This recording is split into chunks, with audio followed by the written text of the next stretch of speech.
Hopefully not. Hopefully it's not just one of them.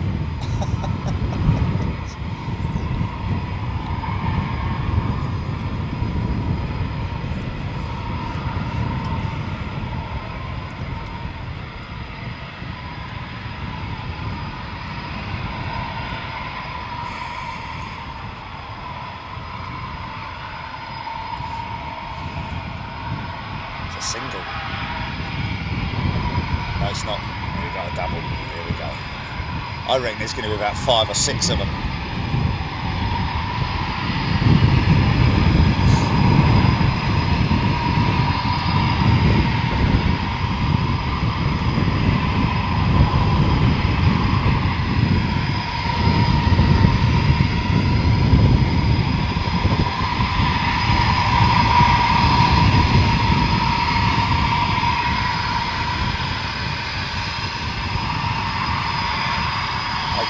Two ship at this stage.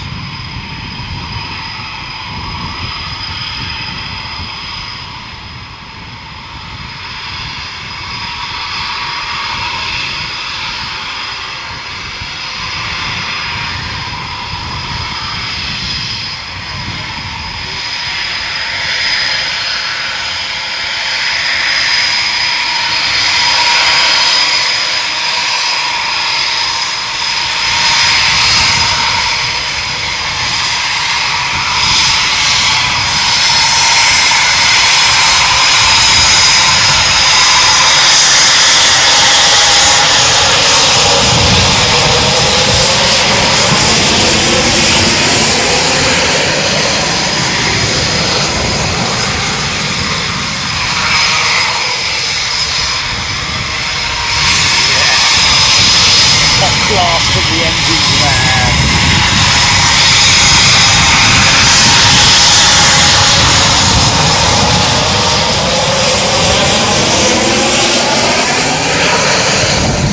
Yeah. Even if it's just, oh man, that's so warm.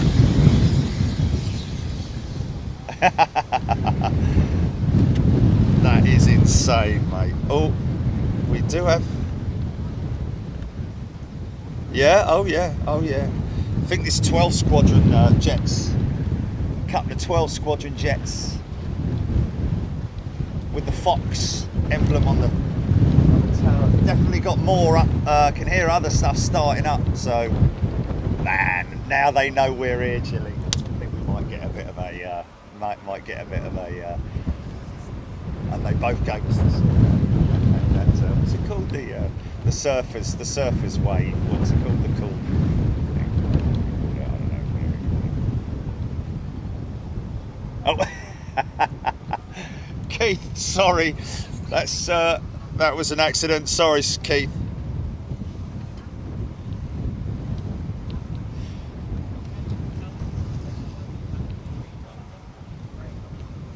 February 1937. 12 Squadron was formed by King George VI, I think it was. February 1937. And the reason for the Fox is because it was equipped initially with the Fairy Fox.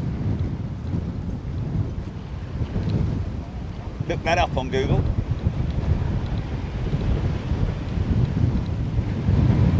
Jets coming out.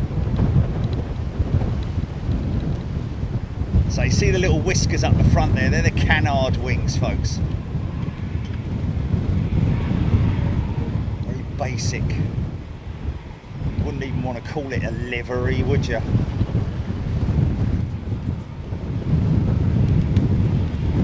Here's another one coming out.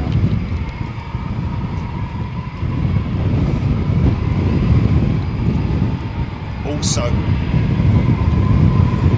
along with that flew the Wellington, the Vickers Wellington, the English electric Canberra, the Buccaneer, and the Panavia Tornado, which did we not see a tornado the last time we were here? I seem to recall.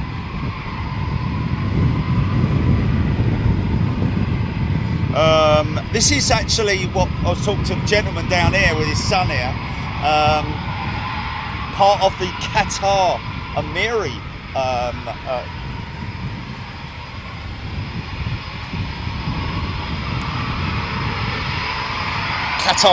Typhoon Squadron, which we're very familiar with.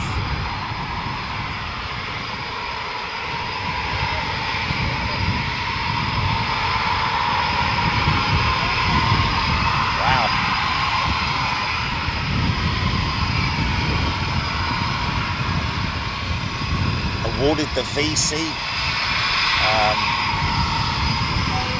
Flying Officer Garland and Sergeant Gray awarded the Victoria Cross for a ferry battle raid on the Maastricht Bridge. Soon after that, equipped with the Wellington bomber. So big drop tank in the middle of this one, and a couple of dummy heat seekers. Actually a different squadron.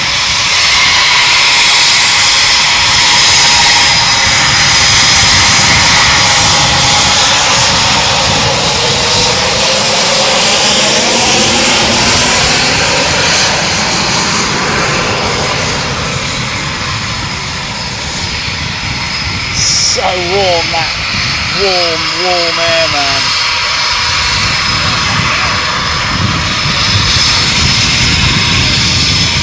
Unmarked, this one's unmarked.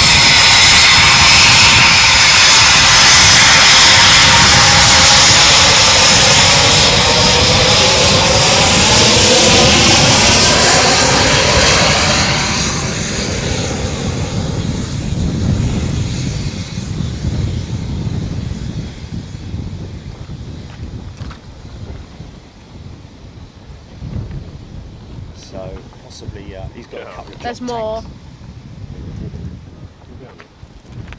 Okay, I think what we need to do maybe is drop the mic off the fence, because these guys are down on the fence. Picking up their audio off the fence, Jim.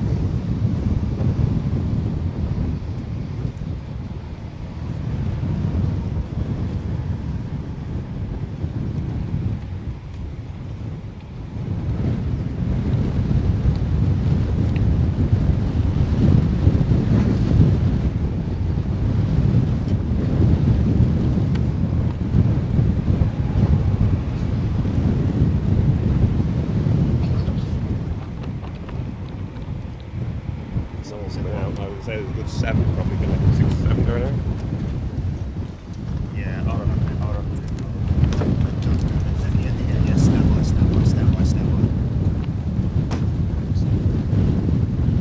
Sorry, mate. Sorry. It's all right, mate. Yeah, no worries.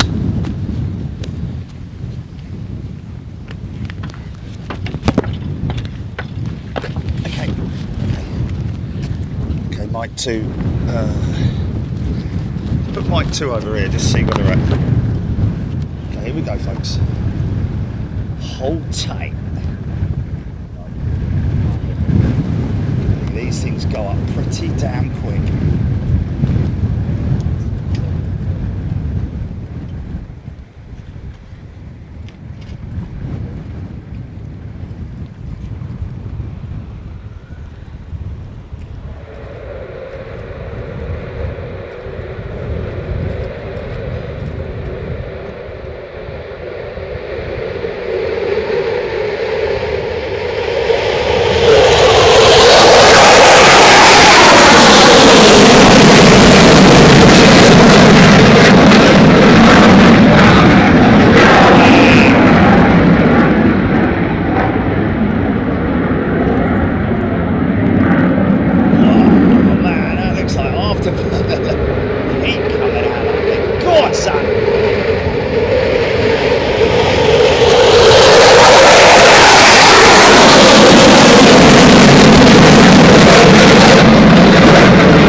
going to do a dual lineup, these two, by the looks of it.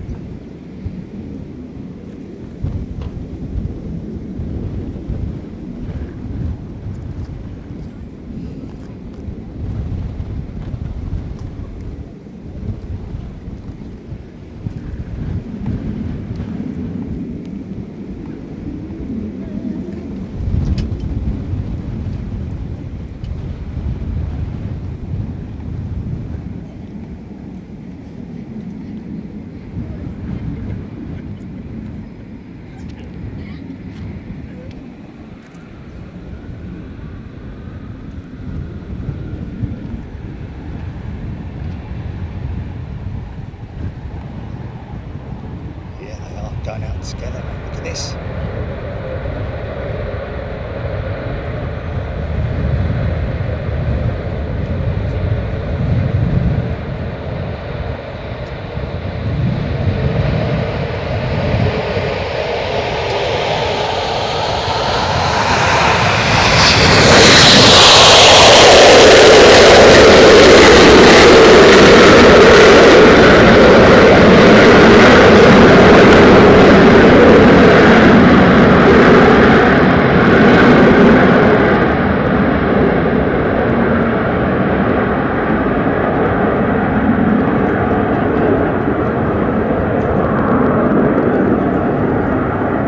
Yeah.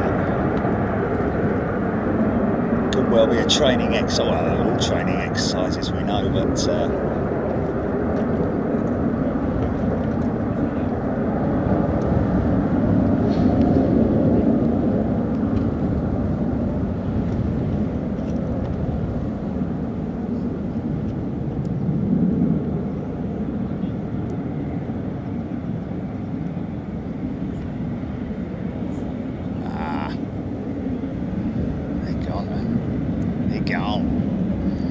well, there we go, folks. That's it, right, going home now. I think, by the sounds of it, there's more coming out. Morning, everybody. Hope you're doing well. I'm sure you can hear my voice. Those canard wings being folded in that, being folded forward, usually indicates that the either the ground crew are fiddling about inside the flight, inside the cockpit. Looks like he's got a GPU sitting there. Very possibly, maybe the pilot. I don't know. You can probably see better than I can. Possibly pilot boarding. Right opposite us here, hearing that apparently this is where number 3 Squadron are based over the other side. Now, we believe that they, or the majority of their jets, are returning today after policing around Eastern Europe. So we'll have to wait and see what goes on there. Hopefully you can hear me all right. Matthew Taylor, good morning to you. Wolf 0031. Bootle lad, speakers rocking this morning. Andy P, good morning to you. Rab H, Andy Kitson. Good morning, Andy. Great to see a double launch. Lake and Heath have been on afternoon evenings this week. F-22s from Anchorage there too. Yeah, Andy, the only trouble is, obviously, when we talk about, you know, the F-22s are there, have they been active? But from Anchorage. That's interesting, isn't it?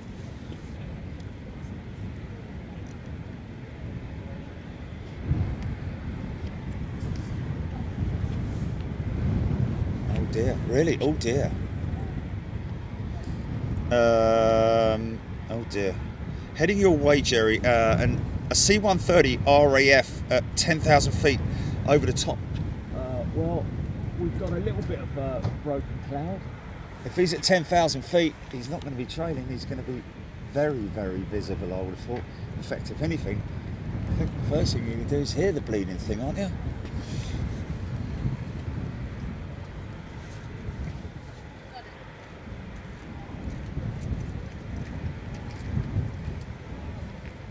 Sound and video, all good. Bootle lad, thank you. Thank you for the feedback there. That's always very very helpful. Good morning from Reading, Graham Nutt. Clive Clark, good morning. Jamie fresh jinx with a red star. Jerry, the canards on the jet opposite are always like that when on the ground crew. They only rotate to the usual position once the jet is running. Yes, indeed. To allow access, really. That's why I'm saying that they're... yes, well, when the canopy is closed up and they're shut for the night, so to speak, and operations are done for the day, will they not?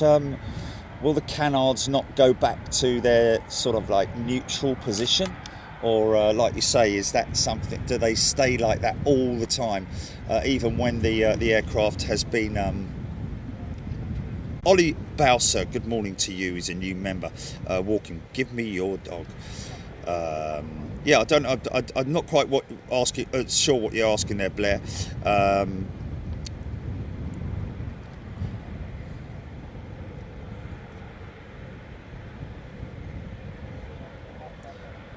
Interesting.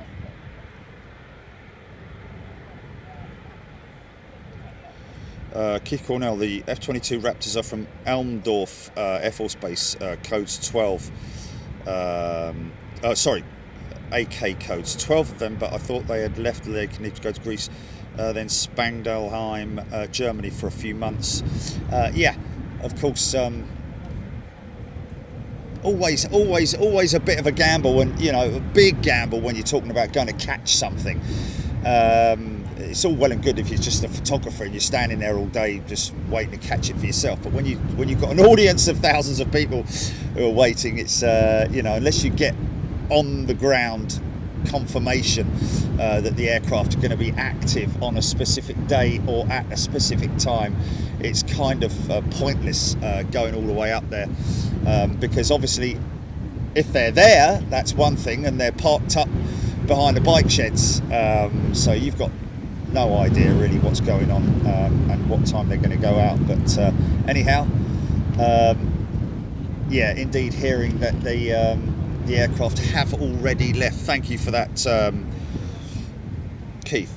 Richard Joy, morning. I'm hopefully going to Manchester Airport for my first plane spotting live after watching your shows for nearly 2 years. Richard Joy, fantastic. Hope you enjoy it. Get yourself over to the Runway Visitors Park. Great place to visit. Terry G, Dave Edwards, Andreas Krugel, Andy out there in Frankfurt, good day to you. Lampard Tom, good day to you, Tom. He's a new member, welcome to you, very warm welcome. Canards fall forward when aircraft is not power, Adrian Andrews saying. Okay, so hydraulically powered mechanism by the sounds of it, so once the system shut down, all the hydraulic systems are offline, then the canards will, under their own weight, fall forward, I'm guessing is what you're saying, so thank you. Michael Hogan, good morning from New Hampshire, fellow aviation watchers. Thank you for that, Adrian Andrews, by the way. Jane Urquhart, morning everybody, hope you're doing well.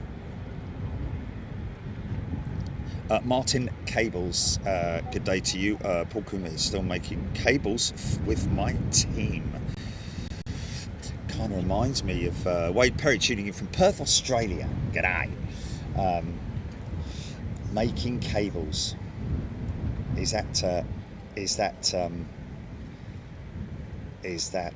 cables as in like electric cabling, or is that steel cables?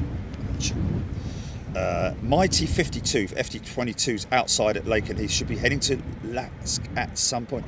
Outside at Lakenheath, as in visible Mighty 52. Cat D11, greetings and good morning to you. Siobhan Manning, good morning. Peregrine Bush, good morning. Aviators, fast jet action, top stuff. Hope the action keeps flowing. Well, Peregrine, yeah, one would hope so. It's always a little bit of a gamble when you come with someone like this. I can hear jets to my right, which means up at the other end of the basically where they're all well, not all of them stationed. The reason for the lack of activity opposite us here is I'm led to believe from our good friend who is here with his son, and that's Marcus and his son Ethan. And Marcus was glad to see us up at Stansted on Monday with Emirates. I don't know, let me just have a look.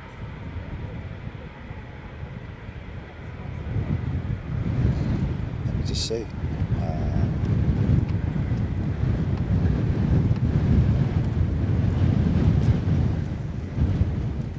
Terry G, no activity at the BBMF hangar, but that's at the moment.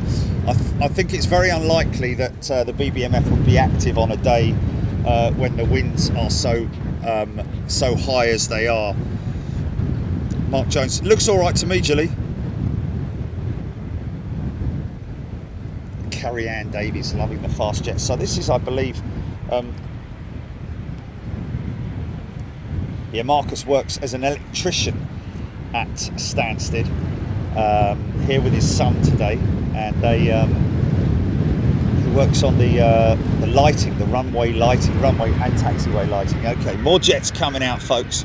If you missed the first two, we've got more coming out. You know which squadron this is, we'll soon find out. Craig Henderson is a new member. Welcome, Craig.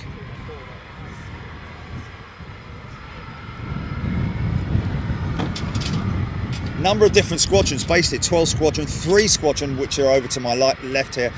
This is one of 2 QRA station, quick reaction alert stations. The other one being up in Scotland at Lossiemouth. Is it Lossiemouth?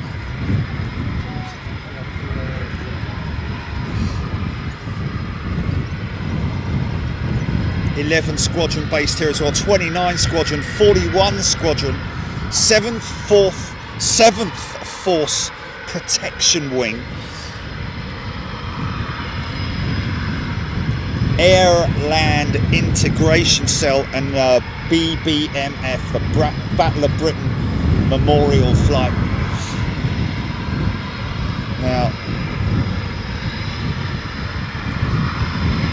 see the head-up display. These guys could be heading out to a number of different sectors, possibly air-to-air refueling programs. So far, we've only seen single. They do have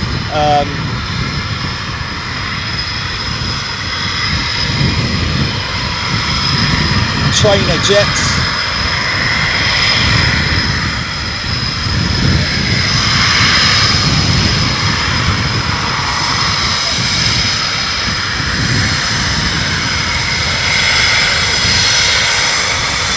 .41 squadron, I think.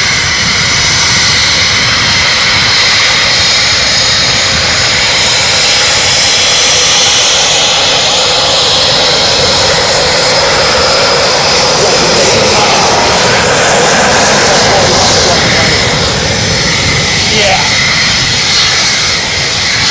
This is 11 squadron, isn't it?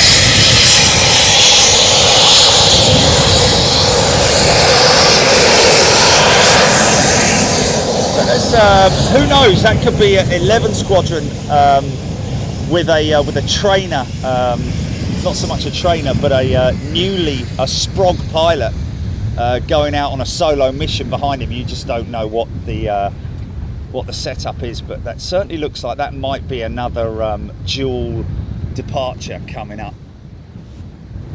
But that, I'm pretty sure, was an 11 squadron jet.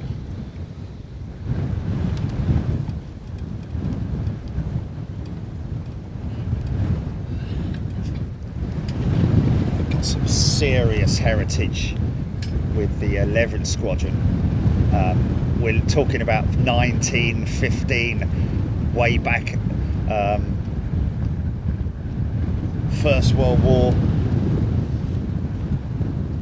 battle honours, Western Front 1915 to 1980, Loos Somme 1960, Arras, Cambria 1917,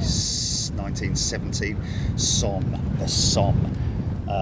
Yeah, some crazy long heritage with 11 Squadron.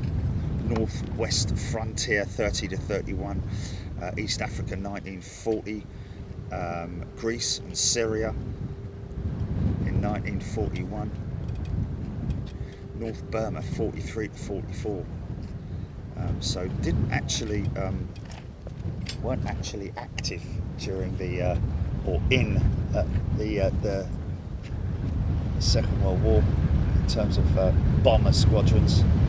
Of course, don't forget that 617 were based here for a brief time. Originally, 617 formed at Woodhall Spa, or Woodhall, RAF Woodhall, and of course where I'm staying at the moment. And thank you very much to hello.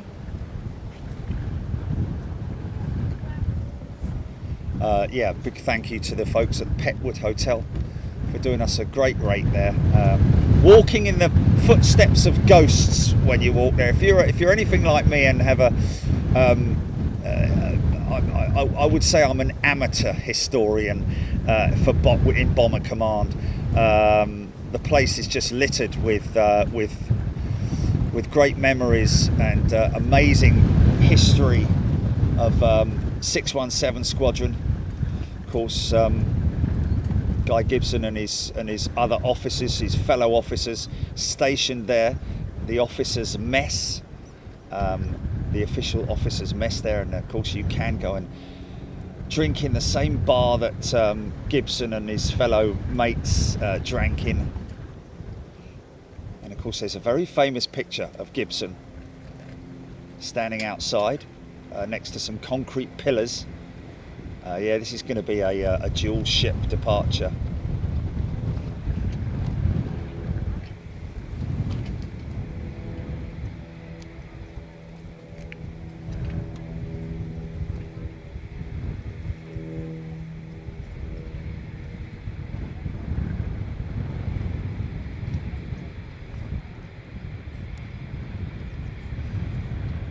We most definitely will. RAF Coningsby just tweeting us and here we go.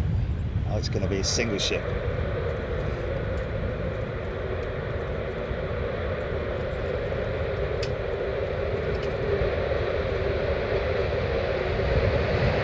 Squadron leader going out first.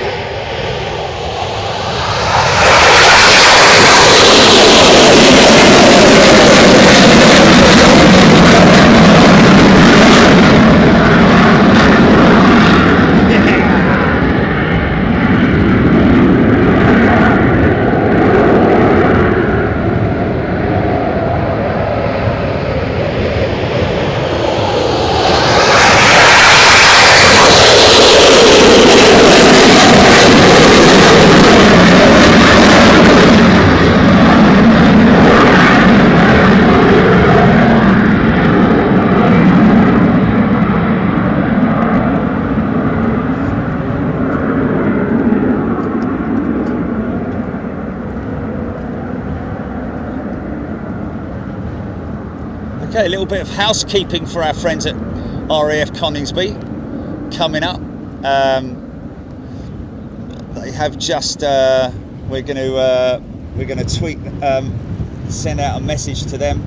Thank you, and always wonderful to visit this amazing RAF station steeped in history.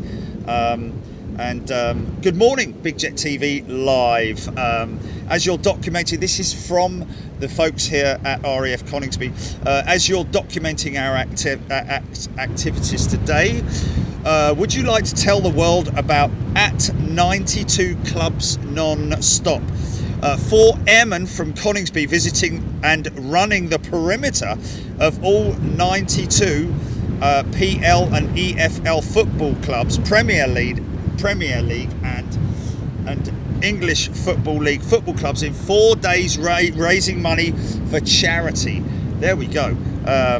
Always happy to. So how does anybody go about donating, Gilly, to that? Would that be just visit at 92 Clubs Non-Stop, at numbers 92 Clubs Non-Stop, capital C, capital N, capital S. There is a GoFundMe campaign there, folks, and we're able to share it, and we're going to throw the link up now. Thank you, RAF Coningsby. We'll donate money to you, but you just need to bring more jets out, please. yeah, come on. It's a fair deal, isn't it? But a very warm welcome to you, and thank you. Again, a big warm welcome to Craig Henderson. Stuart Ingram is a new member as well. Good morning to you.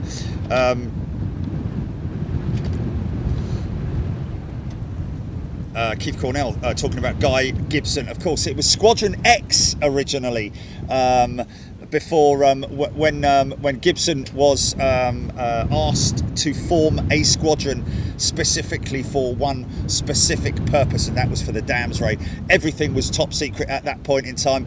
Even what is amazing about when you think back to that era, the technology as it was given then was highly advanced, but when you think of it now, it was almost elastic bands and stuff like that, crazy.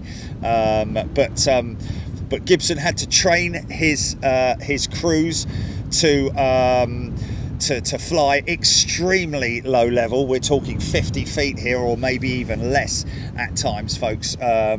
And during that entire training program, none of them were told what the mission was until literally the curtain went back, and the board was, and the targets were given to the crews. And of course, then later on, obviously, in order to drop the bomb, upkeep, the bomb aimers were given special equipment, which was the aircraft was fitted with special lighting, which once it was at a certain altitude, it would then the two lights would meet. That is the time at which you are at exactly 50 feet, and you can drop your bomb.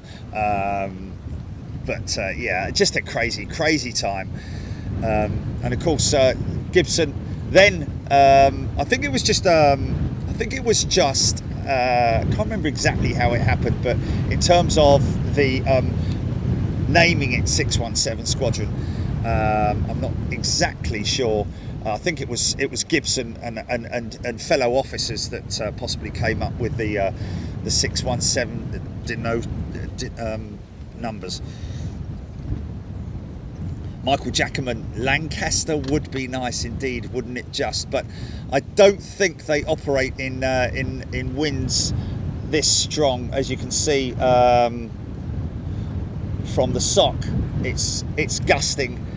It's a pretty strong breeze at the moment, so I think it's highly unlikely that we're going to see the BBMF. If anything, it would be the Spitfire, but I think it's highly unlikely. I think they're going to probably keep those that hangar well and truly closed for the time being. Oh, is this crew coming out?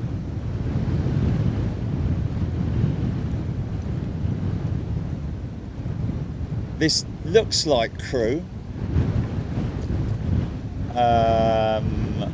What? There's two. There's that. Is that a trainer? Oh no, I don't know.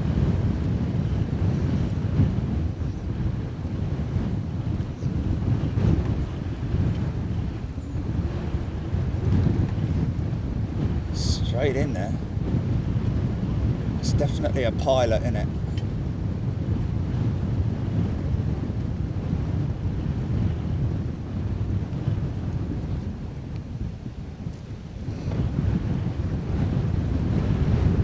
Captain Ron, good morning to you. Russ CT, of course they went out in all weathers. Yes, they did.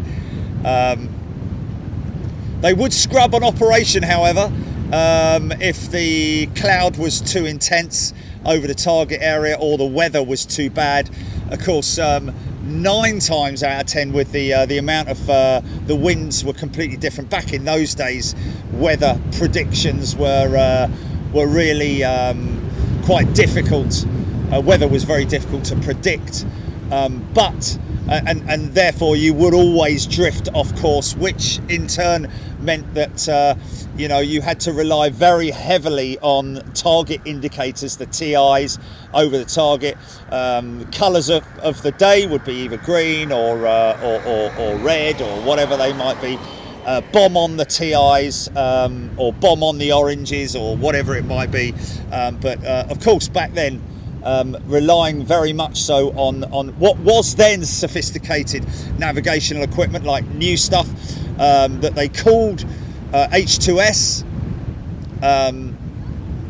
which was a scanner underneath the belly of the Lancaster or Halifax or whatever it might be. I think it was only Lancasters and Halifaxes that ran the H2S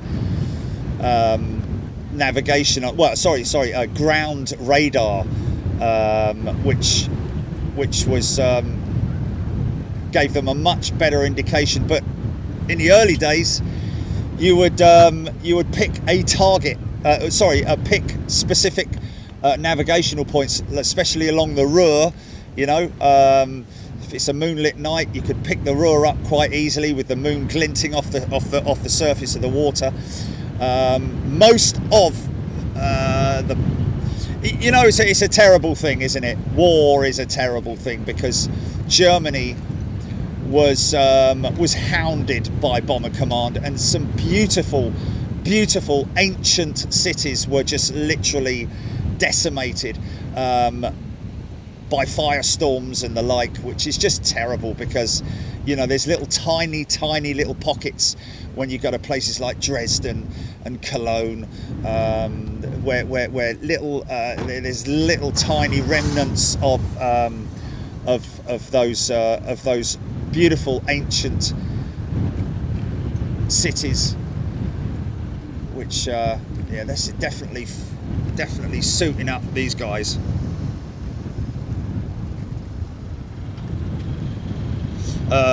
Rice's planes, trains and ships.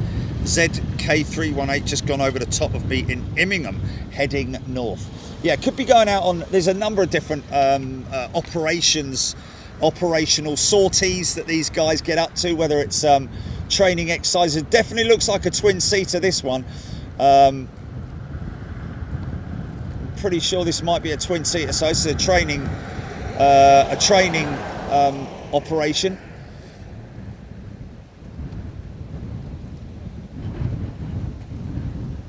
So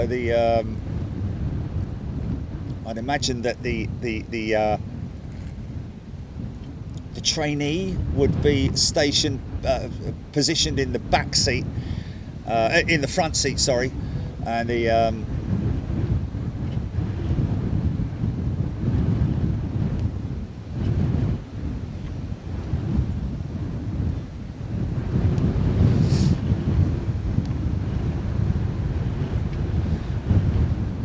they had a number of different code words for new equipment back in the day, back in the war, like cigar, for example, which was a early warning system that was attached to the aircraft at the back. Which well, they also had the gun laying turret, the AGLT, automatic gun laying turret, which was slung below the rear turret of only a very select few bomber squadrons. In fact, I think it might have only been one of the, and that was the Royal Australian Air Force 460 Squadron, maybe, which was an early warning system. Gave the rear gunners early warning if there was a heads up, if there was a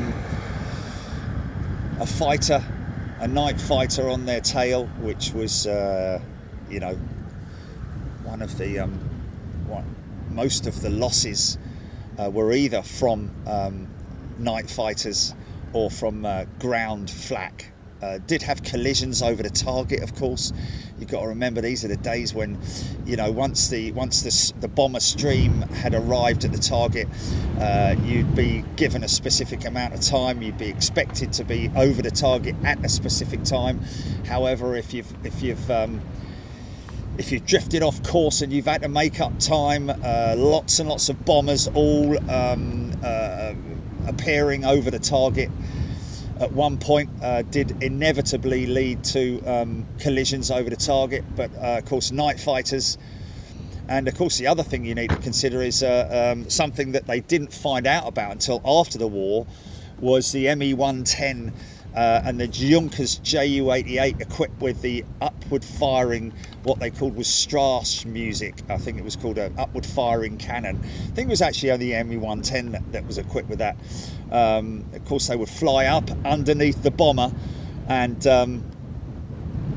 depending on the gunner, whether they would feel, you know, let's give these guys a chance to bail out, and we don't, you know, war is a terrible thing, and so you're going to have people during those times that are like, no, let's just shoot the tanks out, let's take the engines out, give them time to bail out. Whereas other gunners would be like, no chance, mate. We're gonna hit that bomb bay full of cannon fire and just blow the whole thing up in one go. And you did used to see that quite a lot. They did used to, back in the days, also over the target.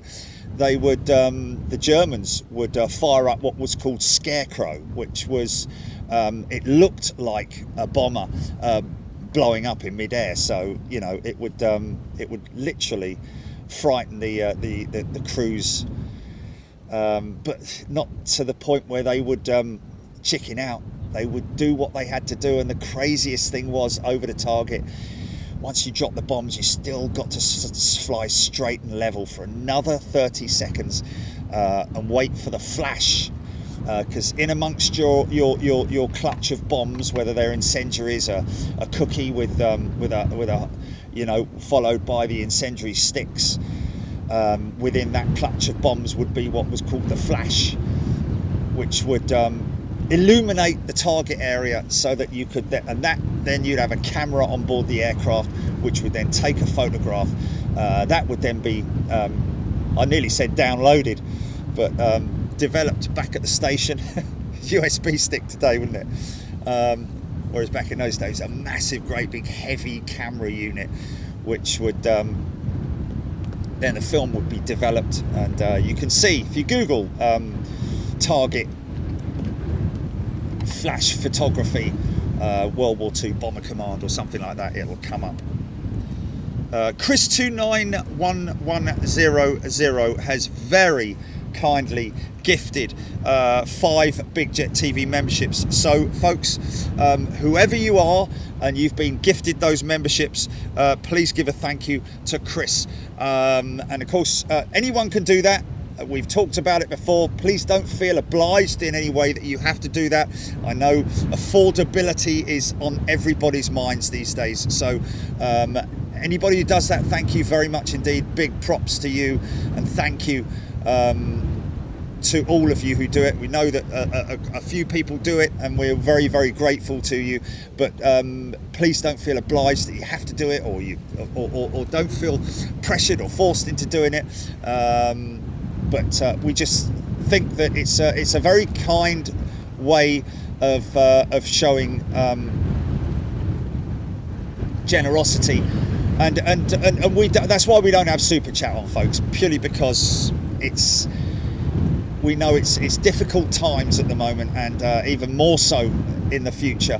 So rather than sort of like, you know, you're constantly giving money, it's like, you know, we're more than grateful for your support through your membership, but for those who are a little bit more able than others, thank you so much for your kind generosity. Sue Cruz, Bootle Lad, donated and shared for the GoFund. Helen Clapp, there we go. Thank you. to everybody, even if it's a quid or something like that, folks. 50p. I mean, what's the minimum, Jelly? I'm sure there's a. Is there a minimum, or like, you know? Yeah. Well, whatever it is, thank you very much indeed in advance. Yeah, that would be good. 92 clubs non-stop, pinned right on top of the. Okay, so it's a £5 minimum, so it's a little bit sort of like, you know, but thank you in advance to anybody who. It's going to a good cause at the end of the day, and it's to help these folks out who. Oh, they've nearly hit their goal, have they? Wow, fantastic.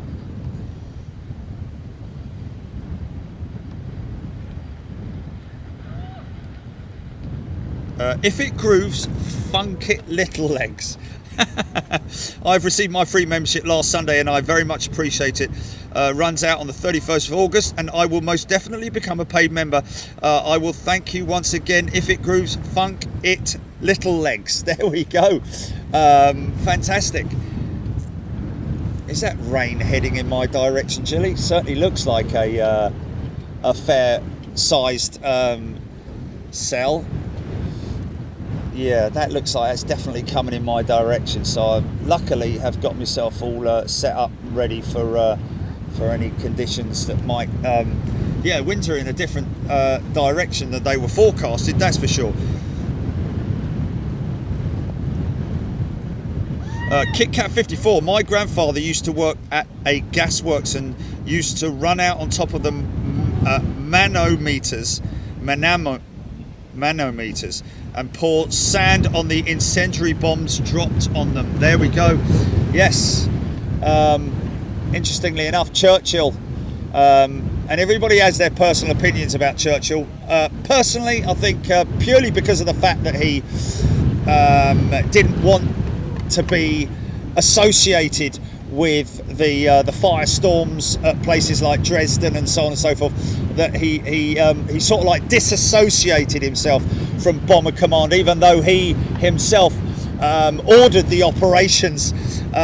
So after the war, unlike Fighter Command and all the other services that were honoured, Bomber Command, all the boys were left unrecognised, which was a terrible thing, I have to say.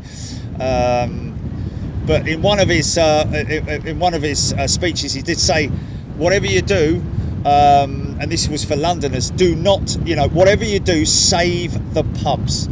And that's why you see, if you drive around, especially the East End of London, you'll see all this new housing development areas. I mean, you watch things, shows like The Sweeney, or even the old, the old Minders, and that's like some stuff filmed way back in the 70s and early 80s.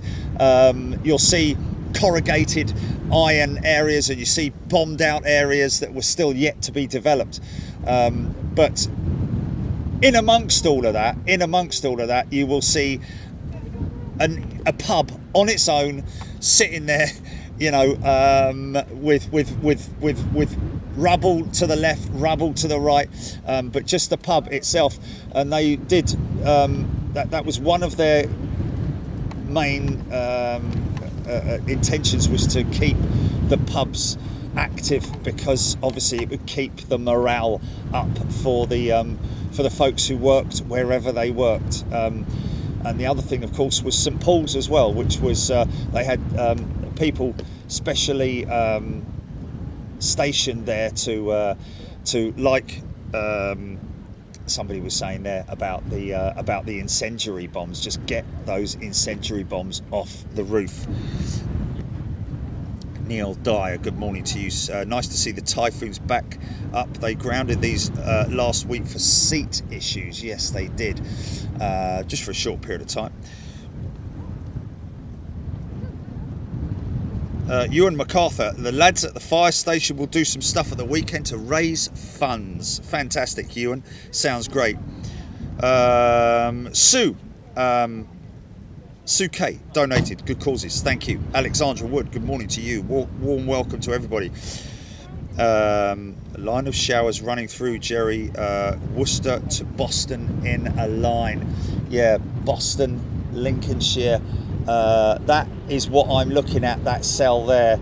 And based on the direction that the sock is blowing in, that's definitely heading in my direction. So we're waiting. Oh, are they? Wow. There's more showers over there. I can feel spots of rain. You can see rain over that way. We'll just have to see whether it carries it over here.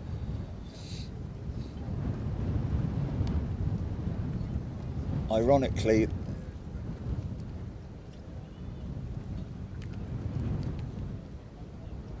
yeah. 50. Yeah, thank you to everybody who's donated to that great cause. Obviously, really appreciate it. Andy Stevenson, welcome back, Andy. Kitty Girl is a new member. Welcome, Kitty Girl.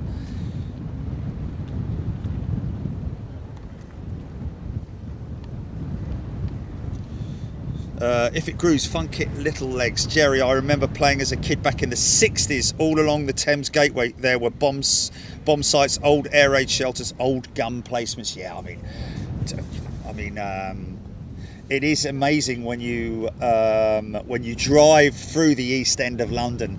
If you're driving, for example, through from the west to the east, and you're going through the tunnel and then up through and towards London City Airport, for example, you will see what I'm talking about, where you get a big clutch of you see a terraced street of houses where, you know, they've been they're like boom boom boom boom boom, and they've just hit 5 houses, so the one at the end is still intact and the one at either end are still intact, but in the middle you've got these new buildings that were obviously built after the war, when eventually they could rebuild.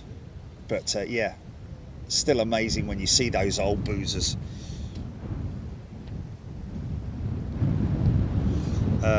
Neil Dyer, guessing that the cloud bank is too low for high birds today. Yeah, it's a tiny little bit of broken cloud over the top of me, but I don't think that's going to be there for very long. Mac Cat Lady, GFM target reached, H saying, Chile.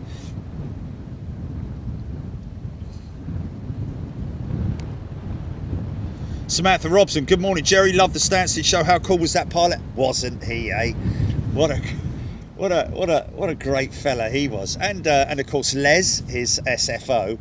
But yeah, I mean, you know, strip him out of his uniform and put him in a pair of jeans and a t-shirt. He's just one of the lads, isn't he? And it just a very relaxed and very laid back, a bit like Zane Dunning and all the other ones, you know, Carl Wirt and all the other pilots that we know. Just normal people, great to talk to, great to chat to. Always feel a little bit sort of like, you know, apprehensive. Oh, engine start, is that one? Always feel a little bit apprehensive. Well, you can see the canards. No, they're still. I think that is that aircraft over there, because I'm seeing that the port light is on, so the nav lights are on the wings, and down comes the canopy now.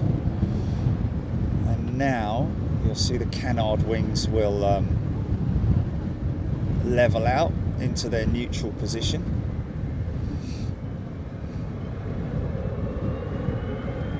Here we go.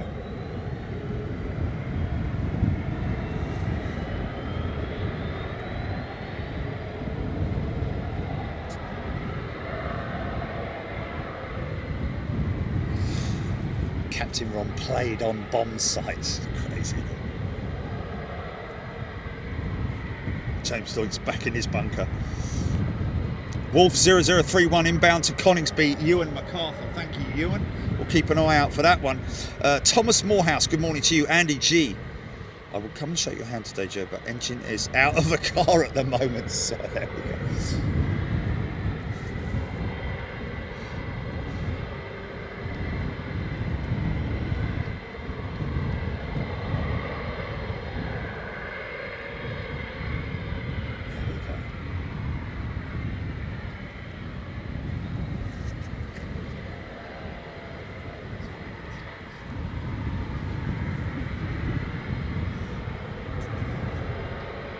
Mustang.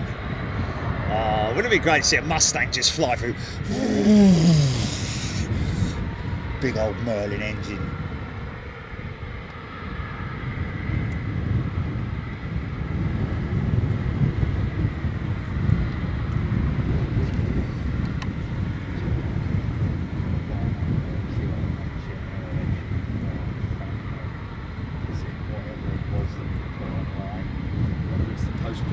Piece, or whether it's the live piece, one of the two, but we've got to make sure that we do that, because oh no, that's right, yeah, the post piece, yeah.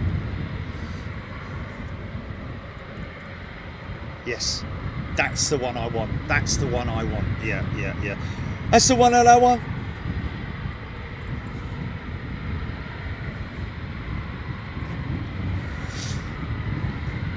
Can you just check it? Can you search it quickly, Gillian? Check it. So this is a lone jet sitting over there. I think this is a. It's little bit of a optical illusion in terms of the canopy length. It's definitely, was it definitely two pilots jumped into that thing?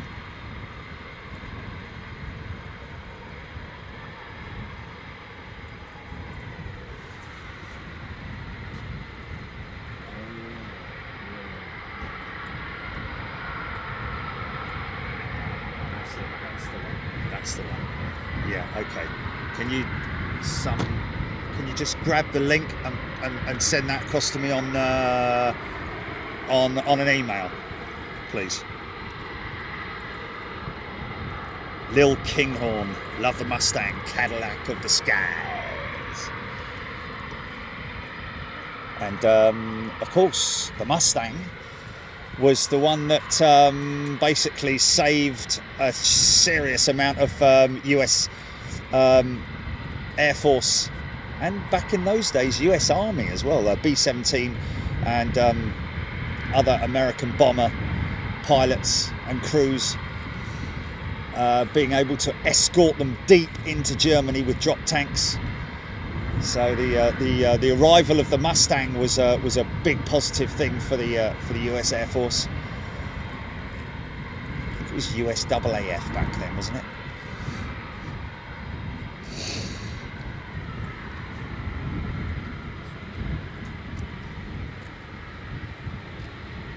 TCC.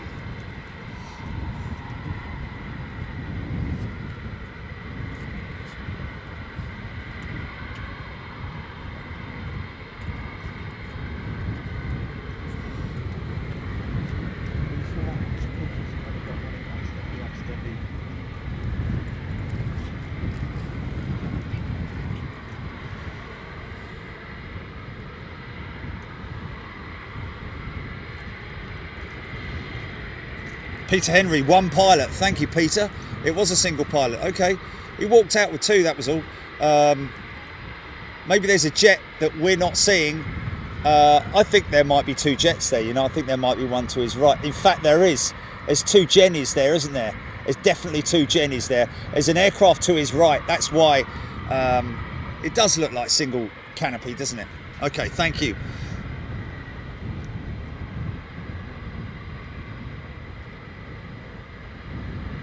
So James, like the B-17's little friend. Say hello, man, it'll fine. Lynn Kinghorn, yes indeed. Tom Cruise does have a P-51 Mustang. Lucky sod. Cobra 012 popped up on radar. He will be over the run, then coming back in Ewan MacArthur. Over the run. Does that mean, is that a typo?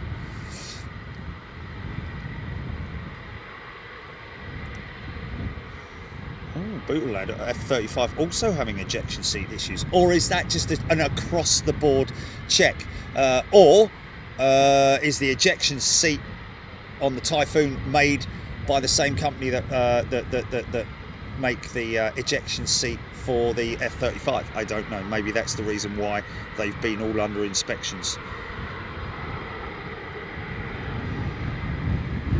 Lee Wilkins was at Coningsby the other week, saw 10 performance takeoffs. Wow. 10 performance takeoffs in clear skies. Wow, that's crazy.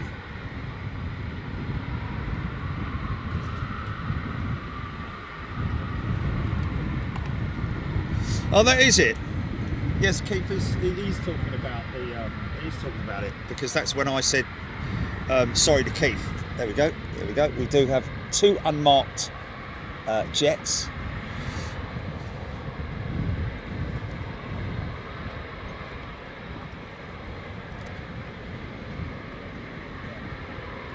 Oh, okay. Well, maybe I don't know. Maybe he's getting confused. I don't know.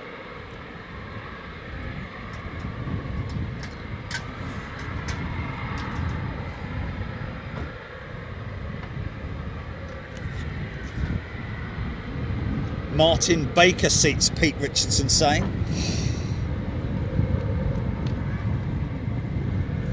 Unbelievably technical piece of equipment, the ejector seat.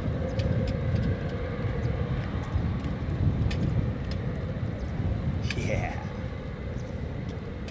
The whole thing is seriously technical, isn't it? See that exhaust gases exit for these bunkers when they're inside the bunkers. If they fire them up, means that they can fire them up inside the bunker.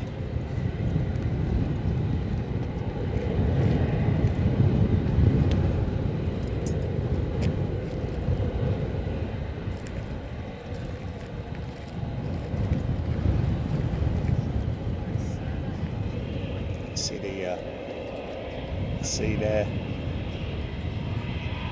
just give you, there's an example there. You see the exits there, the 2 exits, so they can fire the aircraft up inside that bunker without having to wheel her outside. Yeah.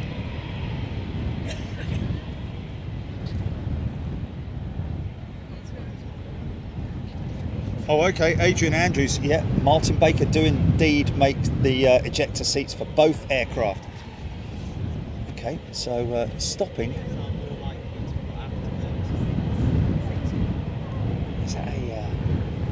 Is that a stationary aircraft? I think that is, no, there's a pilot inside that aircraft, isn't there?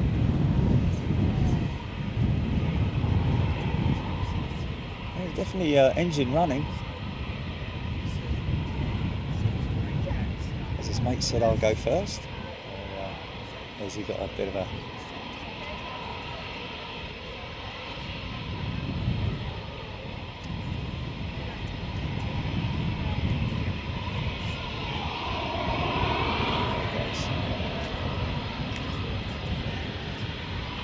So these are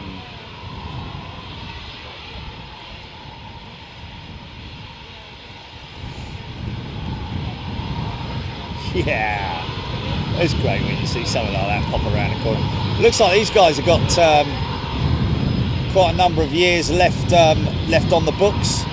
I think the government just announcing an upgrade to their is it navigational equipment, Chile? Did you say the other day, or it was or weather radar? I think.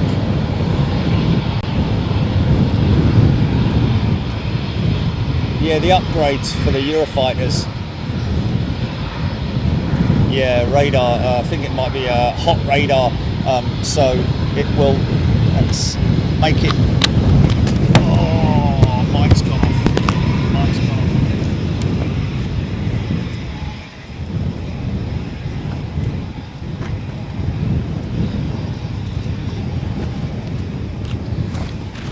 I'm down here.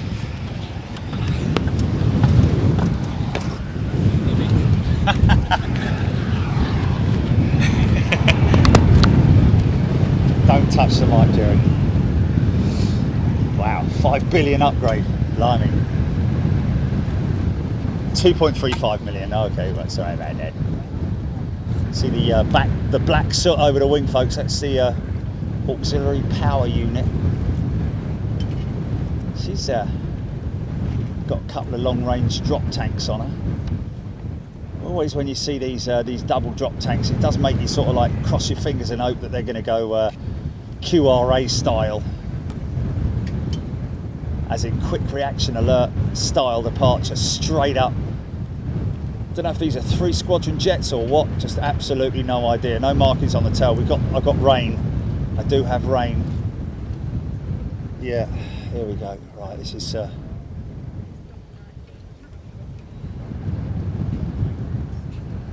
double N. Oh, is it?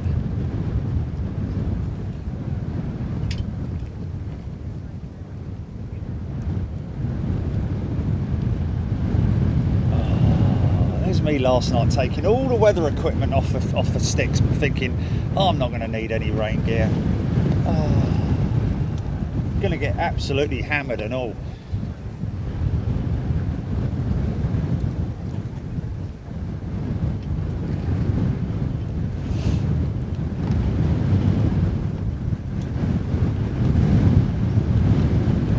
No, we're not going to do that, mate. No, let's not talk about that either. No, no.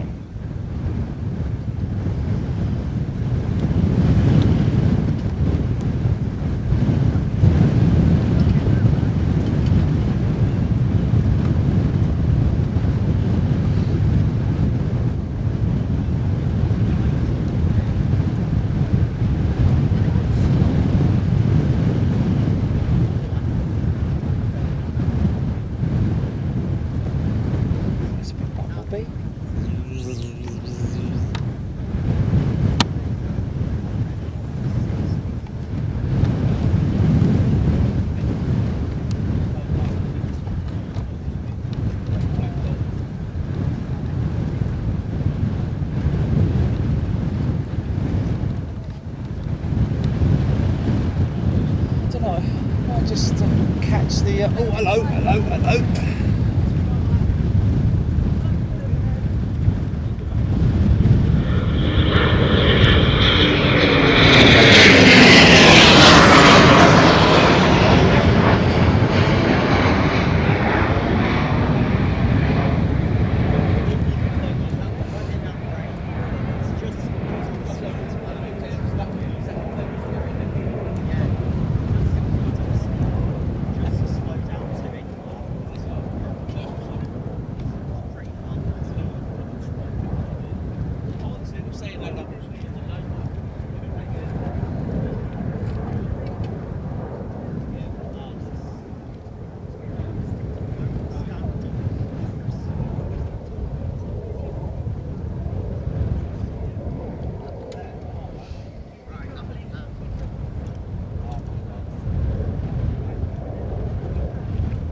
Two.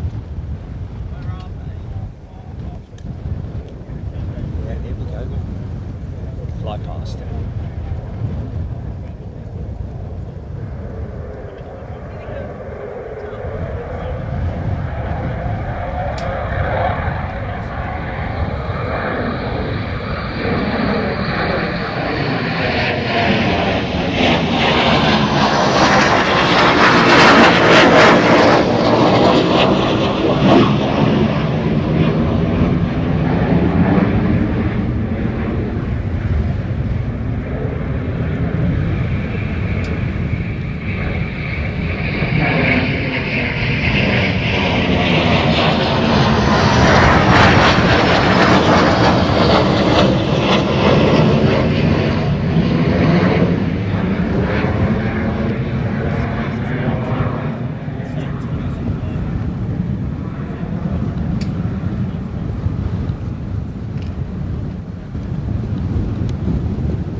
Stable enough as it is, so this is a very challenging conditions to be flying in.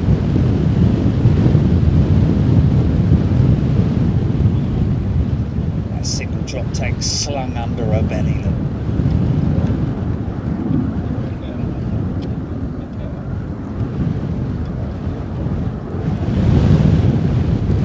High angle of attack.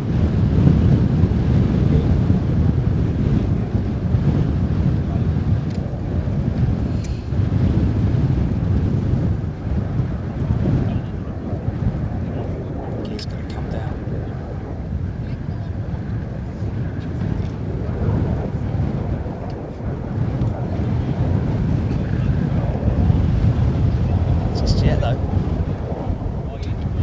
Nice. Coming around again. Carly Simon style. Love it with that gear up.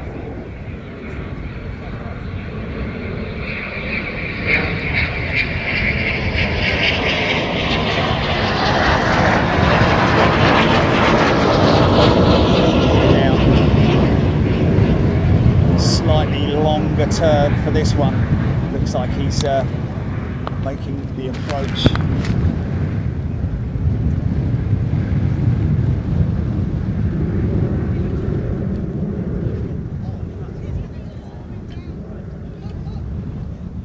To approach now. So catch you out sometimes though. Look like they're coming in and then big plume of smoke out the back, fire it up, climb out. No, this one's landing. Could be a touch and go though. Oh man, just as the raid started. Oh man, this is just crazy, crazy. Oh, it's summer rain, so it's not. Boom.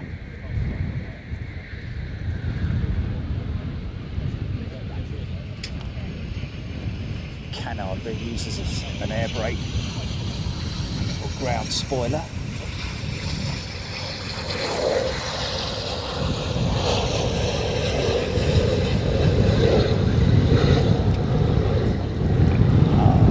No, this isn't good. This isn't good. Right. Oh no, this is not good, man. Not now. Not now. Okay, let me see if I can.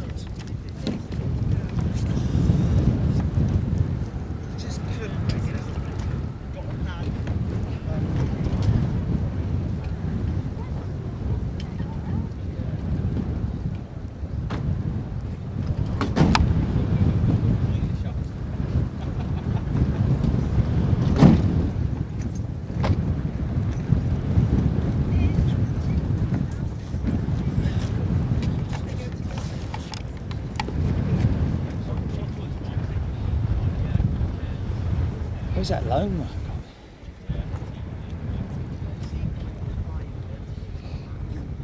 Oh.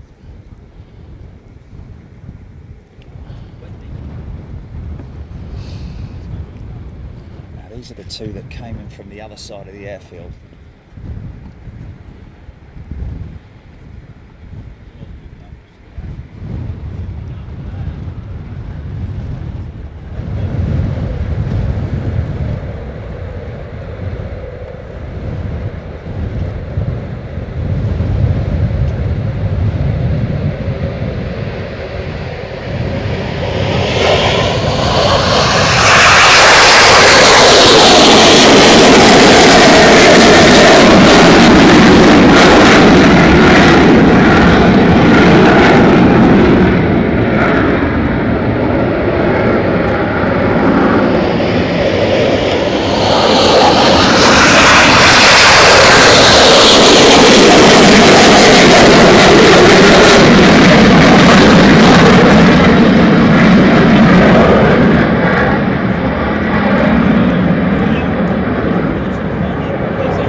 About?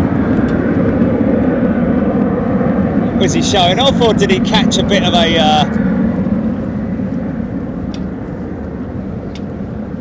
side swipe of wow, that was pretty damn cool, man.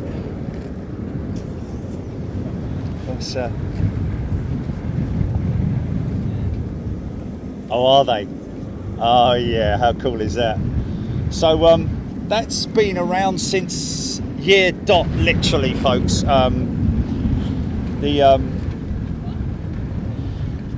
If you look back in your history books, and you'll always see the green light given by there's always been that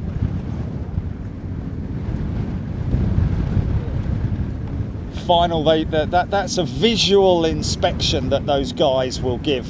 The tower obviously giving the command for takeoff and all that kind of stuff, clearance and everything. But these guys here will make a visual inspection of the jet. Well, when I say visual, it's sort of like an eyeball. They'll eyeball it from that position and then give them the green light. That's been there. That's been the normal signalling way for many years. I'm just going to quickly grab the. Yeah, you can see this rain coming this way. Look at the rain coming this way, man. Stand by, folks. I need to get myself all strapped up. Oh, he was avoiding the bird. Okay, yeah, very good.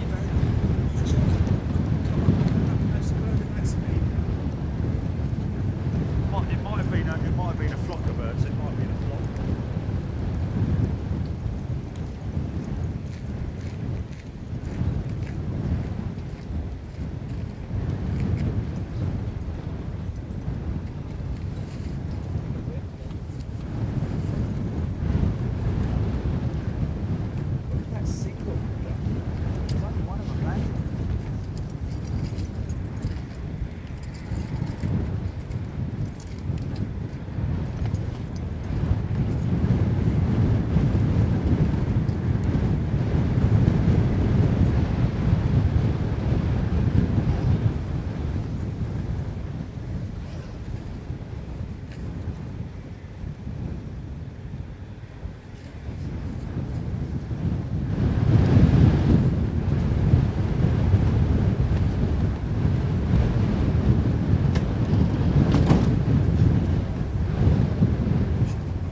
Yeah, very.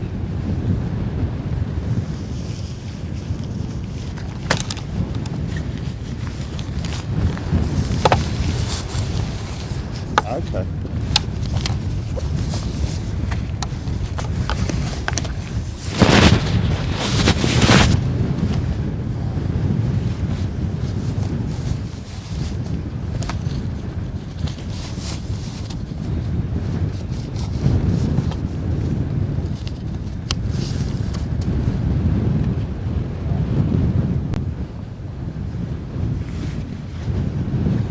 Well, hopefully it'll be a.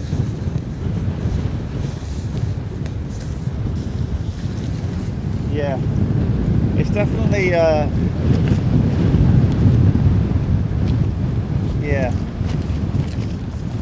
Right, I'm not going to put the coat on for now.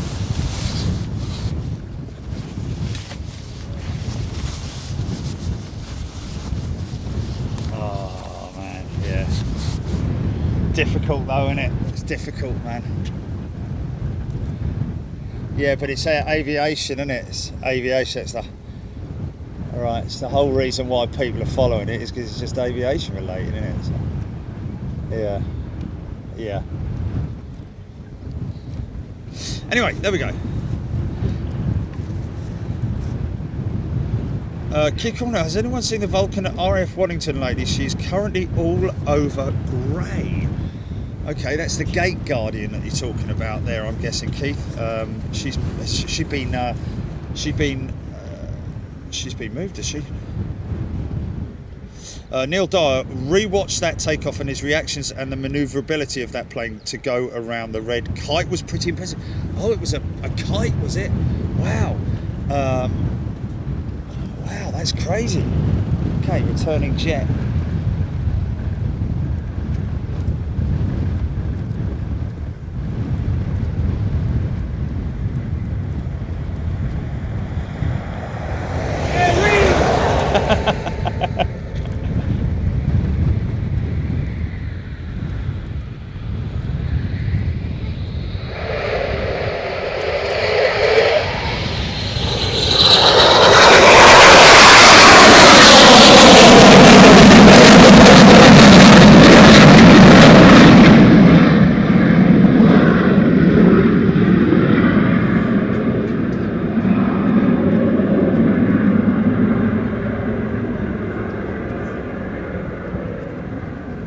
Fueling truck driver, Jelly.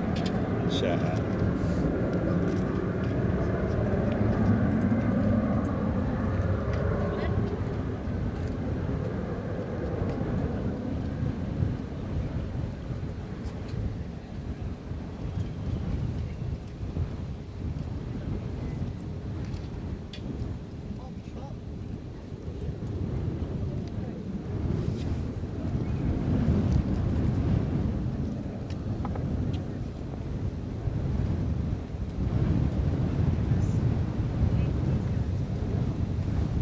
Yeah, red kite apparently. Yeah, that's a big bird.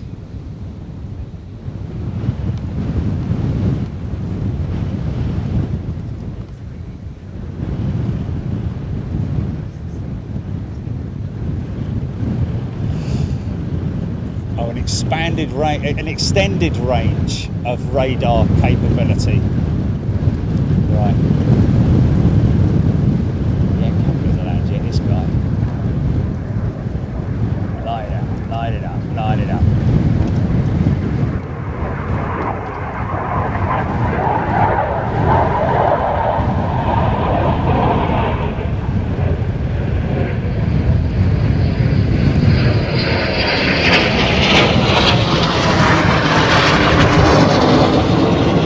Oh, he's having fun, isn't he?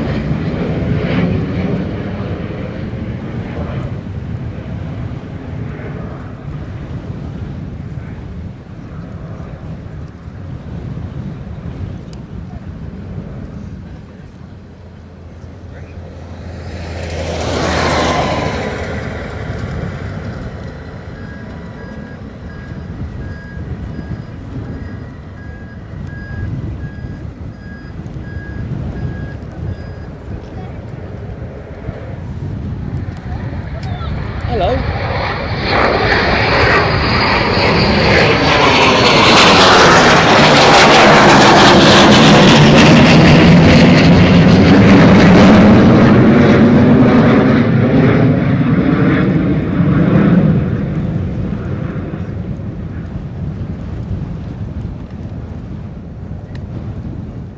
Is it?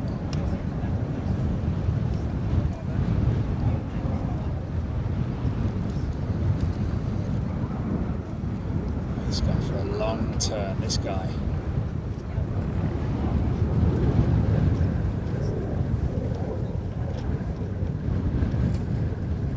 Yeah, man.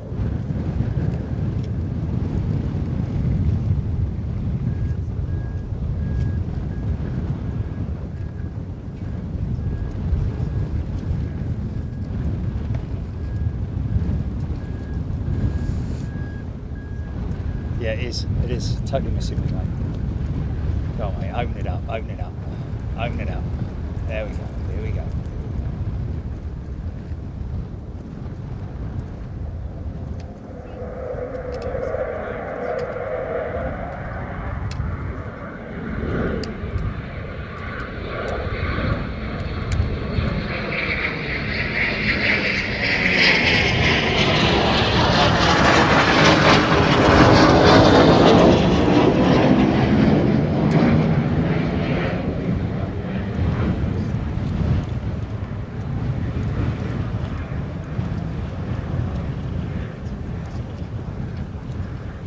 What's the other one got? Oh, well. So we are hearing, folks. It's his fella and his son who are here today. Did mention that apparently 3 Squadron are returning today from having been out policing Eastern Europe.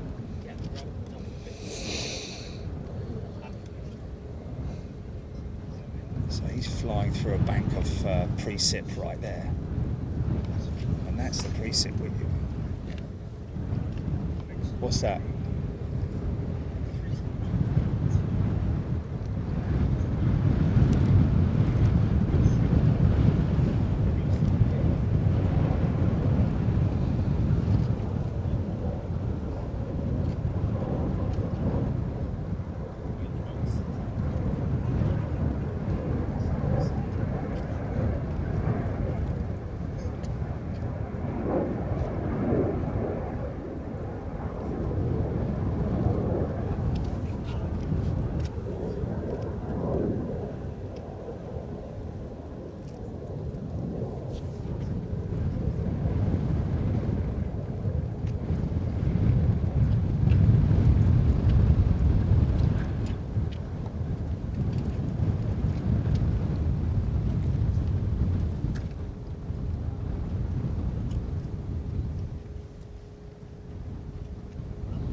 Wheelie King.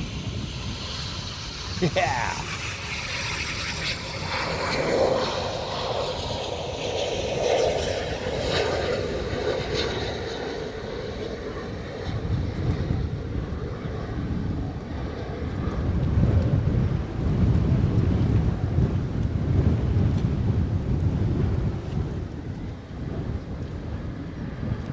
See the canals going face on now.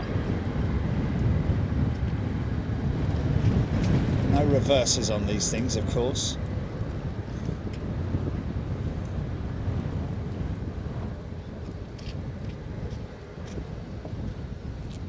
Oh. Well, whatever it was a bird of prey, wasn't it?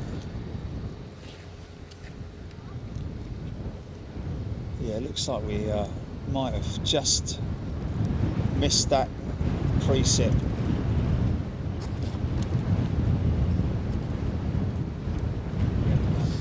Where's that fella and his son? Because so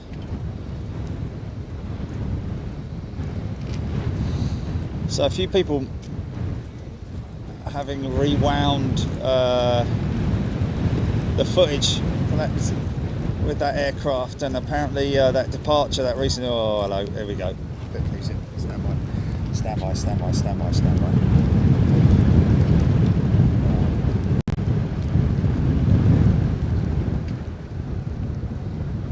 Why is my chat frozen, Jilly?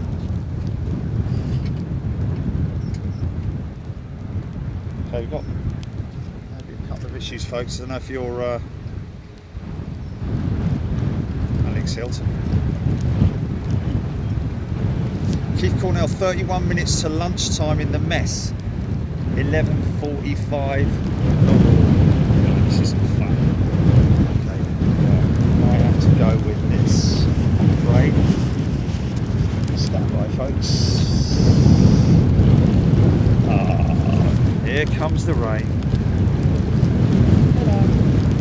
Just can't make it up.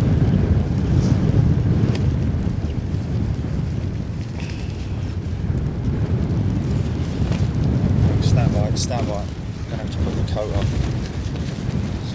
It's alright, don't worry. Oh dear, oh dear, oh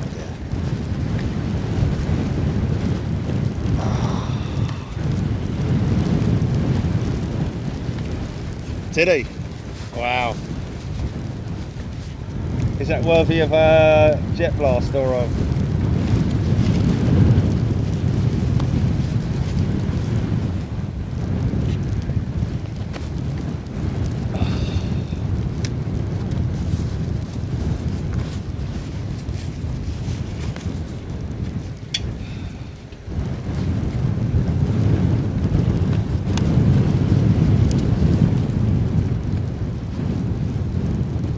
Sorry folks, just getting a jacket, getting a rain jacket on for the camera. Don't worry about me.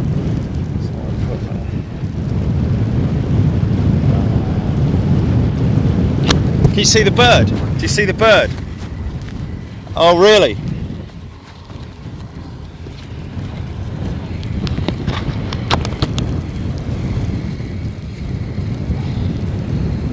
I've got more important things on my mind.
modified one.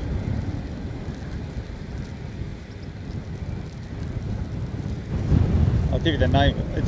Was it an email? Was it an email?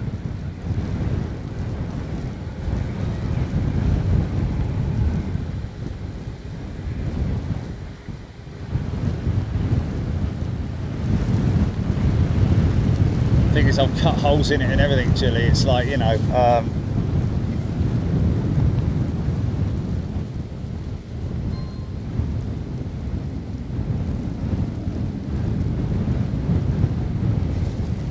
okay, I don't think this is going to last very long, this precept.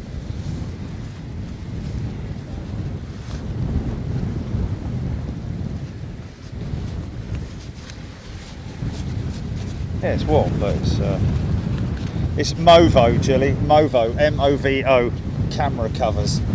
M-O-V-O camera covers from Amazon, and I bought. I think it's the medium size one. But as you, it's all got holes in it, and because you know, I use it to slide the monitor through it and all that kind of thing. So anyway, there we go.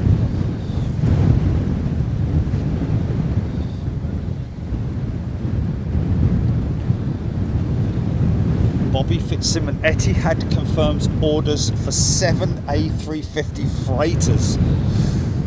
Wow. It's, friends at Boeing aren't going to be very happy about that. Ewan MacArthur, does the Typhoon have windscreen wipers, TCC saying? Good question, but I wouldn't have thought so. Because at such, mind you, I don't know. Does it?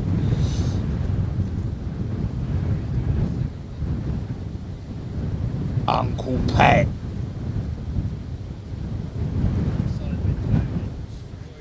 Simon Knock just watched that takeoff back. That's some first-rate observation to pick that up and take action. Hats off to the pilot. Did we get the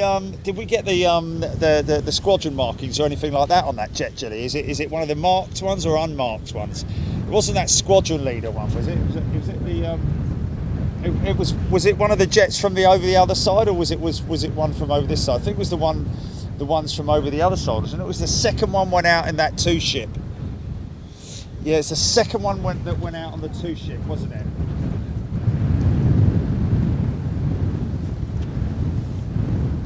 But if you slowed it, if you slowed it right down, yeah, that buzzard needs to come in and say thank you to, you know.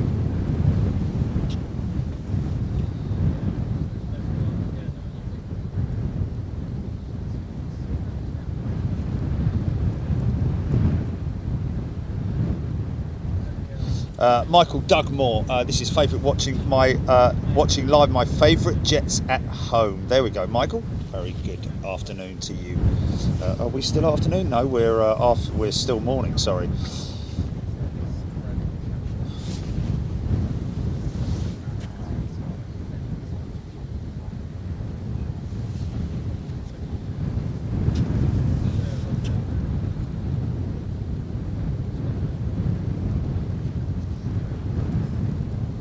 TCC without sounding like British Rail, it's the wrong kind of rain. Yeah. Well, it's gone now. Anyway, for now, it's gone.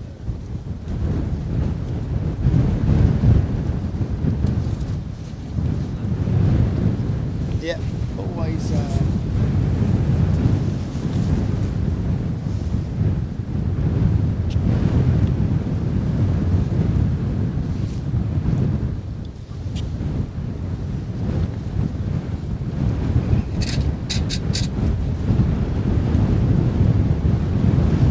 Oh, it was a 29 Squadron, was it? Lynn Kinghorn. Simon Knock. The Typhoon, Real Sea Fishing UK, the Typhoon involved was unmarked apart from 377 on the tail. Okay, so that would then indicate you'd only know that by knowing who was operating the aircraft, number 377.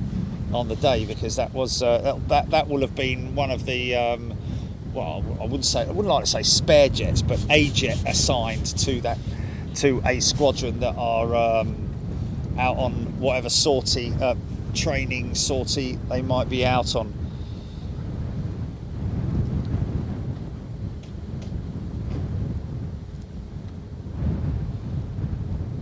Steve Driver as well, 29 Squadron aircraft. Okay, how do you know that, Steve?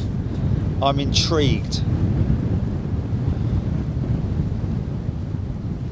Lloyd Bell, there is a Voyager over Poland which appears to be heading back towards the UK, was circling just north of Katowice for a while, so could possibly taking back the policing Typhoons. Okay, yeah, refueling the policing Typhoons, possibly, yes.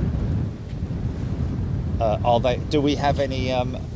So we've got our man from 360 Radar, folks. The man who owns 360 Radar is in that cab right there, and his son on the roof there. Who's his son is I think he's just taken his first solo flight, but he hasn't even he hasn't driven a car yet, which is crazy, isn't it? In fact, funny enough, that's what most of the pilots did back in the war, was they learned to fly before they could drive. Darren McAllister is a new member. Welcome, Darren.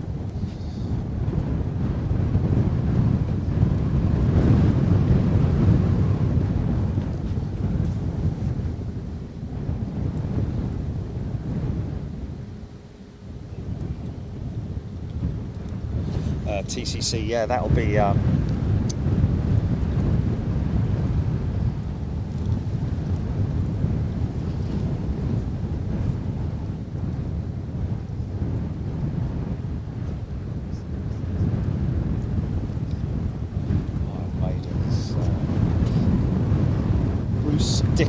Bruce Dickinson, that'll be TCC.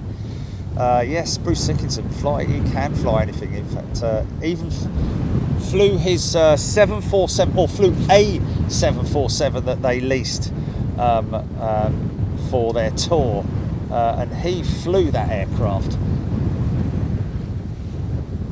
Unfortunately, sustained an engine impact with a ground vehicle at one of their gigs. Yeah, got him. Yeah, got him. I need to take his rain jacket off because it's very inhibiting.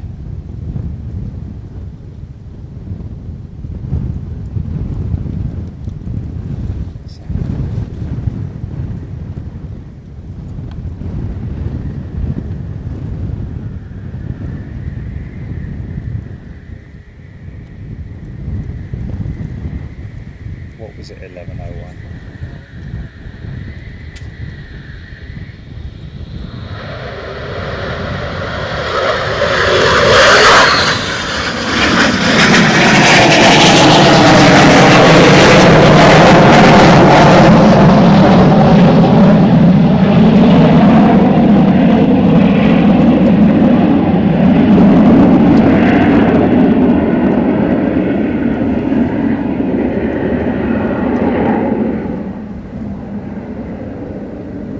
So 3 Squadron are returning.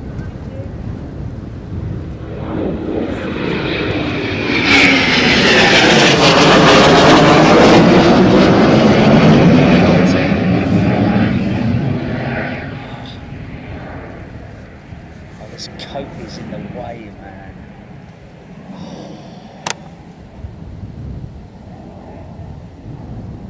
If I can see him, but you guys can see him, but I'm trying to pick him out.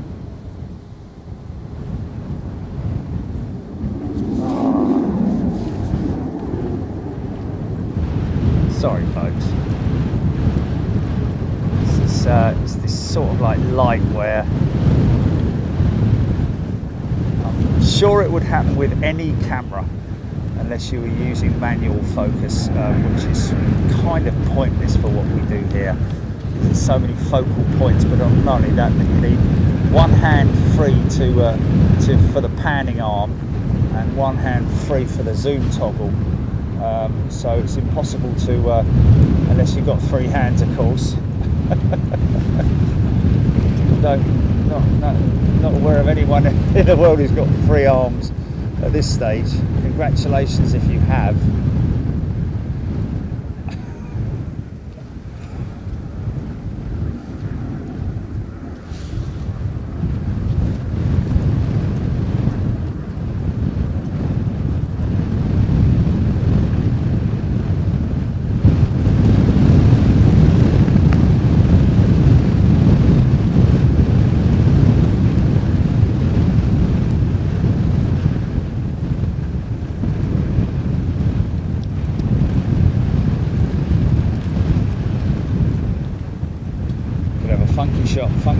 Funky shot. Got an aircraft coming in behind it? No.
Interesting to also see the main plane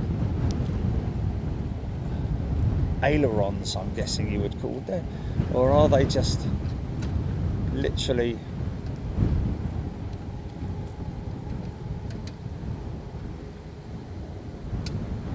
definitely look like they're in the upward position, don't they?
Oh, go on then, just one more go. I'm going to have another go. All goes down in the logbook, I'm guessing. Right, let's get this coat off. Stand by. Oh, flipping heck. It's just a...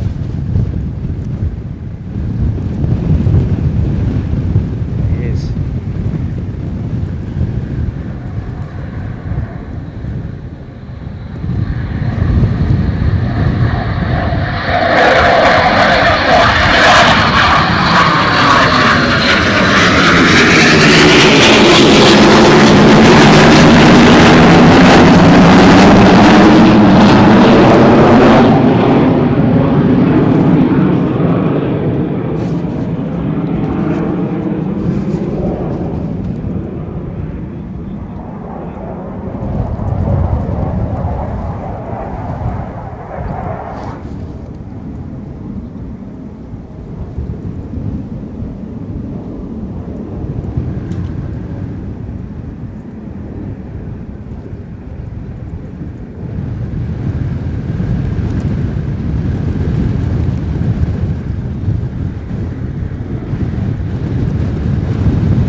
Elevons, I'm guessing it. Would you call them elevons on the wing? Oh yeah.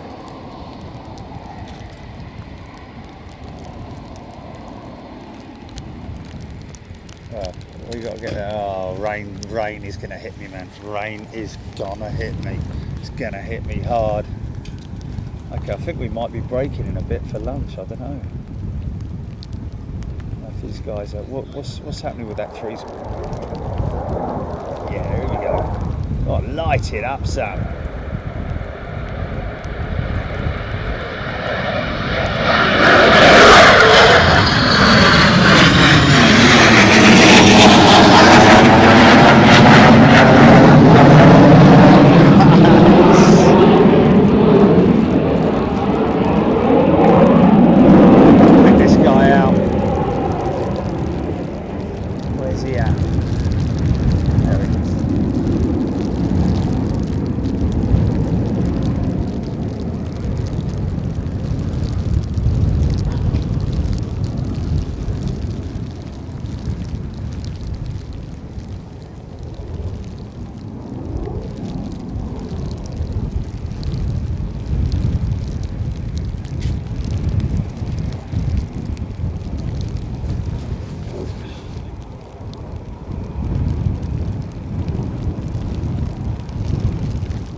this all day, man.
Bleeding English weather, can't make it up, can you? We need rain though, we need rain, so let's not complain about the precipitous.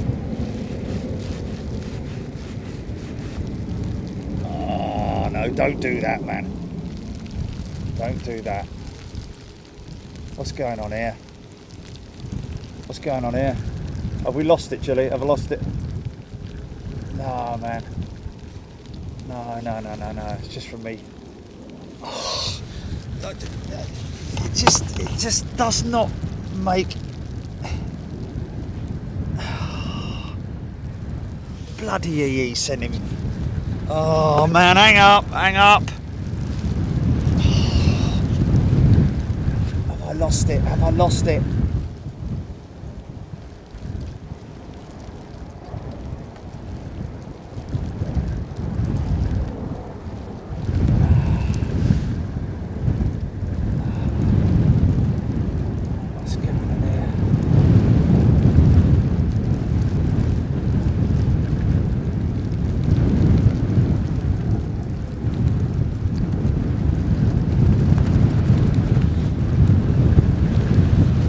Oh man, don't.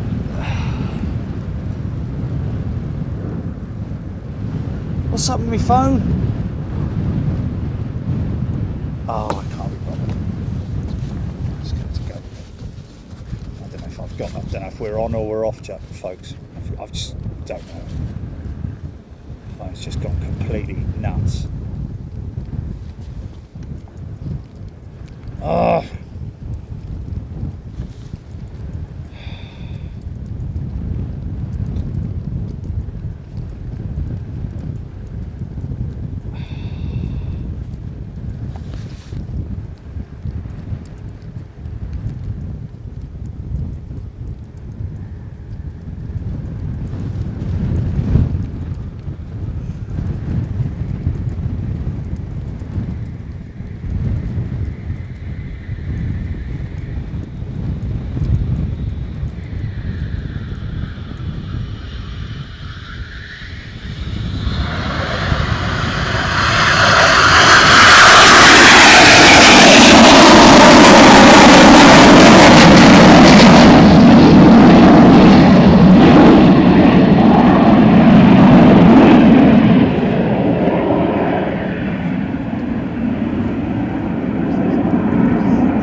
these trailing edge, what you would normally call, you know, flaps, but they're not.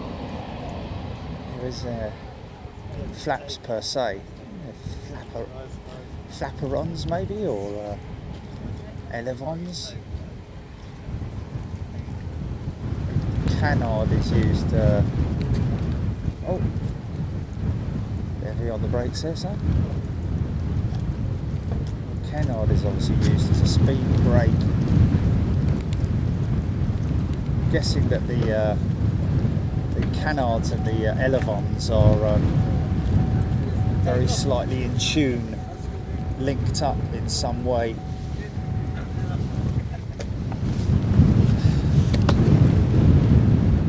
What's going on with his phone, mate?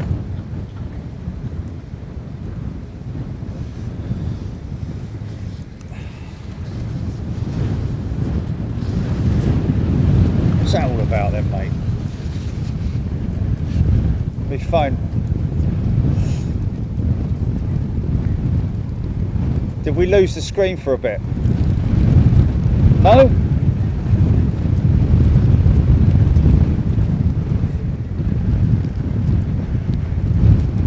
Okay. Interesting. Because it came up with a camera as opposed to the video camera, the stills camera setting. Anyway, never mind.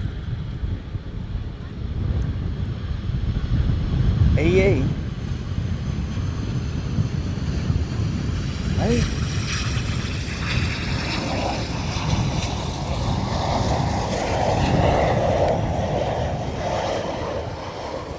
No, nothing to do with that.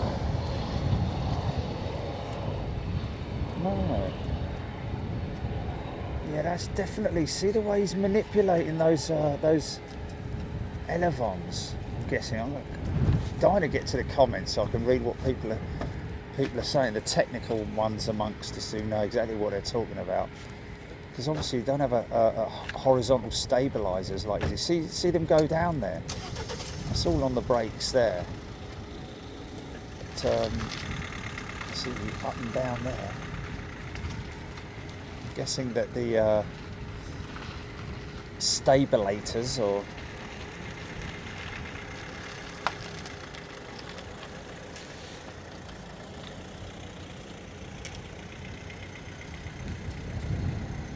blue skies have appeared now.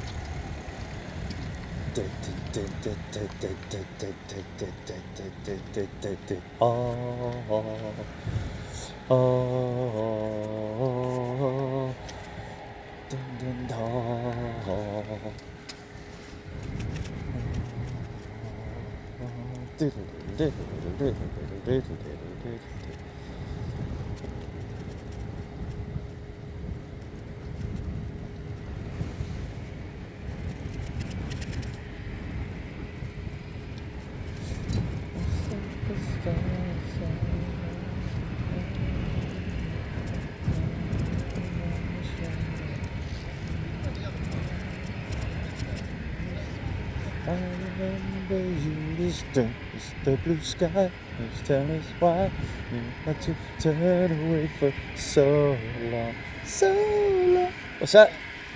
Did do what?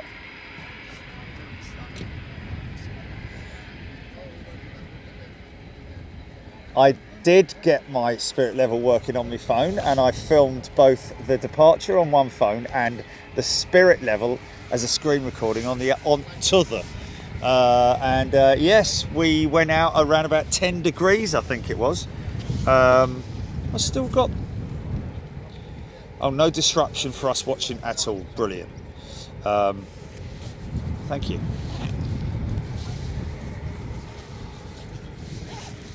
Elevons are on the trailing edge of Delta winged aircraft. Elevons are on the trailing edge of Delta winged aircraft. David Edwards. Okay, elevons. They are elevons then. That's what I did say, didn't I? I said, yeah, elevons, as in ailerons, elevators. The mix between the two. So there we go. Thank you, David. Captain Ron, where are you positioned? Well, Captain Ron, if you go on Google Earth, I am stationed on the well, I guess I'm on the northern section of the airfield, and it did what, Julie? Oh, right. Now I'm boiling hot.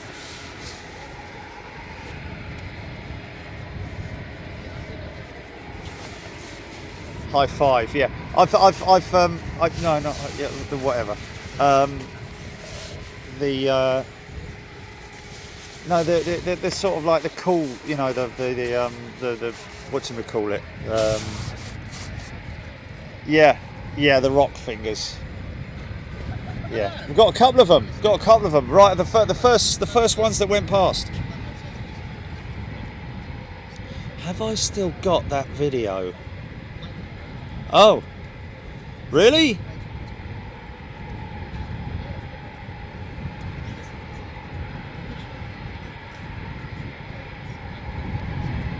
So there's the departure. So from -2, there's the departure going out up 3 degrees, 4 degrees, 5, 6, 7, 8, 9, 10, 11, 12, up to 12, 13 degrees at departure out of Dublin. And I've got it both on video and on I recorded the blah blah, and then he levels out and then he starts the bank. Here we go, here goes the bank. 20 degrees bank.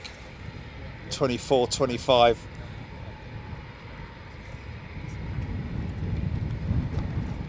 No, I'm just looking at it on my phone. Just I'm keen to play back that. So what are we doing now? Are all the aircraft that went out have all now returned? Is that right? Are we right?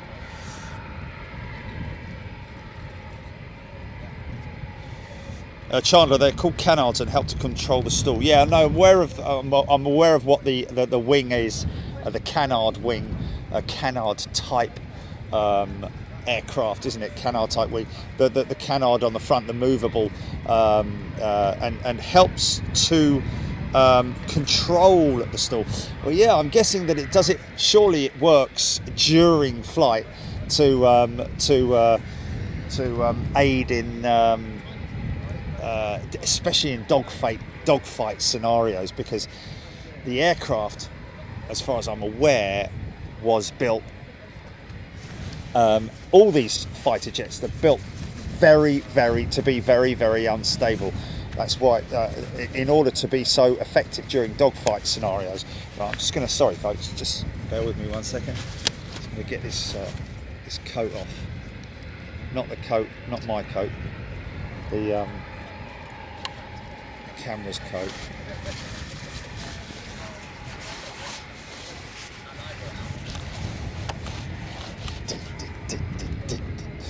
So you can see all these shelters here, folks. They are I'm led to believe, I think that's where 3 Squadron are based, or maybe not all of 3 Squadron, but a considerable, a certain amount of it. But these hard standing shelters.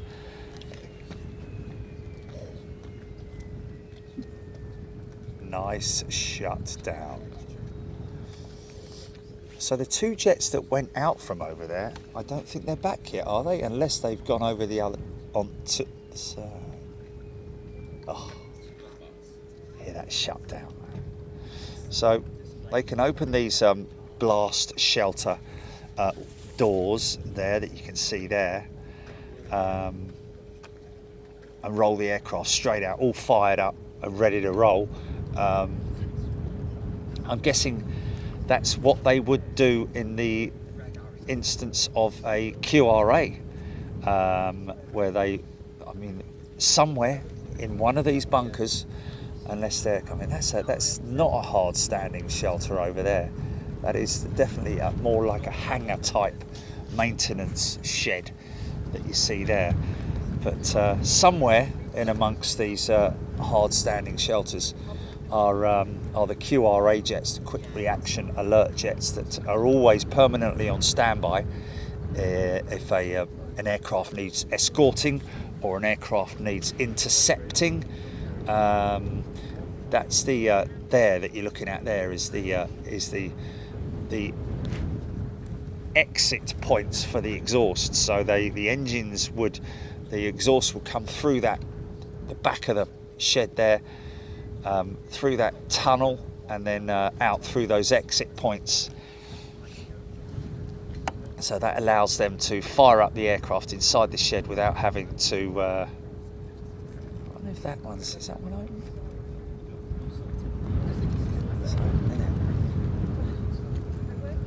Kind of gives you a look inside that one. Something over the top. Hearing something over the top. How many more jets have we got, folks? Have we got many out there, or have they all returned now? Okay.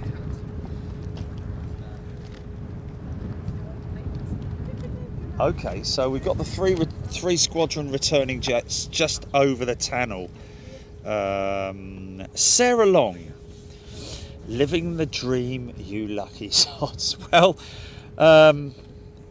wouldn't have thought it was much of a dream last night when the fire alarm went off at 4 o'clock in the morning. Yeah, but there we go.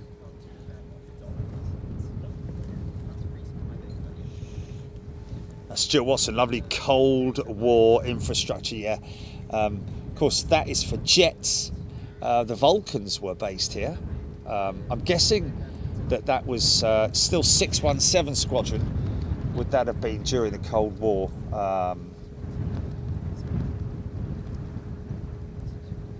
Probably in their flash paint livery. Keith Cornell, that diamond is the yellow diamond is 11 Squadron. Okay.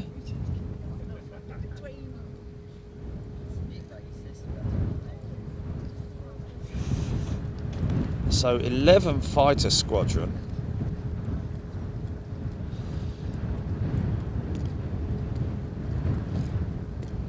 The world's oldest dedicated fighter unit.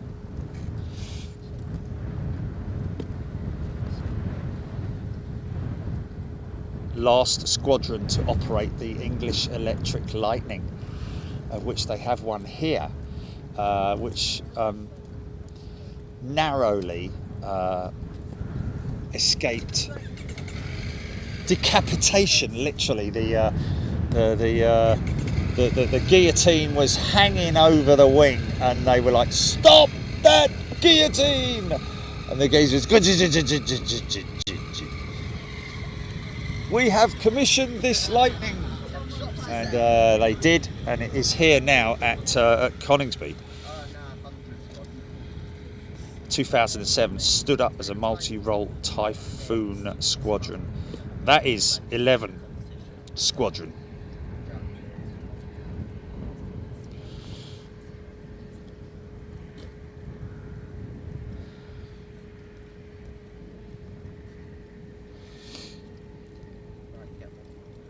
I take it X1 is 11, because 10X is 10, and one after it is 11, isn't it? So that is definitely 11 Squadron, isn't it? So Keith saying that yellow triangle indicating the squadron. Why don't any of the other squadrons have that? Is that an optical illusion? And it's no, it is definitely a yellow diamond, isn't it? Diamonds are forever. And that's a blast wall there. I'm guessing for engine testing.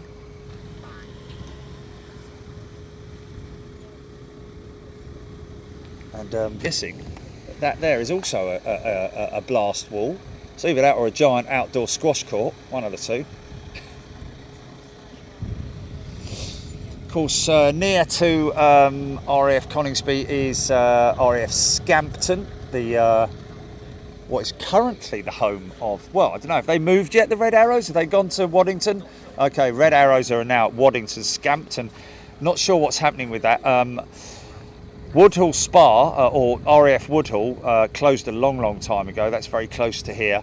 That was the home of 617 Squadron. That's where they were actually formed back in the Second World War, 1943 to 1945. I think they were in operation at Woodhall Spa, or Woodhall, RAF Woodhall. Sorry, Woodhall Spa is the actual.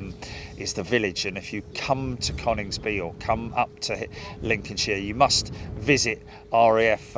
You must visit Woodhall Spa, because there's a very significant dams, 617 dam buster memorial in the village there. Lovely place to visit, and of course, was it? Blimey. Land integration.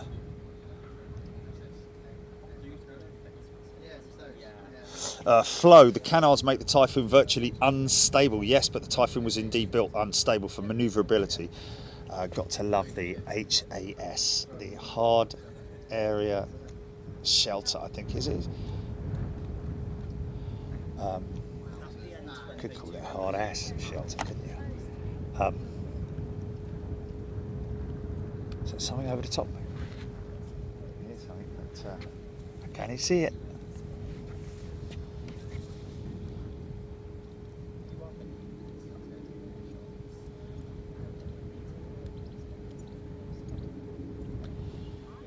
Scooby, Jerry, you see the US Air Force grounded its F-35A fleet, T-38T Texan 2 for ejection seat issues. There we go. So, well, it will only be a inspection, I'm imagining, because I'd imagine that by the sounds of it, it's some kind of like whether it's hardware or software issue, I'm not sure, but it's just obviously there's a it's almost like a recall, where some seats will be affected, whereas others will not. Whether it's something that's happened due to age or what, I don't know. But obviously all of those seats made by the manufacturer are being inspected. But I think it's a very short amount of time that these aircraft have to come off the line. These Typhoon squadrons were affected.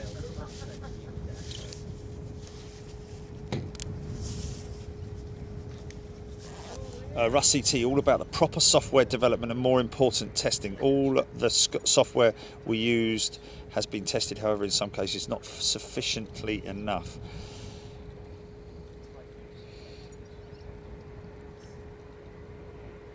Stephen offered Typhoons or Typhoon north of Amsterdam.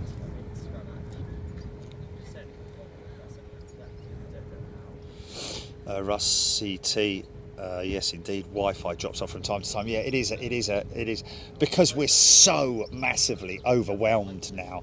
The demand for Wi-Fi and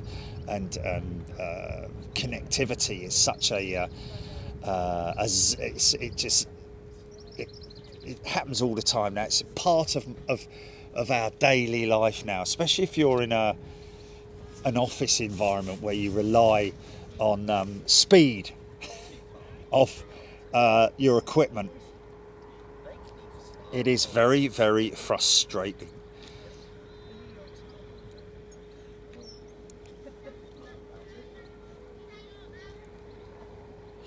Oh, Sarah Long, the electric, talking about the electric lighting. Most say it's ugly, I say it's unique, Sarah. Yeah. In fact, there's a very small little outdoor museum. Well, they've got a little couple of stuff. They've got stuff indoors as well. Very close by here, actually, on the drive from Woodhall Spa to the base here. There's a little museum.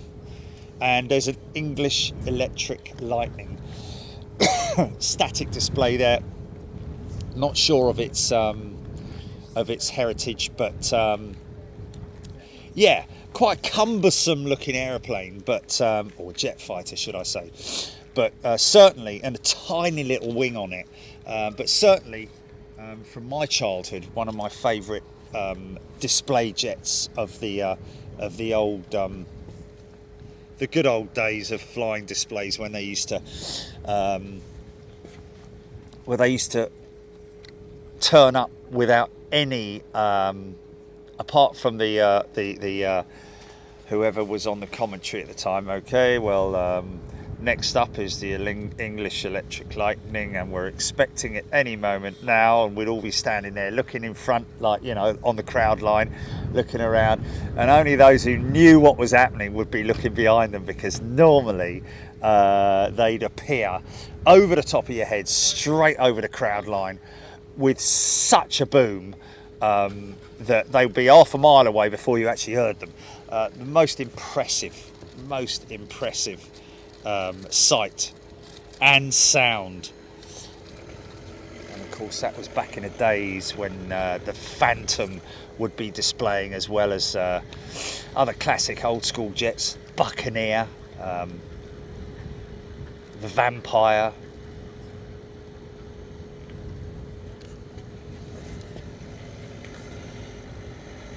Peregrine Bush F-35s are back up and flying again at Lakenheath following the grounding. Bootland Lightning was a missile with a passenger seat. Yes, it was. Sarah Long, yes, indeed. Petwood Hotel, amazing place to stay at. If you're into your history of Bomber Command, as I am.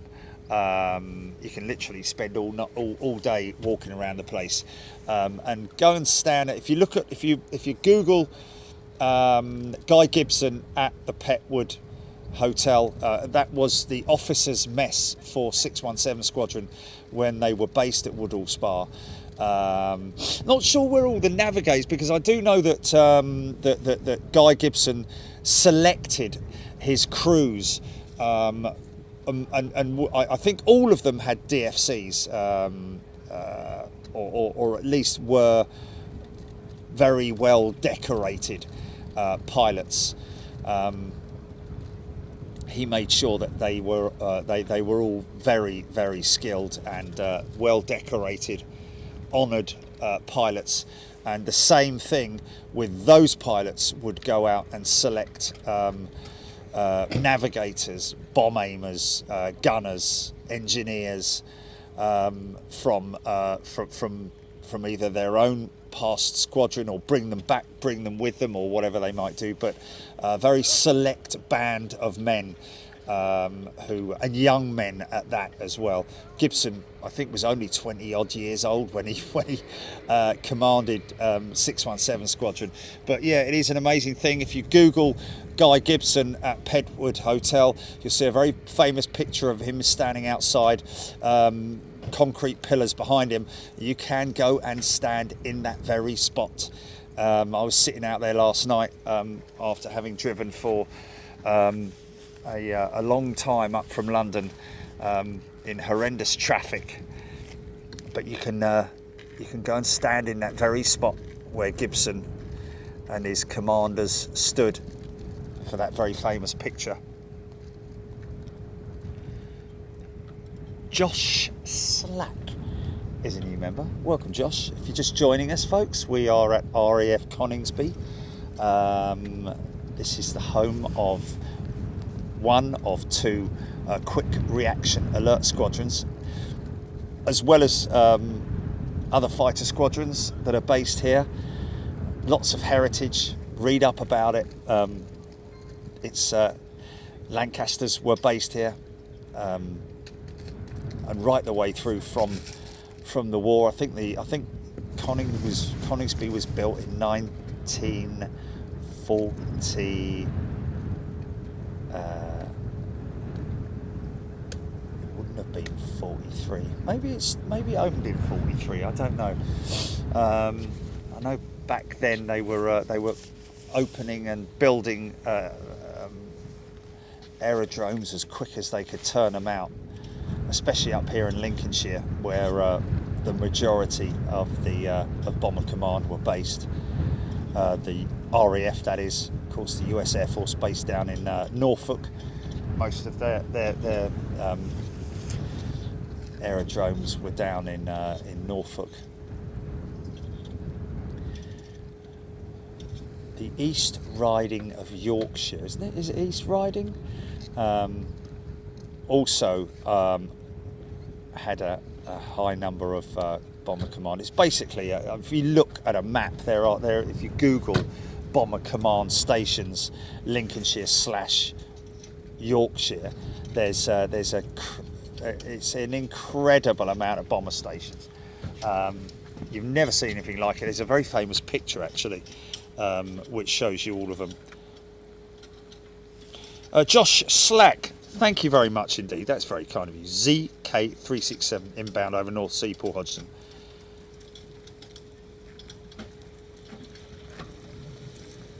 Ewan MacArthur, Gilly, just got the Just James show absolutely lovely.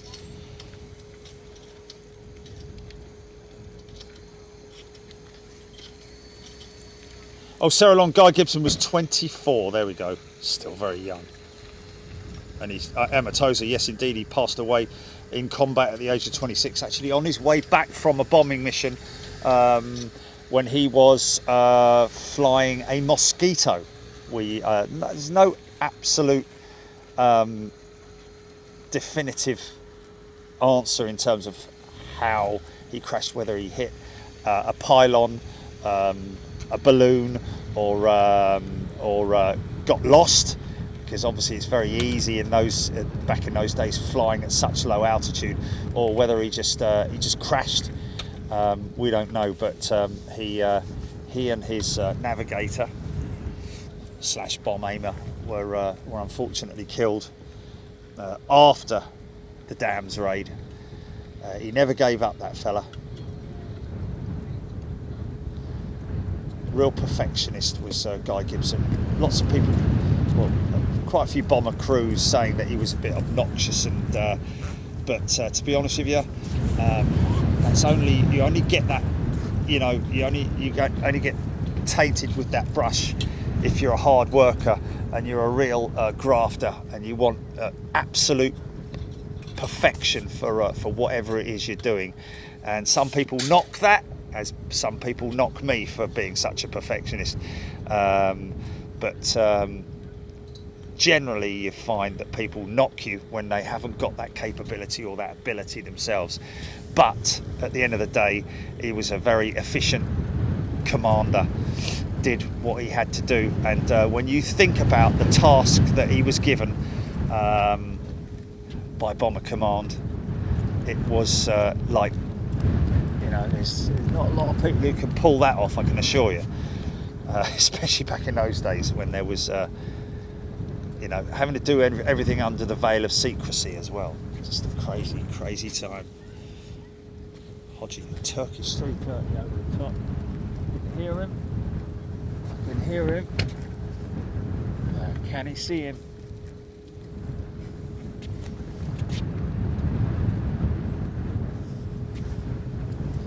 Turkish 350 in at Heathrow yesterday, I seem to, when I was it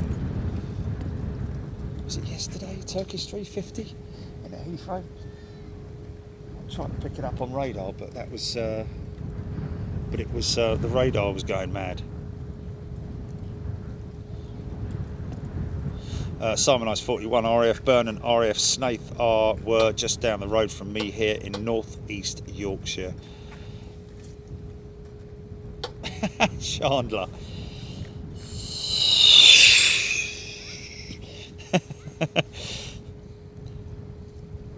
Eddie P9, my grandparents live in the Highlands of Scotland on a mountain.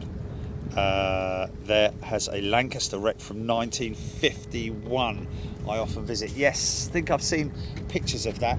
I think that was possibly on a training mission, that Lancaster, because obviously being all the way up in Scotland, they did they did from time to time fly up that far for training for long haul training missions. I mean, you know, the Peenemünde raid was probably one of the longest raids that they had to fly on. They were told, hit it hard, knock it out, because if you don't, you're going back tomorrow night, and then you're going back the next day, and then the next day, and then the next day, until that place is leveled. Of course, Peenemünde was used for the manufacture of the V2 rocket, which caused devastation and caused massive threat towards London and the home counties, and therefore it had to be knocked out. And that is where they plastered it with 1,000-pound bombs. But also, I think that was where the earthquake bomb, Barnes-Wallis's tall boy, and the earthquake bomb used for cracking through the concrete and tunnels and all kinds of stuff. Again, unfortunately, killing lots of people, which is a horrible thing. Never like to see it, but it's just war. It has to be done. Helen Clapp downloaded Lancaster. Yeah, it's a good. It's a really good. I'm very critical of things like that whenever anyone puts stuff up like that. But it was good to see what they did with that Lancaster docu-film. Some beautiful cinematography that they did with the BBMF flight right here at Coningsby. You'll notice actually one particular shot of the Lancaster taxiing past was at the position right where we are here, and yeah, it certainly brings home what those young lads were asked to do. Some of them just never saw beyond a certain age, just 55. Funny enough, well, not funny at all, but interestingly enough, 55,000 and change men lost their lives during Bomber Command in the offensive, and interestingly enough, 55,000 parts are what go to make up a Lancaster bomber. Can you believe it?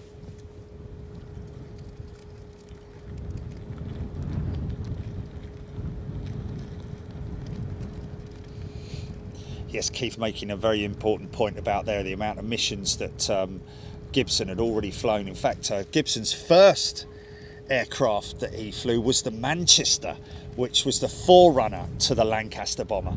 And that used an engine which was very, very prone to overheating. The Vulture, I think it was the Vulture engine, which was literally two engines mated together, which caused immense overheating problems, and I think Gibson did a tour, or almost a tour, on the Manchester, which was then at that point in time, the Air Ministry were like, man, this is just not working, you know, and AV Row then decided to extend the wing and put another engine, put 4 engines on it, and then came the Lancaster bomber, and the rest, as they say, is history.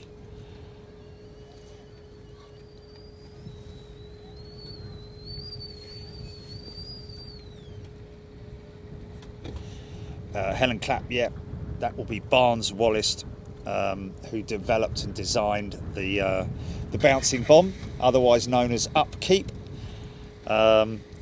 Yes, indeed, they did practice near Herne Bay. In fact, during that Lancaster docu-film, you will see footage of those practice runs. They only actually show the successful ones. There were some very unsuccessful ones. In fact, early testing with the Upkeep bomb, they used the Wellington bomber, but earlier designs of it more like a ball than it was a cylinder, and they had to. It was because they had to fly at such a low altitude. There was one instance where the water, the splash from the bomb hitting the water, blew a massive hole in one of the wings. But yeah, it was eventually a success. I think Wallace and called the Air Ministry down to Herne Bay during tests, and they were very close to giving up on it before finally he managed to successfully launch it from a Lancaster bomber. And of course they had to, in order to carry upkeep, they had to strip out the upper turret, because the upper turret weighed tons. I think it was crazy weight, like 10 tons or something like that, the upper turret. You know, just an incredible weight. So they stripped that out to save weight, and literally carved a massive, great big gouge out. Took the bomb bay, had the bomb bay there, but redeveloped the skin around the bomb bay area because they didn't need it, and implemented all the mechanisms, the winding systems that oh, sounds like tea's on.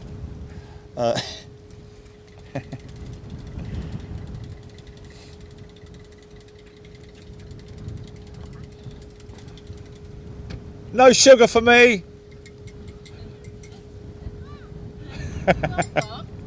Sorry? You want one? Oh, have you got spare? Tea or coffee? Oh, tea. Right. Builders, please. Tea. I was only joking.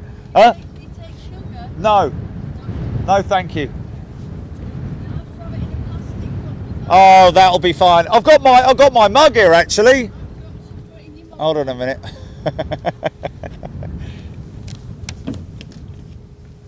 I've got my Larry.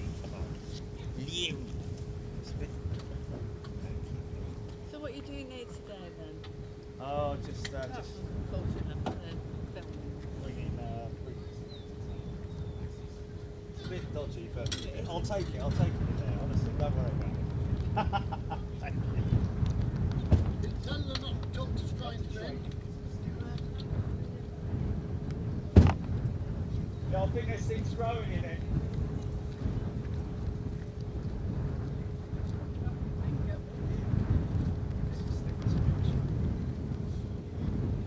Where are you from? Dan Sam. Just near Heathrow, about 5 minutes drive from here. Kent. Oh yeah. Sisters, one of my sisters lives in Tunbridge Wells. Southern part of the world, Kent. Garden of England. Go back.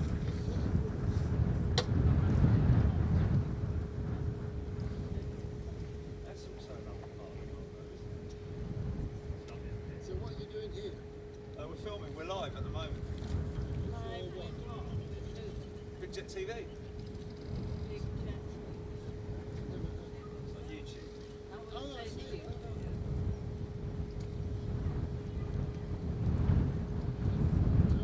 Lovely. Yeah, where's his jar? Yeah, don't worry about it. It's fine. It's absolutely. Look at this. Sugar? Milk? No, thank you. A little bit of milk. Yeah, builder's tea. It's fine. You got your cooking? Yeah.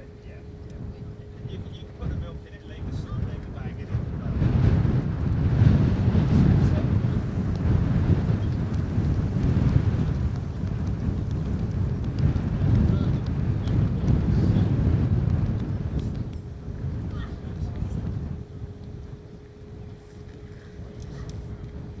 Well,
steering wheel, yeah.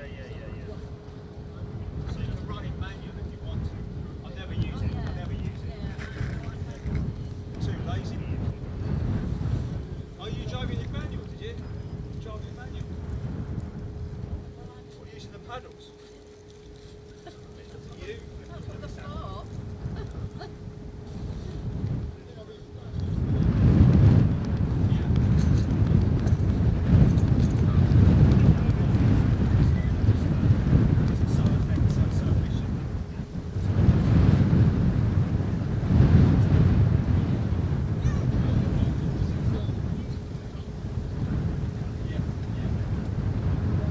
Oh, I see. You got hand control for the foot control. Okay, well, no, I can see it on the wheel. Yeah. Oh, how long did that take you? Really? So it's like accelerate.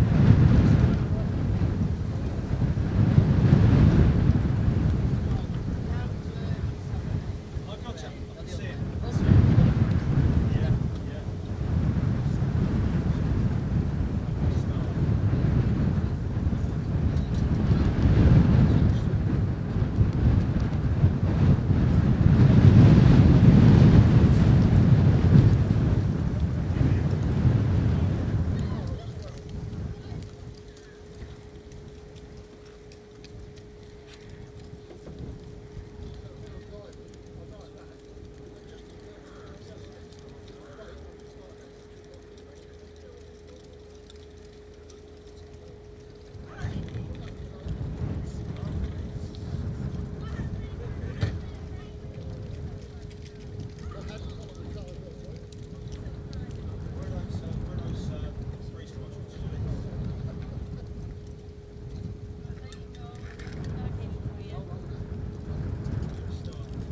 Thanks, guys.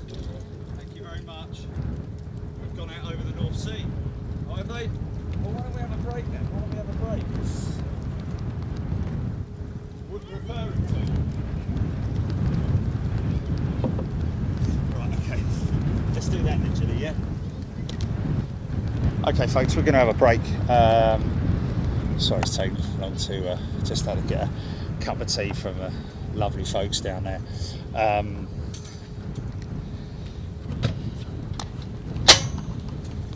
Okay.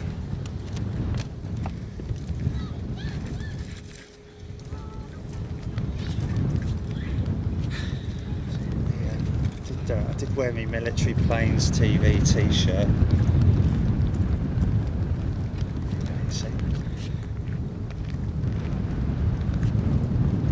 I don't know. It's got this. It's the. Oh, is it? Oh yeah, but that's apart from that, it's okay.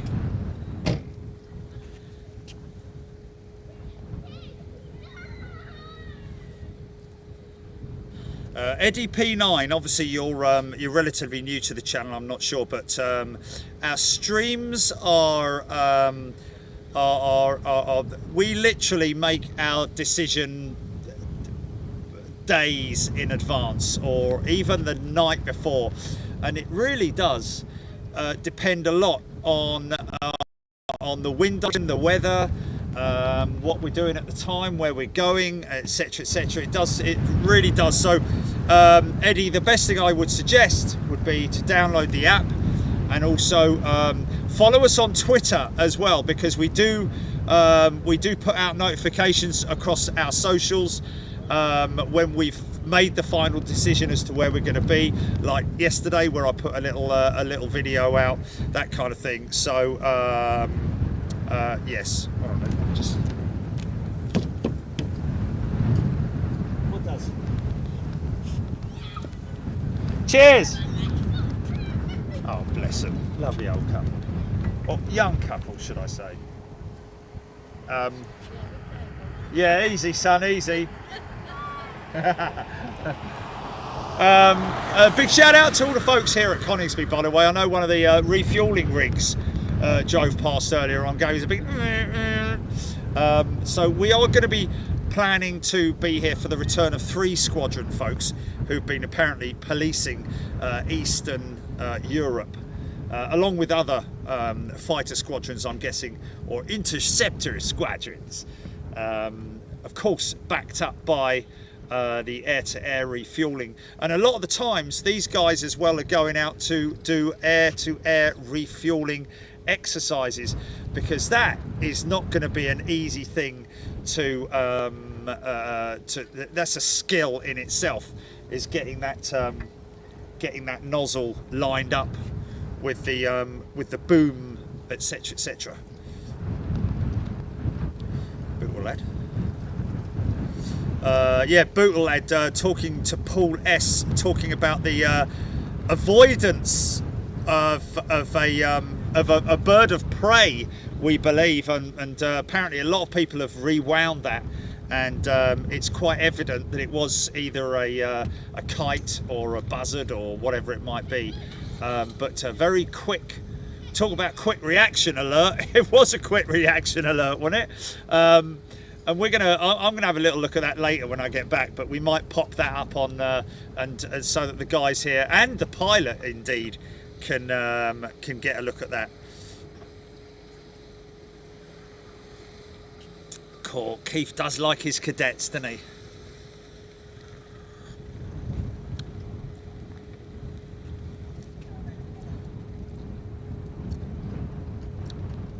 Evan Williams, they're currently playing over the North Sea. I think that's 3 Squadron that he's talking about there. So yeah, they have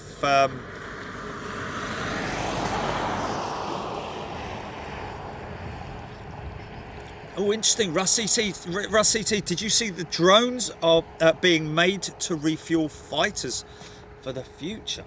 The future. Trying to see how that would work, because obviously, you know, the drone has to carry all that fuel, so it would be a very big drone, wouldn't it? Yeah.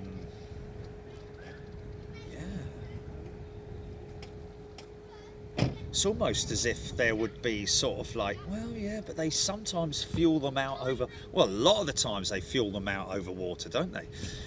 But you can see, I can kind of see, just thinking about it right off the top of my head, would be a tanker vessel out in the North Sea, for example, with 3 or 4 drones on that vessel. The drone would be fueled and then literally hover straight up to whatever altitude it might need to do, drop its line. But here's the problem. What is the fuel? What is the speed that the aircraft travels at to refuel a jet? You know, the tanker aircraft that they have, they must fly.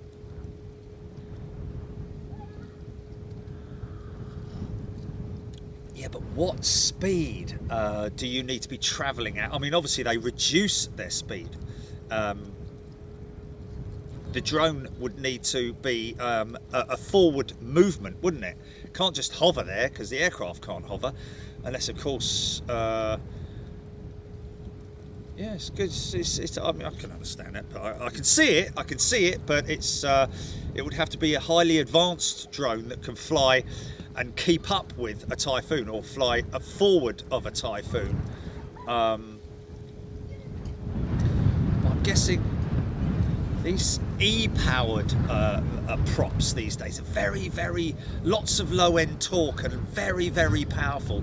You see it with the cars, you know, anything that's electrically powered, just as long as the batteries are powerful enough, are incredibly efficient and can travel at incredibly high speeds. So I'm guessing if you've got the propulsion, the means of propulsion on a drone, then yeah, there's no reason why you can't fly at the right speed to keep up with.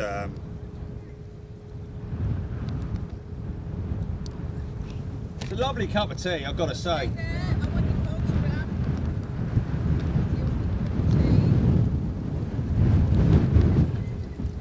Thank you. Peregrine Bush, tanker over the North Sea at the moment, flying at 230 knots.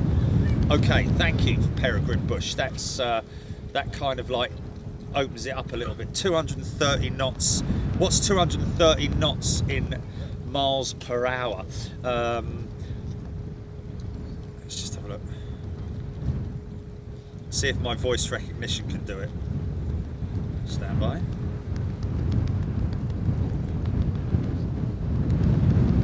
Go to search. What is 230 knots in miles per hour?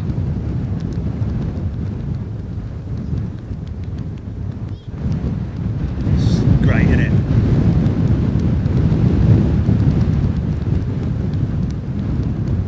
$142 miles an hour, which isn't very fast, really, when you consider a large drone. Well, these drones that they use at high altitude for drone strikes are very quiet, very efficient, and will probably, I'd imagine, be able to fly at 142 miles an hour, 230 knots. Amazing, isn't it? So there we go. So yes, I can see that, and I can see the fact that the drone will not need a base per se. It can be based on a vessel out at sea that is carrying fuel, like a giant tanker, for example, which will then reduce the. Was it? It's 265 miles an hour. Google says 264 miles an hour. Hold on a minute. What is 230 kilometers in miles per hour? Convert 230 kilometers to miles per hour. In our case, to convert 230, you need 230. It says 143 miles an hour here.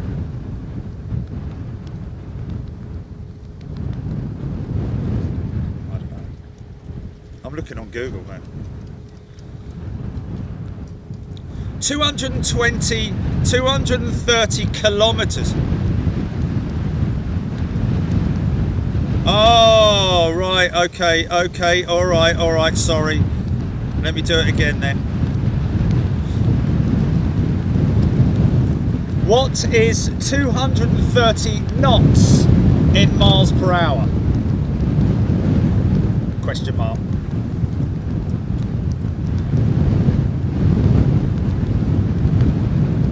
So KN, 265 miles an hour.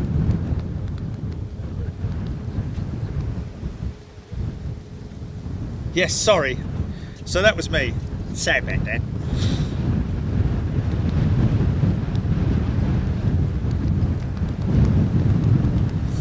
Steve Wishart, there's a KC-3 refueling 2 Eurofighters north of Norwich. 12,000 feet doing 276 knots.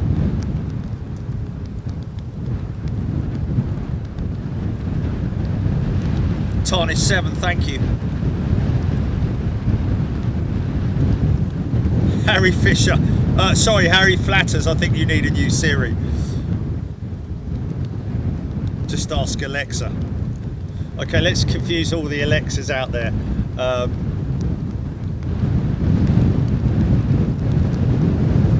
Let's see if they know this. Alexa, who is Jerry Dyer?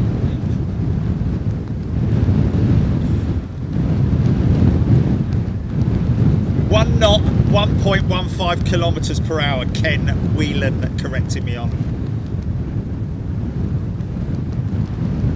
Yeah, you're coming through it on way after the lovely blue sky at the moment, I've got to say. Harry Flatters, knots to miles per hour is always roughly the same, plus 10%. Ah, there we go. Joe Foxton, yes, I know.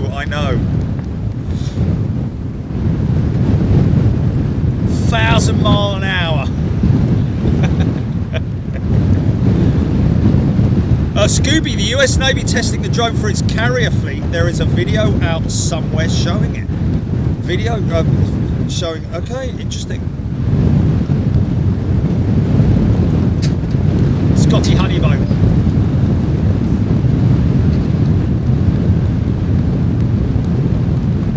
Alan Yolden, Navy drone refuels fighter jet, a key step forward adding UAVs to carrier wings. The MQ-25 T1 Stingray is slated for tests on an aircraft carrier later this year, ahead of planned 2025 deployment. There we go. So it definitely, we said it, and it's already being done. Debbie Costello, what was the question again?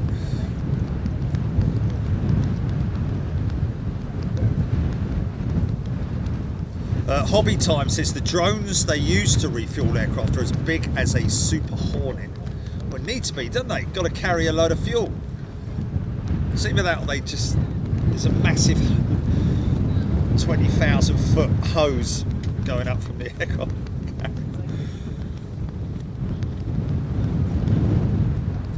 If it grooves, funk it, little legs. Jerry, I've just had a look online, and US Navy Boeing conduct first ever aerial refueling with unmanned tanker in 2021. We're way behind then.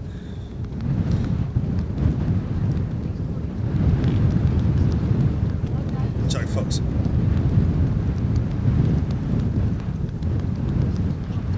Sarah Long, Google currently hates the plane enthusiast community, the same question asked by 1,900 people.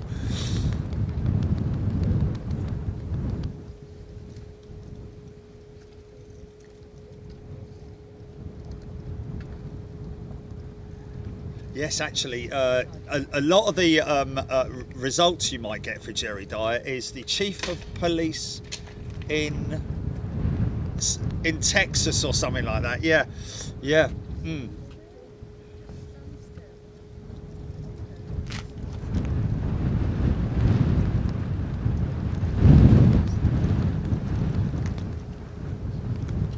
Mark Barr, cheers Jerry, you just activated my Alexa and it said it's an animatronic character. Oh. Alison Excel, mine came back with Jerry Halliwell. Hodgie, Boeing 787 Qatar over the top very soon, east to west. Well, we'll definitely get it. We'll definitely get it. Let me just check my east to west. Okay, so that's literally over the top. That way, in that direction. Fair enough. Okay, we'll get that in a little bit.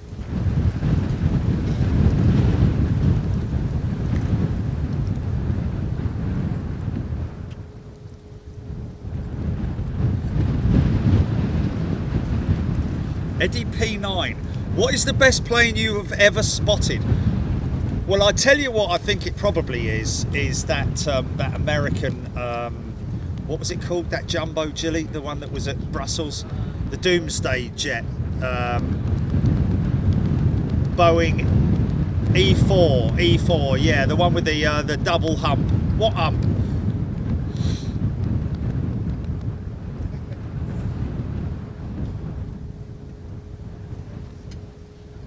Whereabouts at Coningsby is Jerry set up Scotty Honeybone? I'm about if you're where this is runway, is this 24 going in this direction? I'm on the north side of the airfield. Just listening out, make sure I can't hear any jets starting up. Crash gate 1, Craig Henderson. There we go. It's absolutely right, Craig. Crash gate number 1. To be kept clear, of course. I am, as they request, over a metre away from the fence line, and these guys know we're here.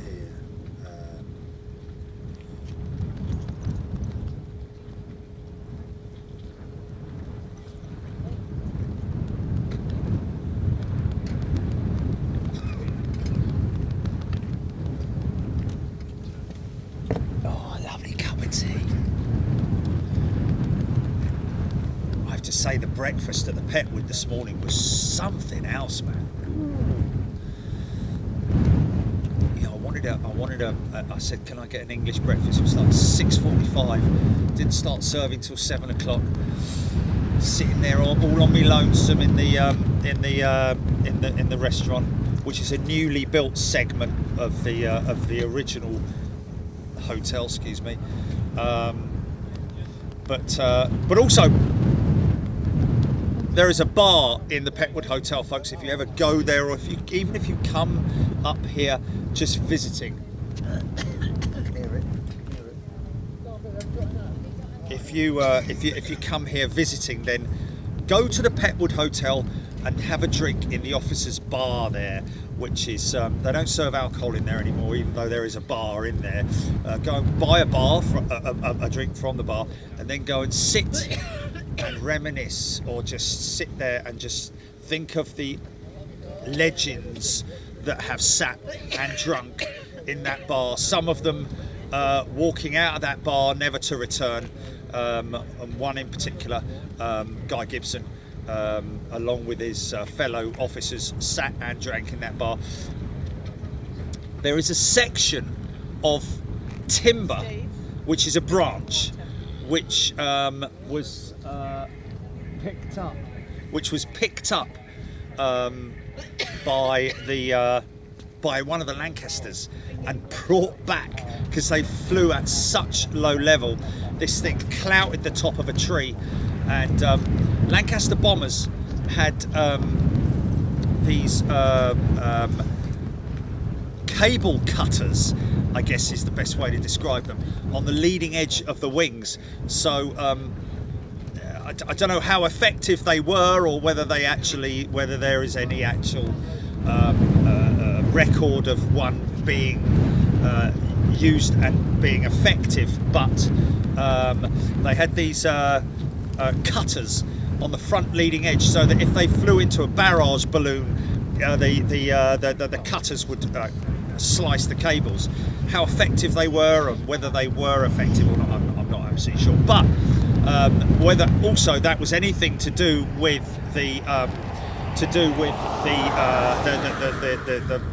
segment of a branch that was brought back from Germany on board one of the Lancasters,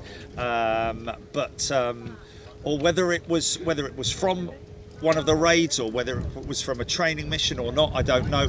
And how that got caught in there, I do not know. It must have been snapped off by one of the props. Of course, back in those days, the props were wooden as well. So I think the Dams raid Lancasters was pre Mark III's, where they worked with the paddle blades, with the big alloy blades, where they moved to the big alloy blades. Great thing about the wooden blades was if an aircraft came in and a belly landed, they'd be able to save the engines, because the props would splinter and break away, and the internals of the engine would stay intact, rather than being all bent and buckled and mashed and completely wrecked, as happened with the because if you can imagine, you see some of the props that are bent back, they're circling, and then bang, they suddenly stop. The whole internal structure of the engine is going to be completely... Oh, hold on. Chilly, stand by. In formation, GP.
See him, really.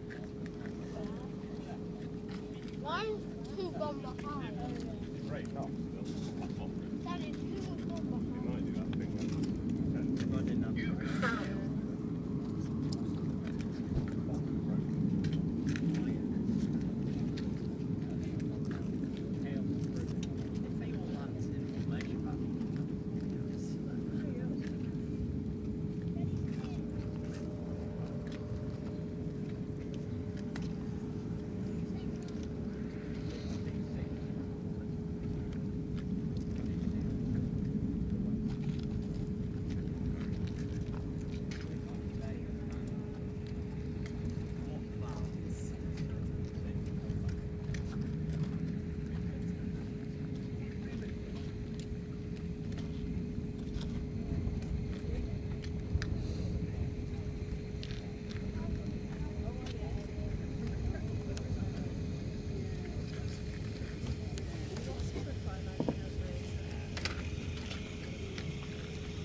Okay, well, they're either taking a very long run back or they're heading out.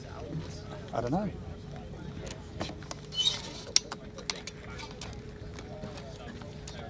The grey arrows. The grey arrows. Well, I've got to be honest with you folks, that's the first time I've ever seen a formation of Typhoons. Am I right in saying that? I've never seen a formation of Typhoons before. I wonder if they're taking a very, very long run or whether... That's them. That's them. If you're in Boston, that's them who just made a big left-hand turn, Clyde.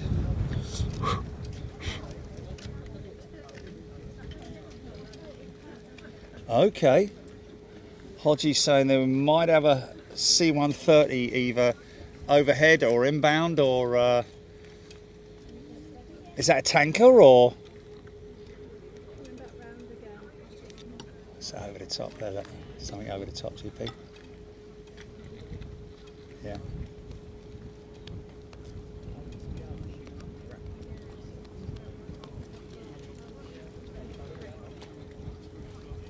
It's like BA Dreamliner. Looks like a BA Dreamliner.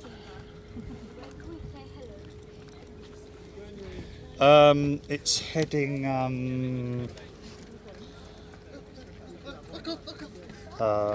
yeah, east. Yes.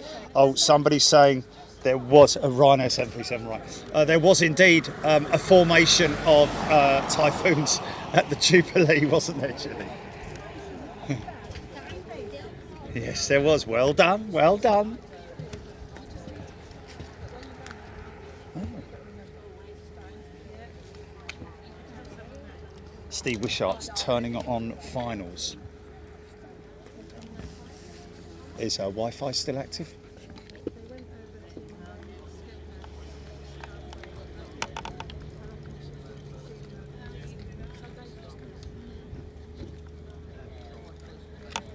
Hey look, it's the green liner. Is that the green liner? Here they come. That looked very much like Etihad green liner. Really? Oh. Yeah, opposite direction, yeah. Okay, another formation. Now this could be a run and break, multi-run and break.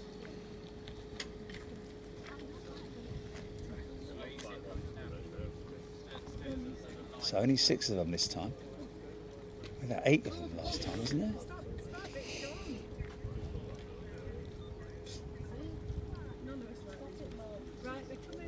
Ah. Oh yeah, formation again. So this is 3 Squadron. The other 2 were just joined in, did they? These are in Oh, haha! Welcoming them back.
Lead jet, get out.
They should, I'd imagine, make their way right the way over here.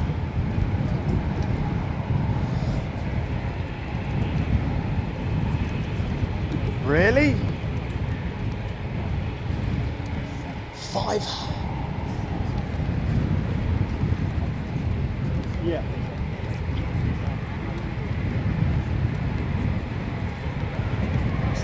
Okay. Going what coming towards us, or just fly past, or?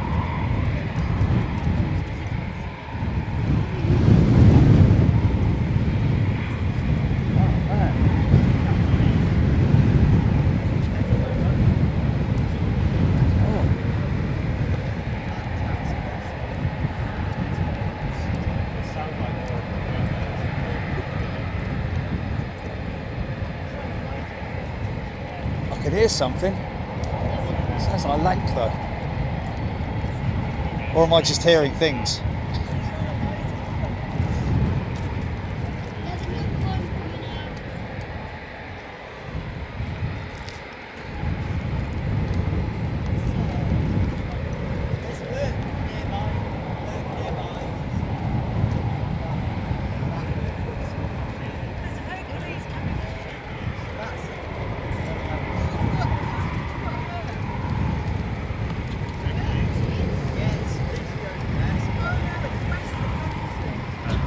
Well, I'm usually pretty good with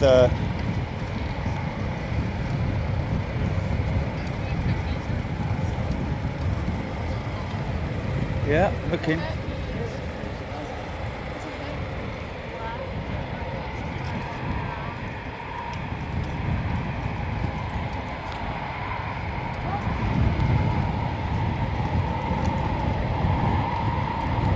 See, he's got his refueling. See, he's got his refueling boom out, and they.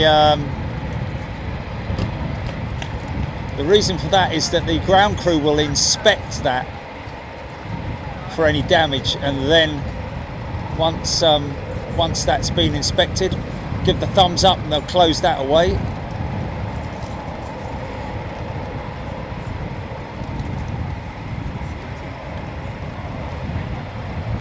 There it is.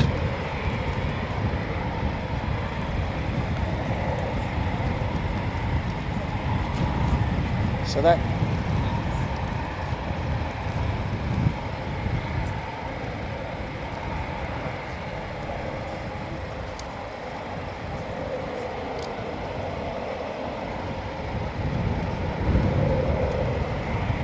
over to my right, yeah? Oh, blimey, yes, there it is. Yeah, miles away.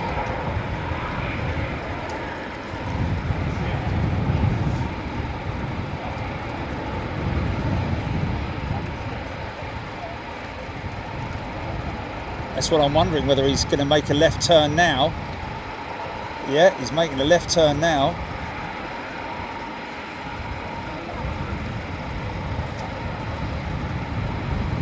Well, looks like he's making a long sweep of the field.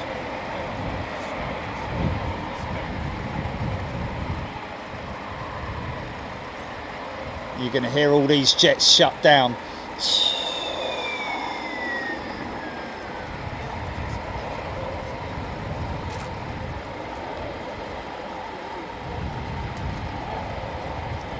Keep an eye on him. See the refueling.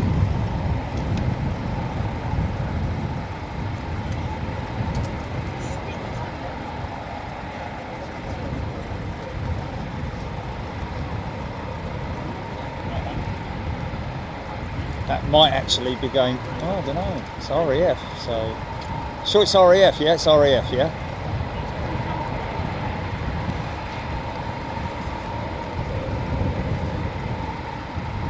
Going away from the field now, man.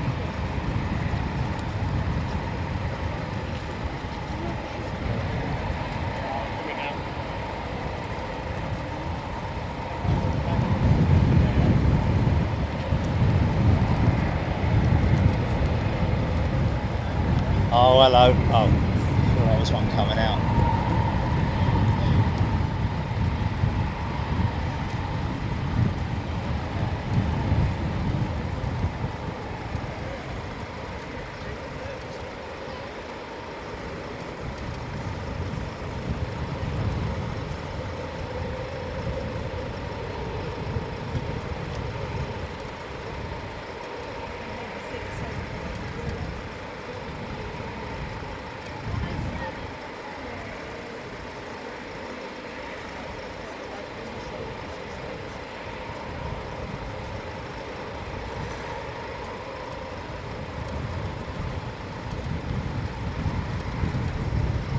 So you'll see the fueling arm on the right hand side of the canopy there.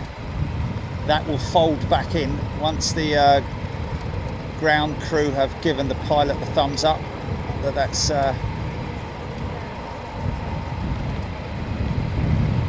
clear of any damage, because I'm guessing you can sustain damage during the mating process.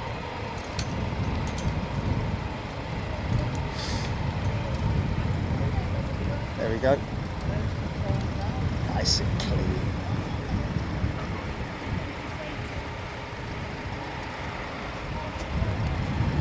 So you're going to hear them shut down. So I'm guessing those two jets that we saw earlier on coming from that spot there were the two that met them, and out come the afternoon session, folks. Stick around, give it a share, get your friends involved, get your family involved if you want to see this, ladies and gentlemen. The afternoon session. Tian fighter jets. How exciting.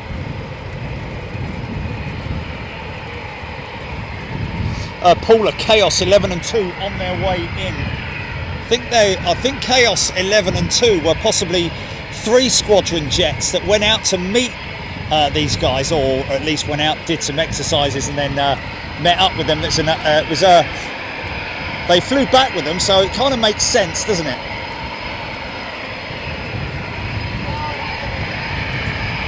It's getting hot in here. Shane Davis. Fat Albert only appeared on radar just northwest of Scunthorpe before turning back south. May have been LL up to that point. Ah, yeah, I've got 3 shit coming out, folks. Crank it up, because it's gonna get loud.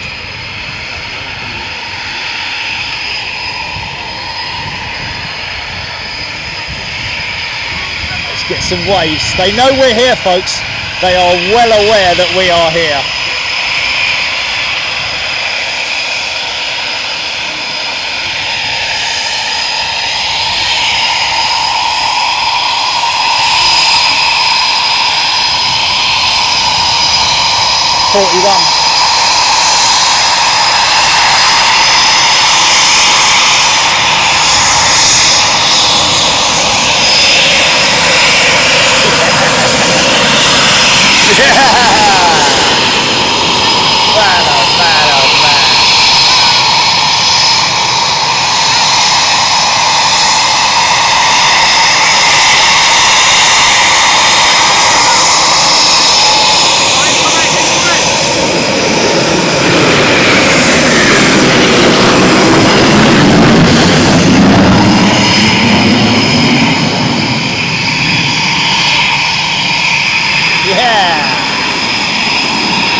Plane spotters now.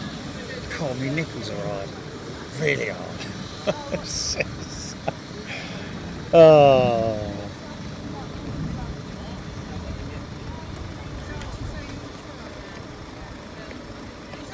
Okay, high speed pass. Come on. Throw some coal on the boiler.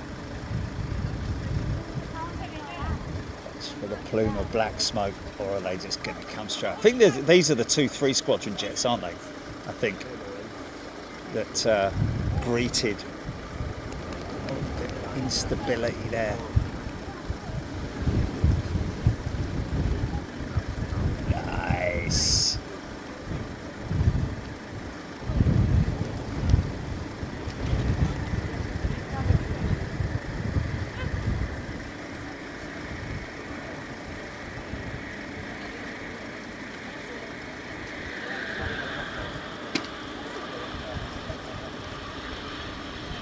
Wheelie King.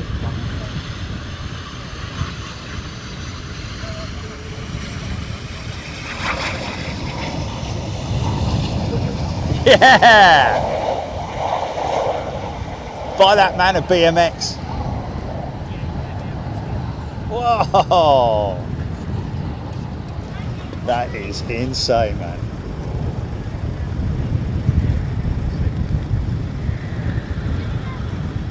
Better that. Big amount of aero brake going on there. Got all that wind coming up underneath his wings, so.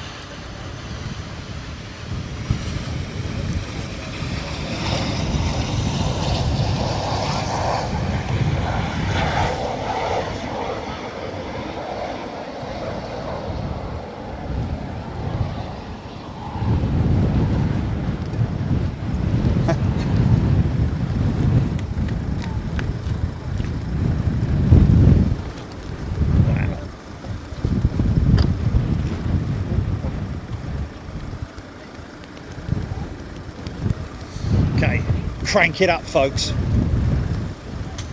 Signaller is giving the green. He's in that, or she, in that little signal box, giving the green light, doing a visual, make sure there's no bits and bobs hanging off of her. And, crank it straight up, and away we go. Watch the heat haze to erupt. Hold on a minute, we might have a line up here. Are we going 3 wide? I think we are.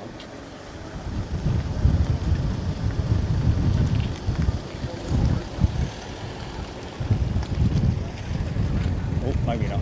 Here we go.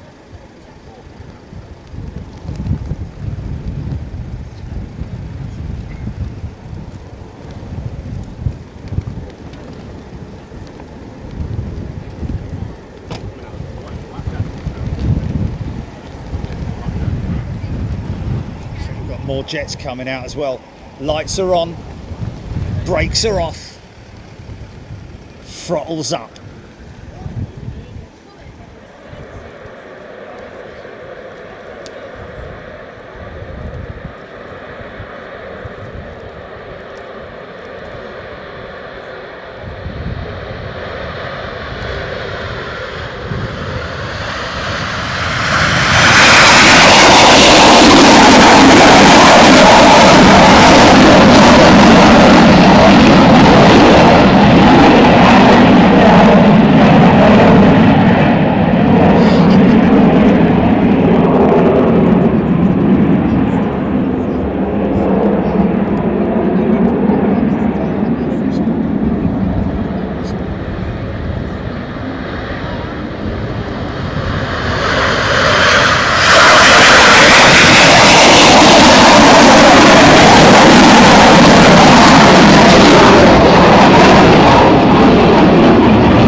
Territory.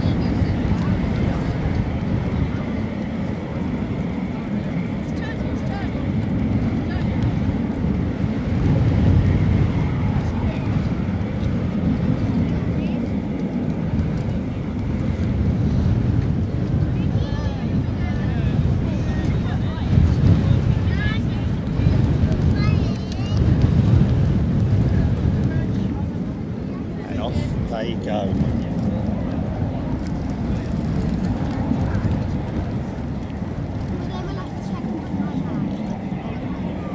Still running.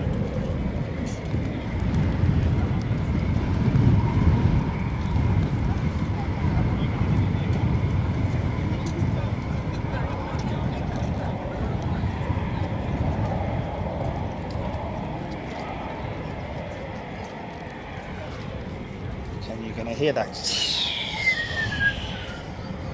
Shut down. Shut down. Tarnish 7, all dry takeoffs, no reheat. Great shame. Of course, always a big shame.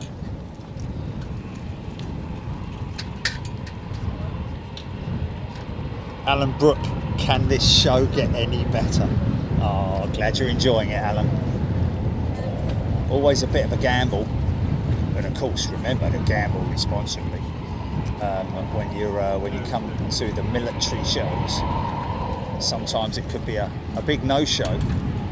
But we've been very fortunate and very lucky with our military operations on Big Jet TV. Takes some planning, of course.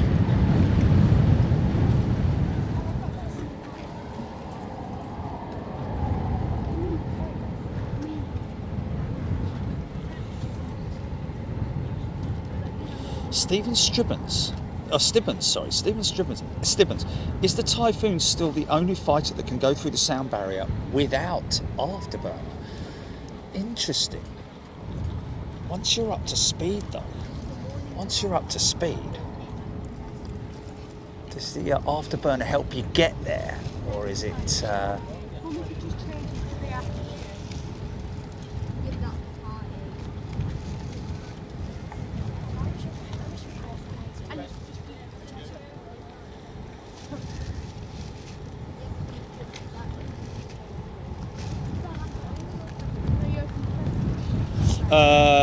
Alison Francis, good question. Not a silly question, Alison. A question that a lot of people will probably ask, but these planes are off on exercises, not on missions. However, this clutch of jets that you're seeing here are back from policing. So I guess you would call it exercises. Sarah Long's got her 8-year-old daughter and 12-year-old son watching. They have a grin almost as big as mine. There we go. Isn't that fantastic? Get the kids involved. Who knows? This may be the beginning of something new. Jet fighter pilots in our midst right there. A big shout out to Sarah Long's daughter and son. If it grooves funky little legs, it would be great for both Jerry and Julie to be given the chance to go up in one of these babies. Well, yeah, I mean, yeah, you're always going to. I think Jilly would want to be the Wizzo, wouldn't she? Weapons systems operator. That's all she needs to be. Of course, it would have to be in one of the two-seater trainers.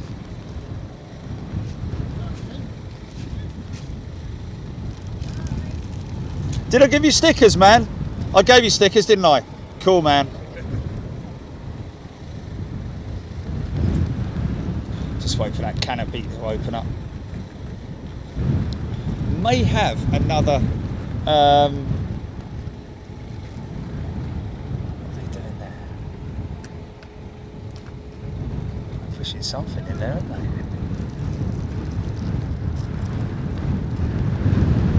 Something's being pushed. That's the jet that we... Oh, look. Got the doors open now of that Haas.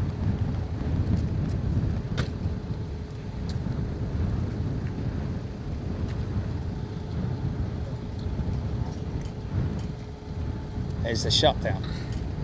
And that's a sort of like a sequence. Shutdown, canards, canopy. The whole thing sequences at the same time.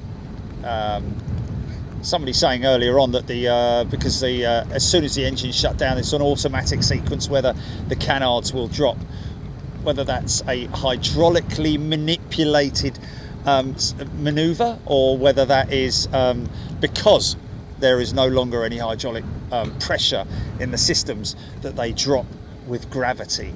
But I do know that the reason for them being dropped like that is because of obviously giving enough clearance for the ground, for the pilot, for the crew, the ground crew, to manoeuvre the steps up to the side of the aircraft and give full access to the cockpit for both the crew and also the ground crew as well after inspection. Lloyd Bell. What's that?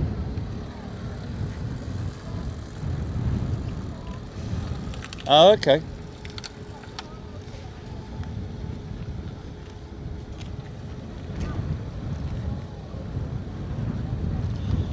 Jonathan Whitty, welcome back, Jonathan. He's a first class member. Very good to see you, Jonathan.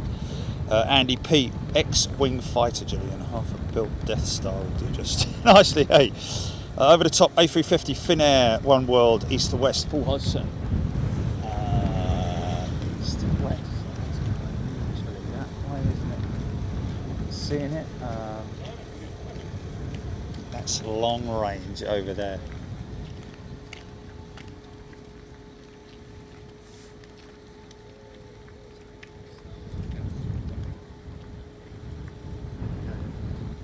Probably never.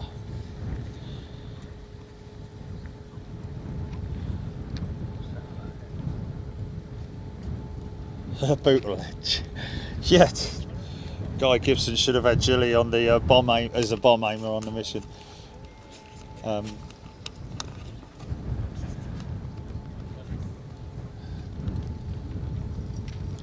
it's not happening.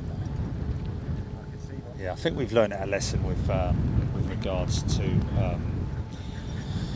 air shows and anywhere where there's a significant amount of people.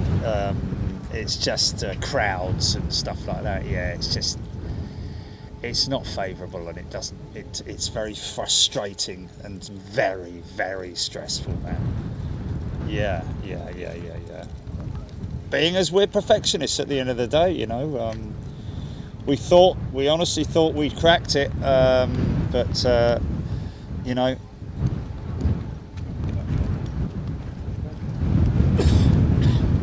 yeah.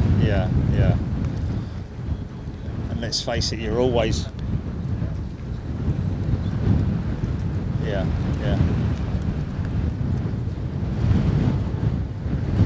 Welcome back, sir. Back on home soil. That's one small step.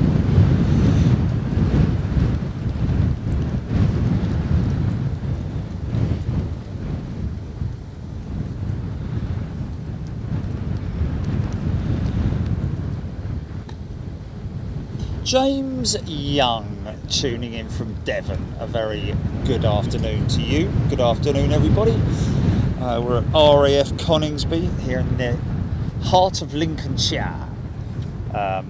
Great place to visit, folks. If you're ever thinking of visiting up here in the heart of Bomber County or county, yes, Bomber County. Anyway, it is the heart of where it all happened during the war.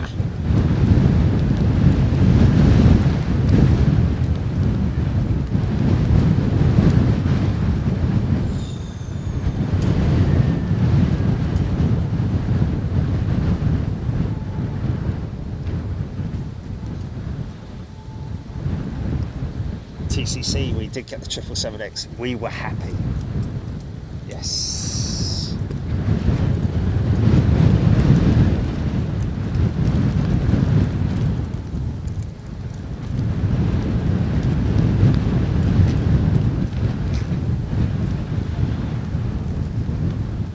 Paul Howard's got a Globemaster circling him in Pembrokeshire, running in and out like a headless chicken, so it's not to miss anything.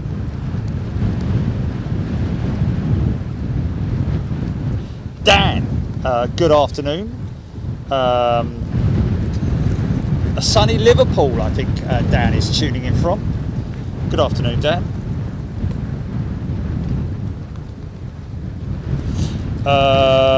Lloyd Bell, Wolf, Flight Lieutenant, heading up the East Coast. Uncle Albert, yeah.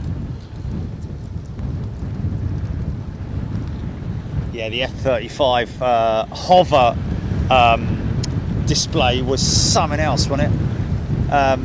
Took you right back to the days of the old Hawker Harrier, the jump jet, as it was commonly known back then.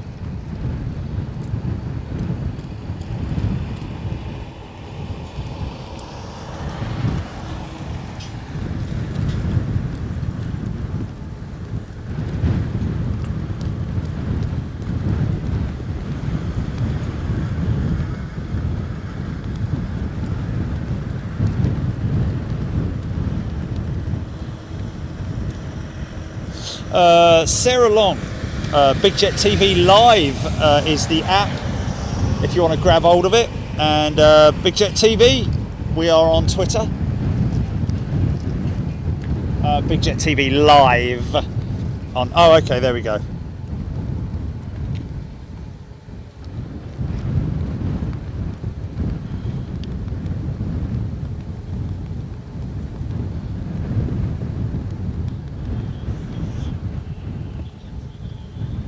Dan's on strike. Strike.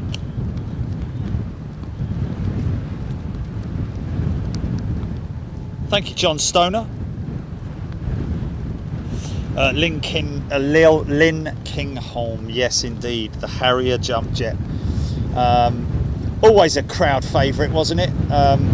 During the air shows back in the day. Noisy aeroplane, much like the F-35. I mean, to be honest with you, you needed a lot of power to keep something that big and heavy hovering, and very, very difficult. Crashed. A lot of test pilots crashed the Harrier during training missions, or should I say, learning lessons, simulations, because it was a very unstable aircraft. Even you know, it was bad enough in flight, but trying to keep the thing. Oh, have they gone? Oh, my tea people have gone. What's that, Jelly? An idea? What?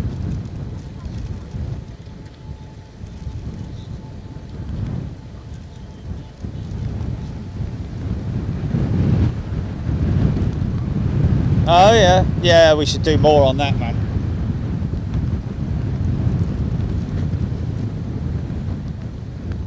Yeah.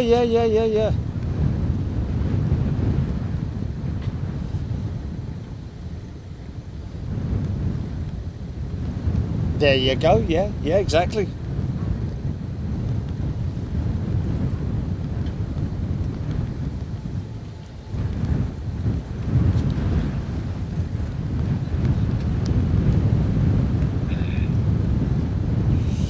Michael Heller, thank you very much indeed. Helen Privet, normally works at school, so I'm on summer holidays and really enjoying the daytime, the week, awesome daytime shows. There we go. Matt Cat Lady found a picture of me sat in a Harrier. It's not every day you hear someone saying that, is it?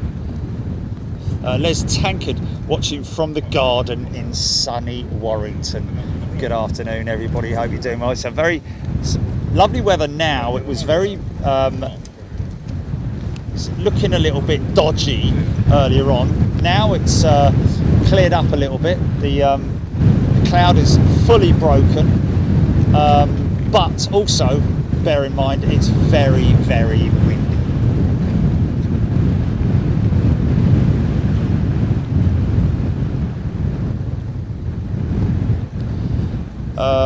Paul at Doncaster this afternoon is a 747-400 Atlas Air departing at 3:25 and at 16:45 330-200 Jordan Aviation on behalf of PIA departing. Okay.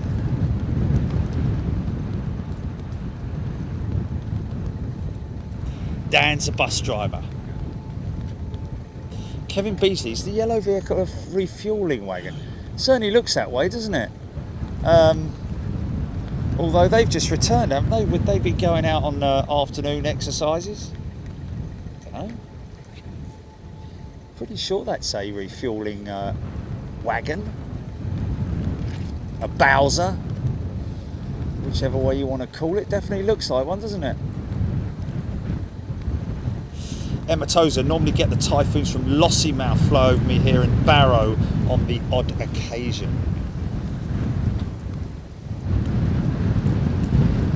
Any time's a good time to being flown over by Typhoons, isn't it? Keith Cleggs was sat in a Harrier on Saturday at South Yorkshire Air Museum Open Cockpit Day. It's great when they do that, isn't it? An amazing, I would imagine now, even now, a Harrier jump jet, how the smell when you get inside these old cockpits, you know, like if you're, because of the mix of leather and grease and oil and other smells which are just stuck in that cockpit. Great smells, man, great smells. Leather obviously from the seats, rubber as well, smell of rubber and grease and oil. Yeah, those all gelled together.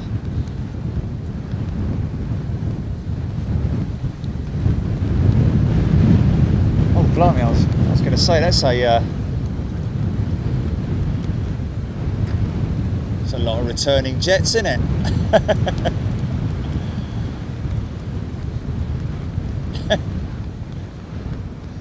Sort of slightly mixed up formation, but we'll take it.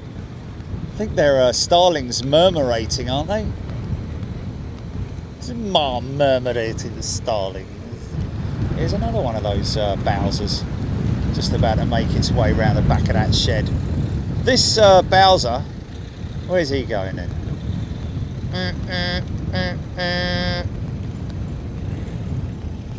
Well, you know, I mean, at the end of the day, you've got to keep these things operational. It's a good chance that the pilots have obviously returned home and now are off for a few days or however long it might be. But there are other pilots who may be jumping into these jets and either returning to their policing duties in Eastern Europe. Yeah, definitely. I think they are definitely refueling these airplanes, these jets. Sorry.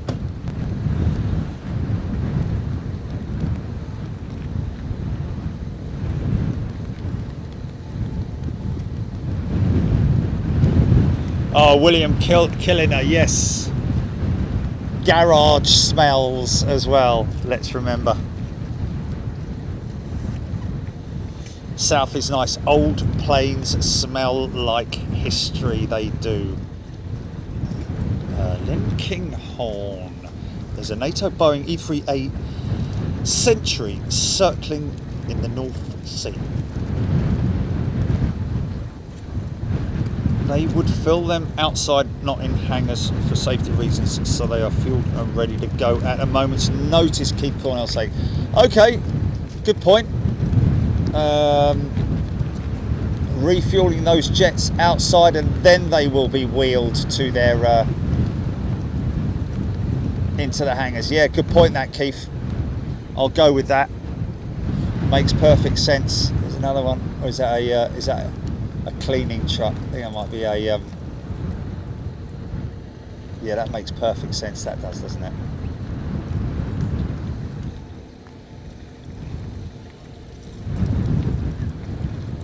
Emma Tozer, yes indeed, this is one of two quick reaction alert stations. Where those QRA jets are currently stored, I don't know whether it's always the same HAS shelter or whether it's whether they mix it up. I don't know whether it's a dedicated shelter. Of course, those things are those jets are permanently ready for action literally with the crew on standby inside the building as well. They get those things up and run up and ready to fly within a very short period of time. The longest part of the whole exercise is actually taxiing it out to the runway. However, yeah,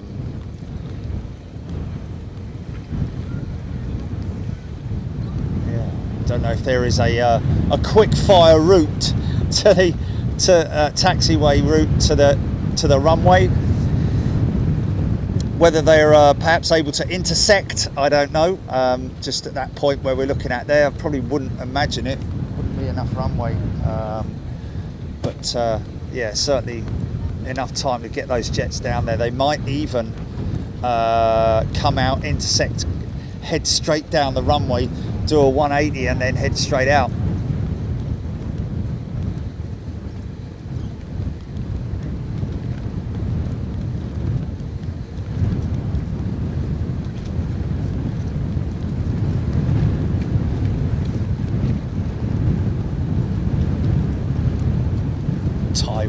Yes. Nitromethane. Wow.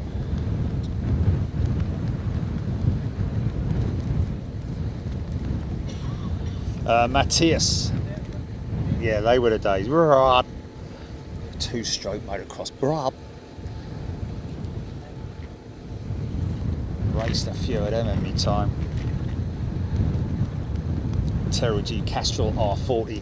That's the 2-stroke mixture that you get with the I think Castrol R40 is the mixture oil that you use with the fuel. It's a bit like Jet A1 with the kerosene and fuel mix, which gives it that sweet smell. Keith Cornell, QRA shelters are the nearest ones to the runway. Okay, well, I'm guessing then in that case, what you're saying, Keith, is would that be right? That they are the, well, there's one there. When you say closest to the runway, closest. Yeah. I'm guessing it makes sense that they would be as close to the runway as they can be.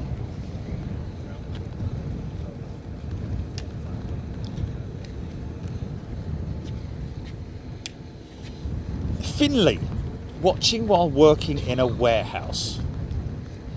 Matt Cat Lady, how busy is Waddington these days? Well, I think they still have exercises, don't they, in Waddington? And I mean, of course, the Red Arrows are now stationed at Waddington.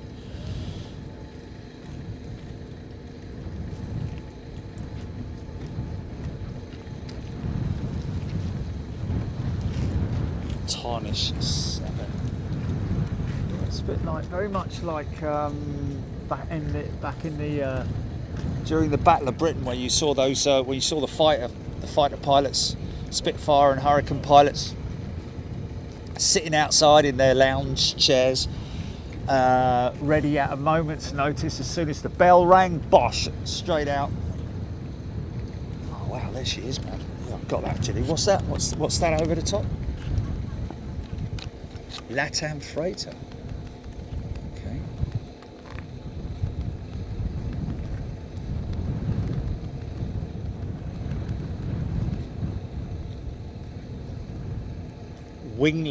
No winglets.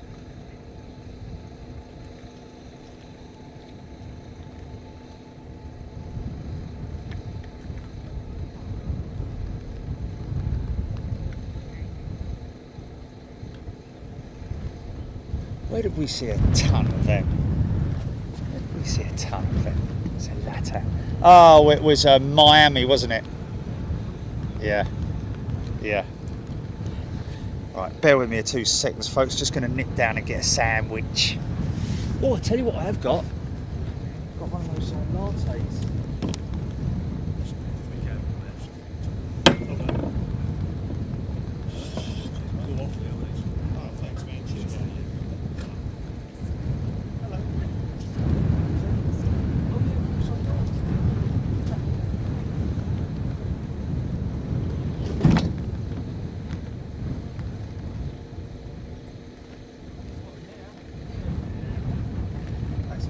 latte all boiling in there. There you go.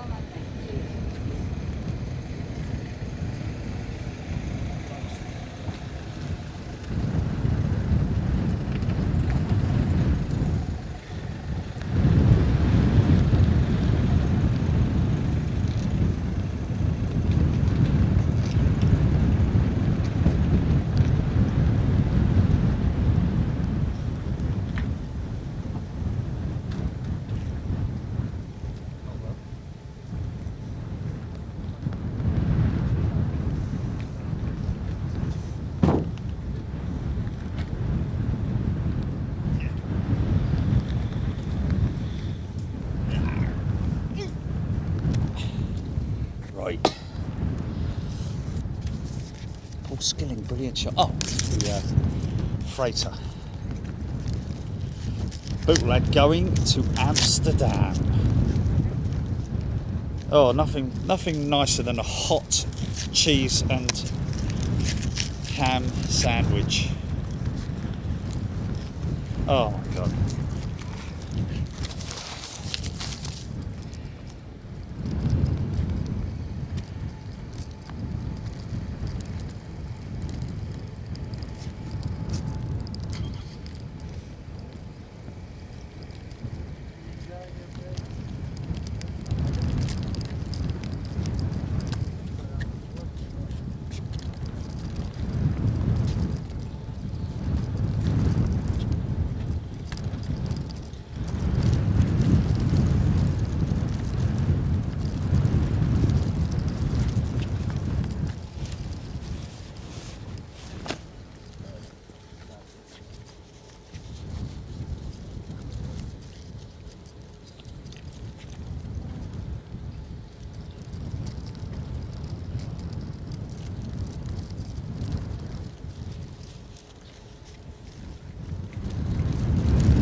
Yeah.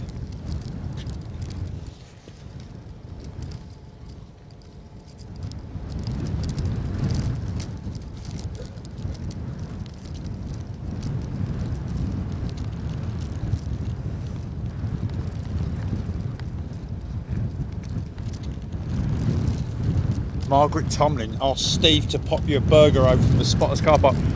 You know, I was thinking about that when I went this morning, when it was before it became apparent that I was going to be parked up at this end. I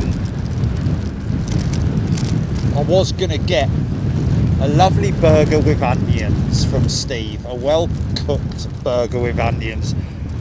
I had it on my mind, but you were always on my mind. You were always on my mind.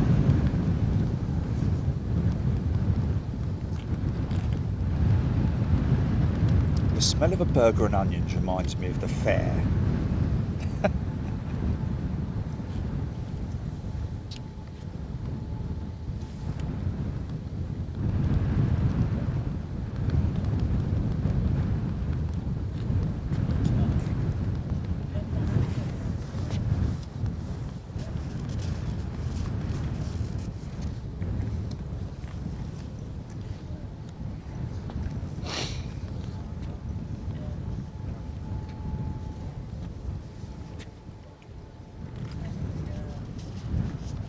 Where have those 4 jets gone out to then, Gilly? Are they over them?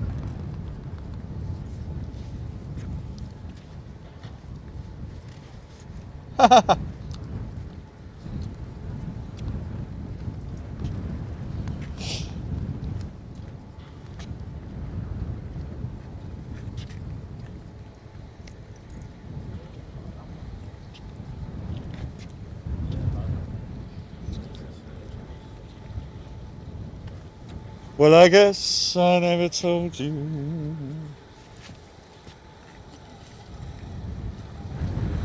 Joe Foxon. I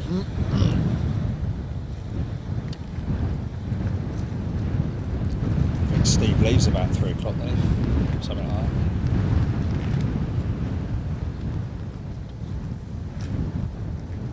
Because he had got Portaloo.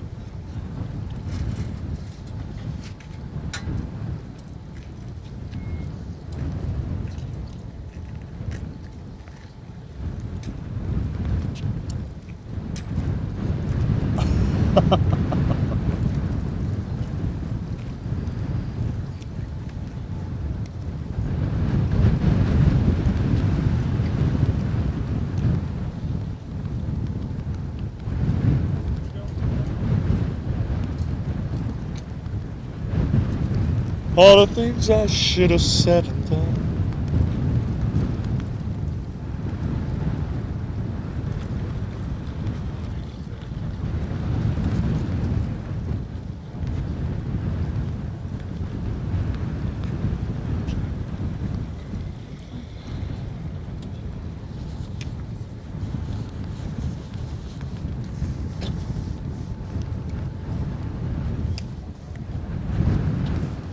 Lloyd Bell, they went up the east coast and disappeared off radar near Newcastle.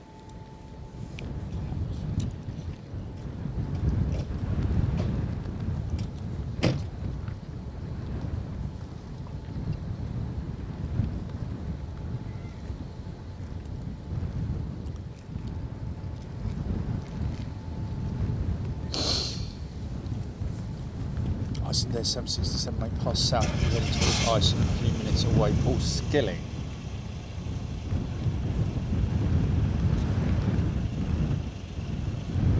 With what?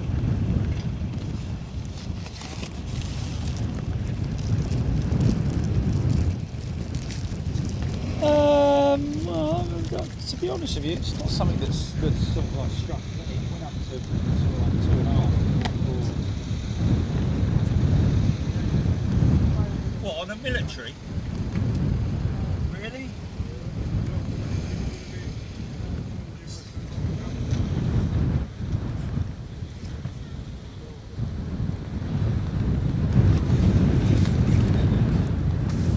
Right.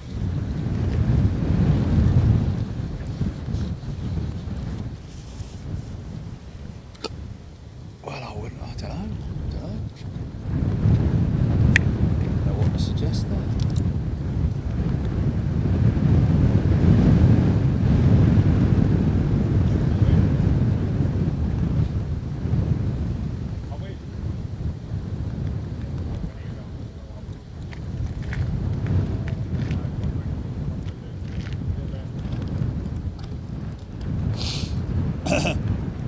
Yeah, that might have something to do with it, G.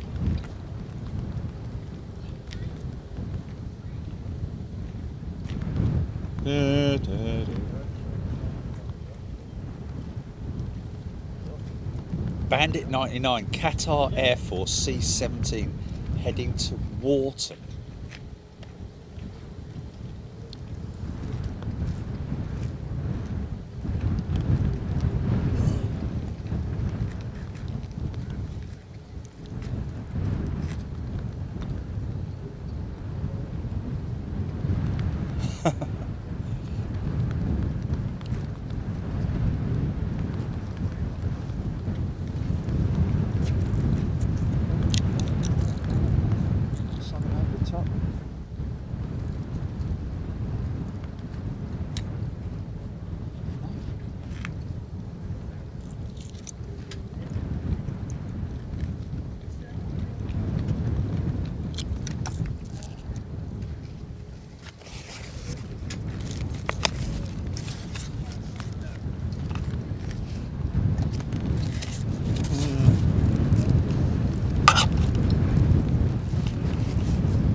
Well,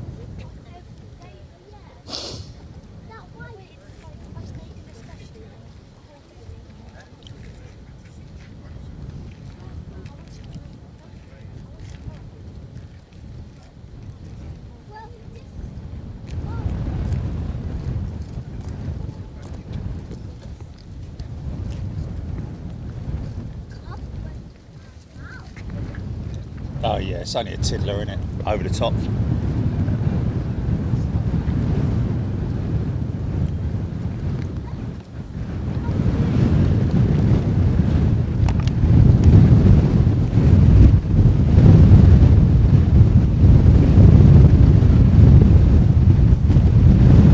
Is it Air Malta?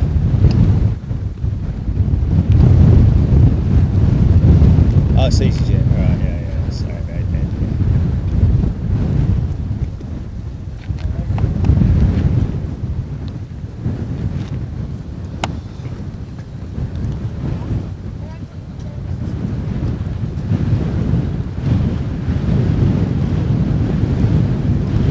What's that? What's that?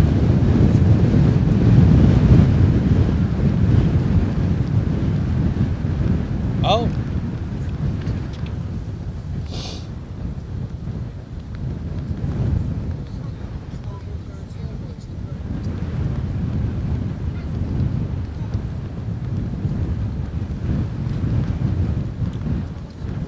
Canadian Air Force C-130 at Prestwick, Ken Alloway saying.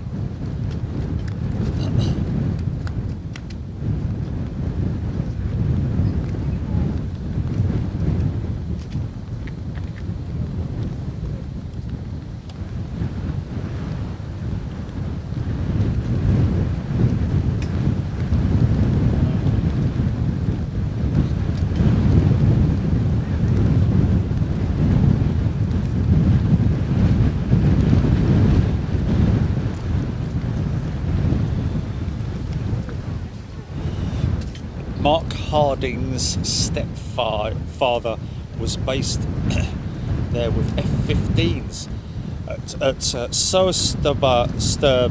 Soesterberg in Holland.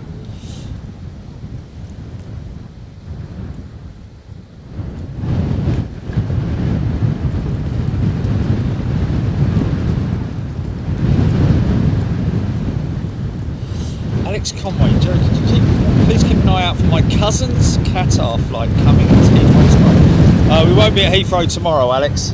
I'm still going to be up here tonight. I actually have a visit to East Kirkby tomorrow morning. Wow, it's getting very, very breezy here, man.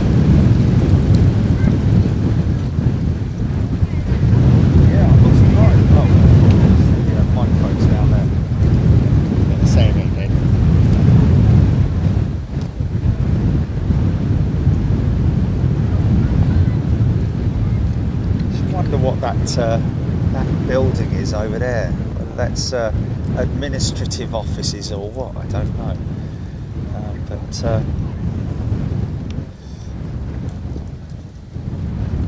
What, at the burger end? Oh man, you know I'm not. I told you this morning that I... No. No. No. No, that's up the other end.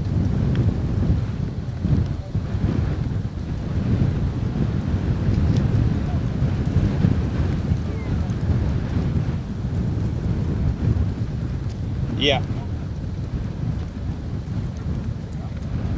Yeah.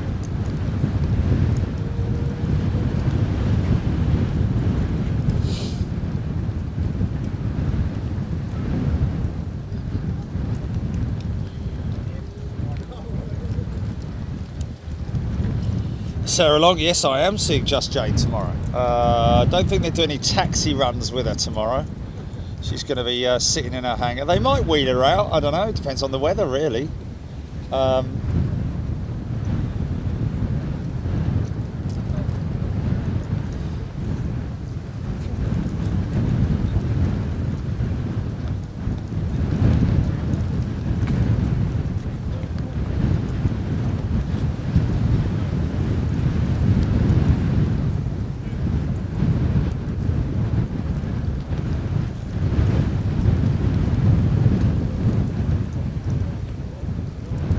Keith Clegg's at East Kirkby on Friday for the weekend all air show on Saturday. Interesting. It's an air show on Saturday at East Kirkby. That'll all be overflies and stuff like that, I'd imagine.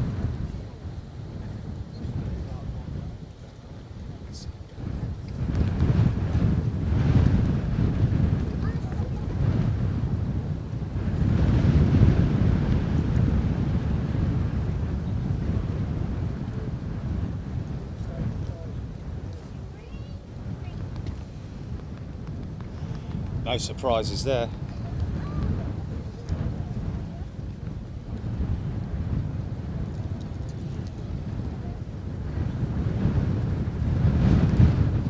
And no, we're not covering it. No, we are not. Keith Clegg, and it's a sellout.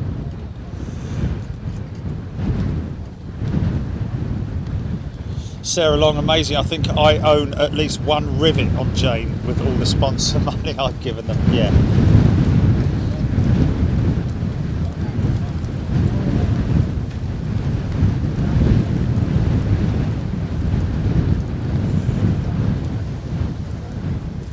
Emma Tozer currently got a Air France cargo 777 heading over to Paris, and behind us Japan Airlines 787. Dreamline also going to Paris, says Charles de Gaulle.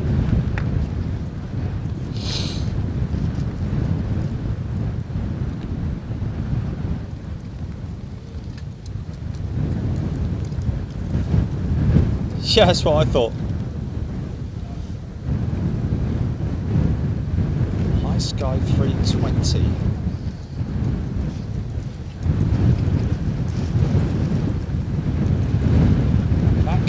Lady. That will probably be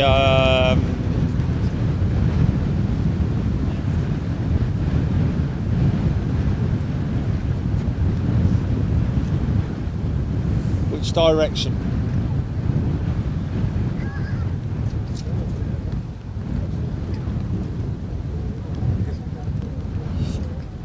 My mug, Jason. It was my mug.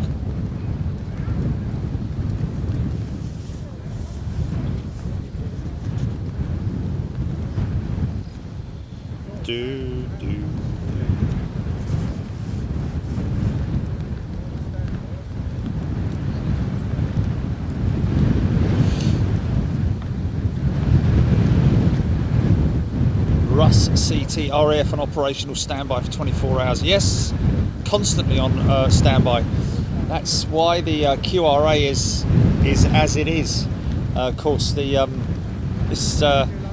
guys down this way will cover the southern sector, and the guys up at Lossiemouth will cover the northern sector, although I'm sure that they would both be used if needed. Okay, microphone.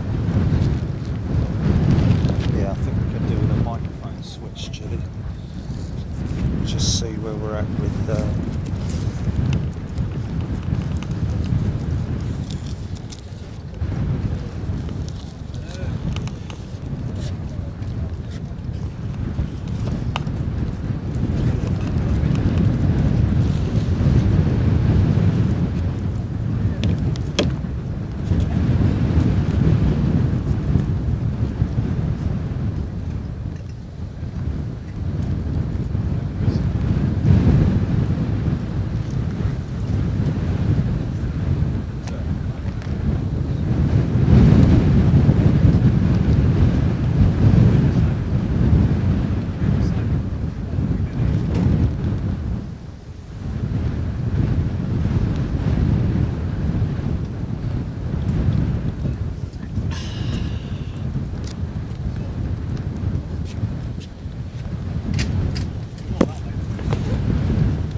satisfied.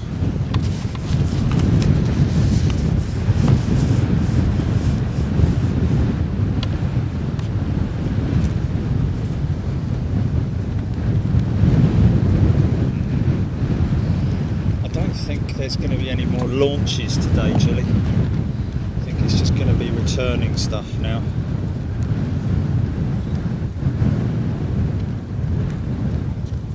catch that?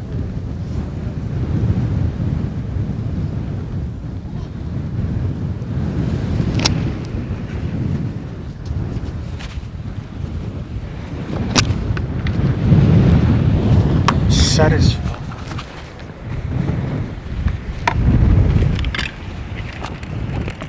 What's that? You say Zurich? Oh.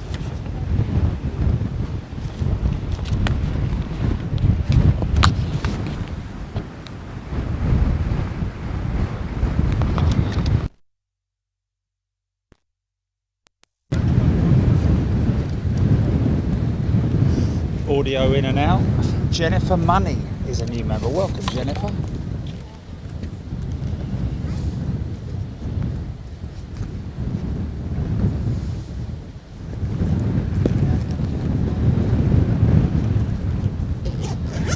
Jeff Bryson, no, we don't have anything. I mean, I guess they have had at times some heavy-ish stuff come in, but nothing regular, put it that way.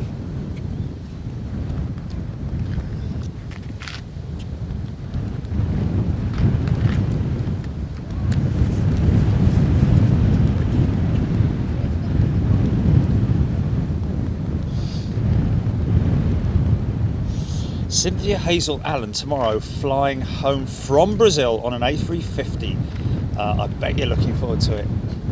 Yeah. It's a great flight. I mean, to be honest with you, once you know, if you were blindfolded, you wouldn't know whether you're on an A350 or a 787 or anything really, to be honest with you. Unless you're really tuned into the engine note, but then again, even then, XWB versus the Trent 1000, both Rolls-Royce power plants sound much of a muchness when you're on board the aircraft, depending on the wind-up. Starting of the aircraft would be the telltale sign, I would have said. Terry G, only 3 to come back. Yes, it certainly looks that way.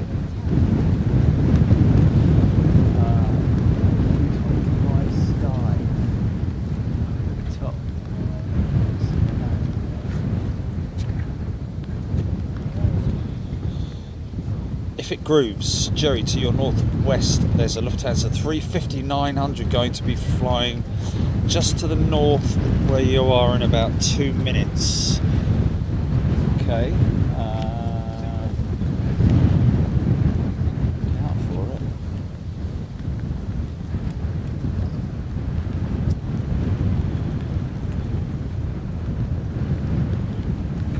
From the west to Munich.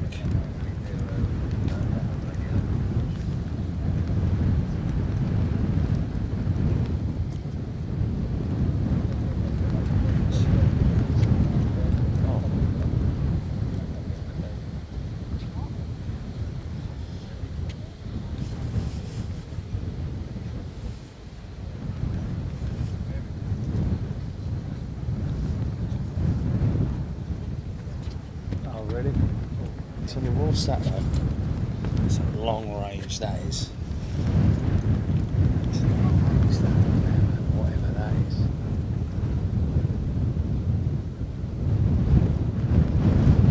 That looks like a little one to me.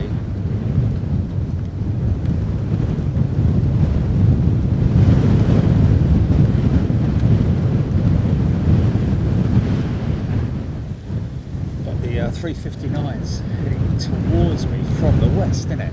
Oh, there it is. There it is. I've got it.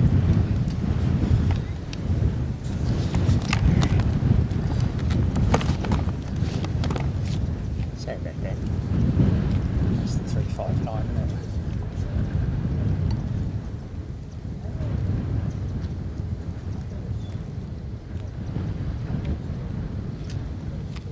Come on. Come out from behind the stairs. It's a good boy. He's shy now.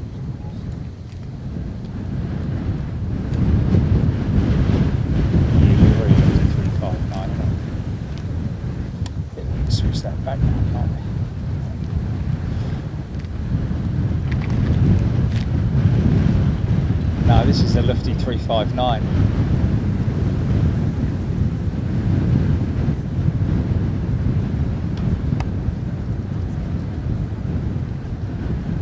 Oh, the other one going the opposite direction, yeah.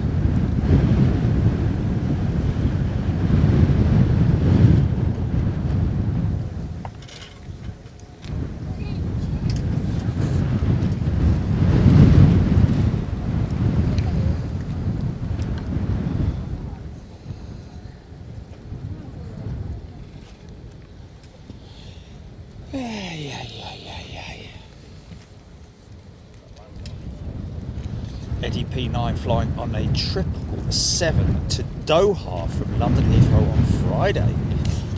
Nice. That the what's that? That Qatar, perhaps, Eddie?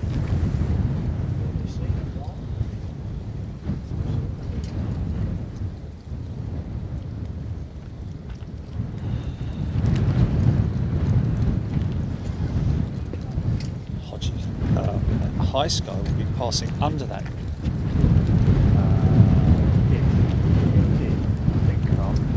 think that might be a little bit of a late one on that one.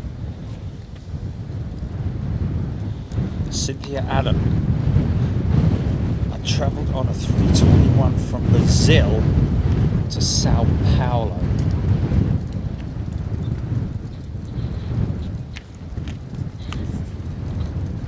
Ewan MacArthur.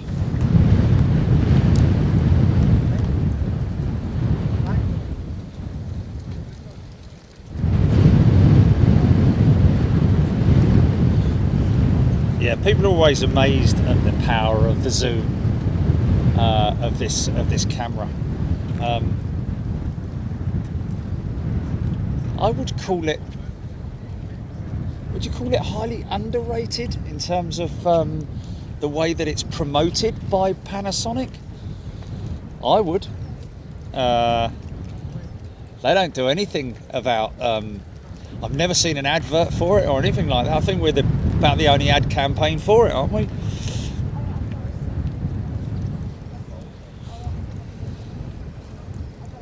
Oh, am I hearing the engine start? Hold on.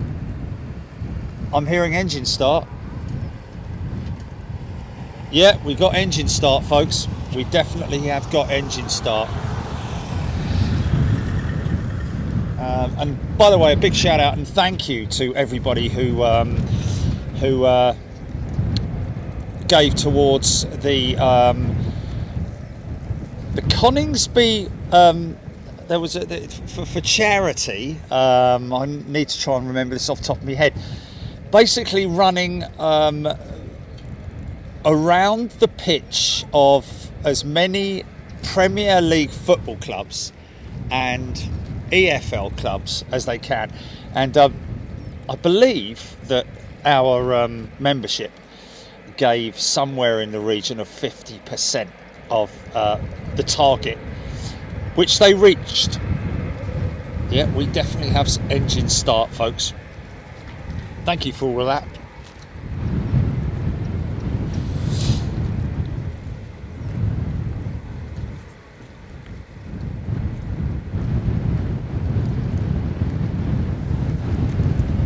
Oh, interesting. Well, I heard otherwise. Who was that? Jerry, did you see on the John Monday about the main gear on the triple being steerable? Ty Wiggins. Jerry, did you see on the chat Monday about the main gear on the triple being steerable? Oh, that's interesting. I know it's tilt. It has a tilt mechanism to it, which we're very aware of. Didn't know it has a steerable mechanism. Interesting.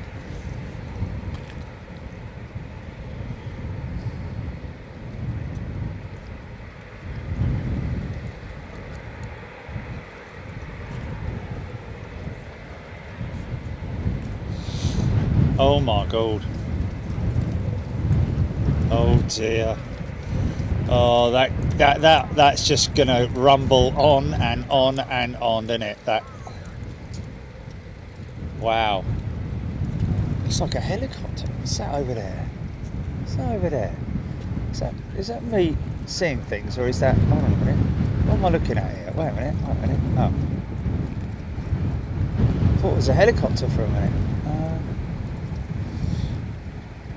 No, I am seeing things.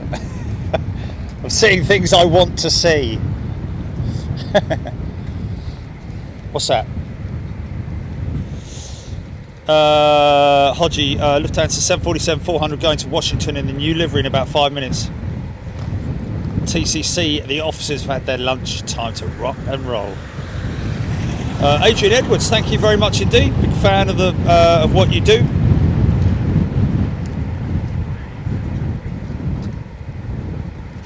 Well, there's no need to mention all of that lot, Adrian, to be honest with you. I'm just going to delete that comment. Thanks anyway.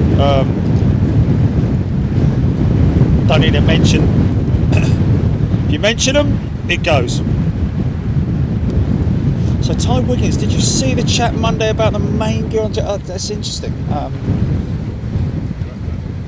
Steering mechanism, 777. Get ready for some action, folks. And normally, when they're going out, there's another ship that's coming back. Blimey, the wind is seriously picked up, mate.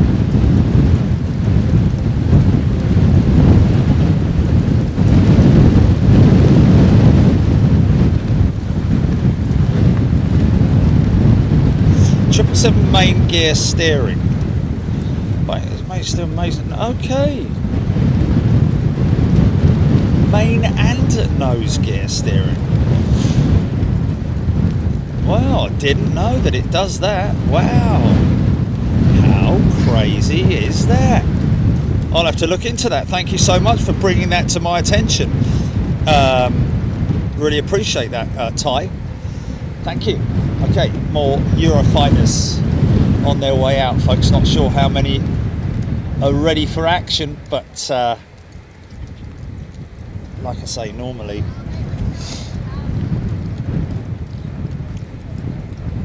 when they're going out, there's generally a ship coming back. Jennifer Money, enjoying the show, thank you. Stephen Oddy, United 777-200 east to west. Okay.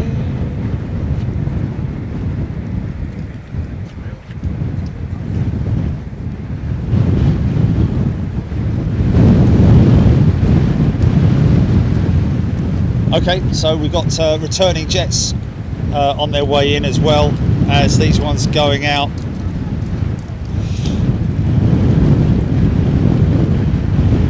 Oh, Ty Wiggins, okay. Once the front gear reaches a certain degree, the mains kick in too. So when I was close up with that Emirates 777 at Stansted, that rear mechanism was obviously the steering mechanism, and the front mechanism, the front strut, was obviously the tilt mechanism. Kind of looked a bit feeble, the back system, to be honest with you, and didn't make a lot of sense of that being the tilt mechanism, because it was, you know, it was activating the wrong way. It was activating left to right. It was on almost like a cantilever system. So I'm guessing that that would have been the steering mechanism, as opposed to that big front strut, which is the main gear tilt mechanism. Thanks for that, Ty. Steve Wishart, Wolf 0033, back on radar east of Newcastle. Kevin Beasley, surprise display like your last visit would be cool. Yeah, wouldn't it just? Hodgie, 747, 2 minutes. Okay, which direction? Yeah, over the top minutes. At some point in time. Oh, here it comes. I think that's it there, isn't it? It's a long way off though.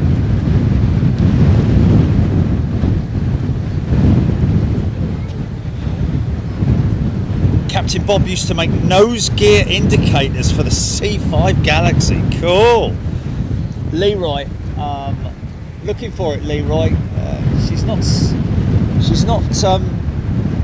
got any vapor at this point in time, so not seeing it. Is that lofty 747 over the top? Chili? Is it right, literally right over the top of me right now, or is it on its way to be over the top of me? Yeah, we've got a couple of look at these two. Look at these two joining up.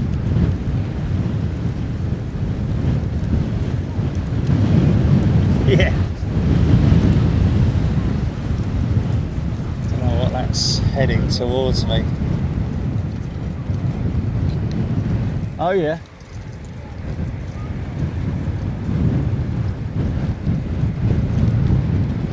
Oh, there it is. I've got it. Yeah, I've got it. Yeah. There's a little KLM jet just there, but it's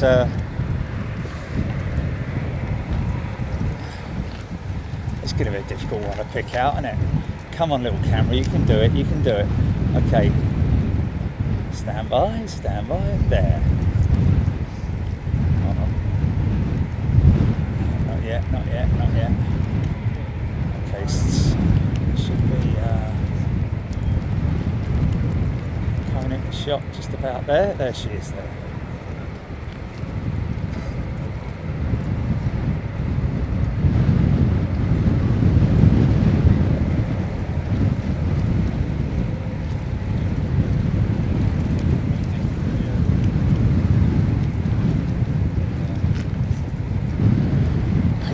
Completely oblivious to all us lot standing down here watching jet fighters. Okay, here they come, folks, here they come. Let's get ready to rumble.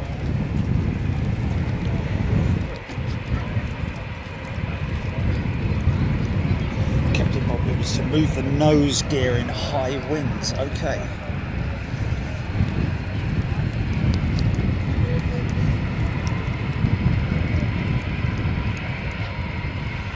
Watch for the waves, folks. We're going to get some proper thumbs up.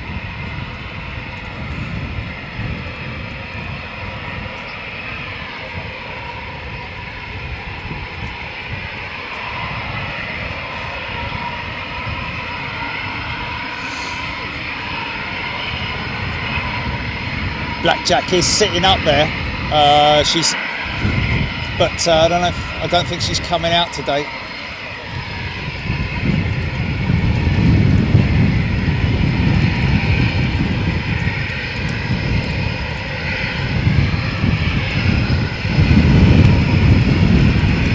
Whose jets these are.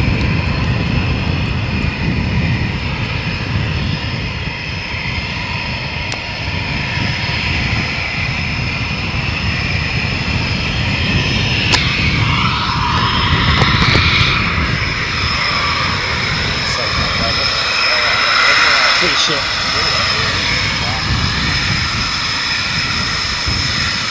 The Fox's 12th Squadron.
anyway. Can't be bothered to lift my hand off the steering wheel.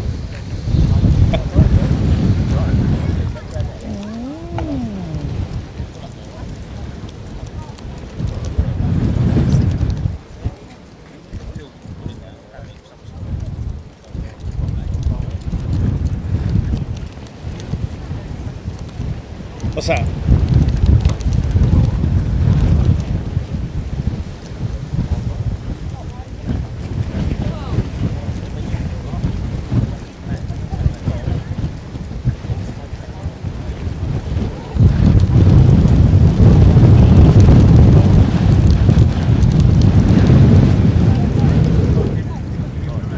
Run, Forrest, run! Fair play to this fella. I tell you what, that is the ultimate fitness. That is, mate. Fair play to you. It's not one of them runners, is it, Julie?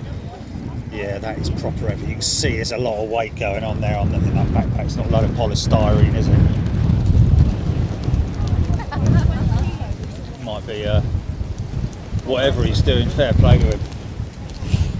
That's a serious bit of exercise he's doing right there. He's forgot his plane. Wait for me.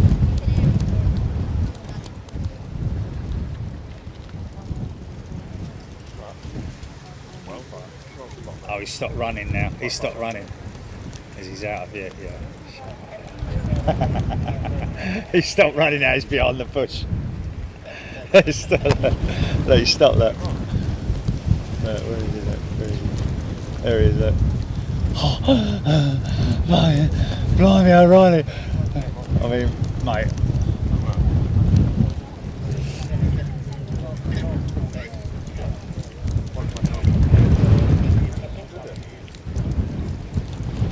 Yes.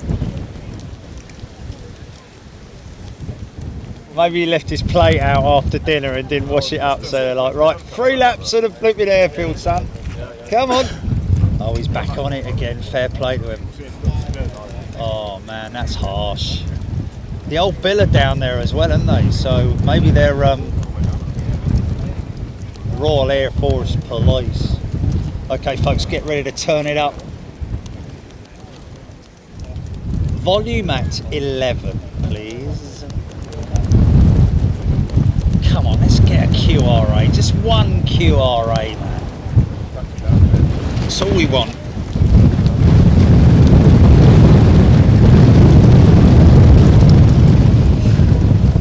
Straight up. That's what we want.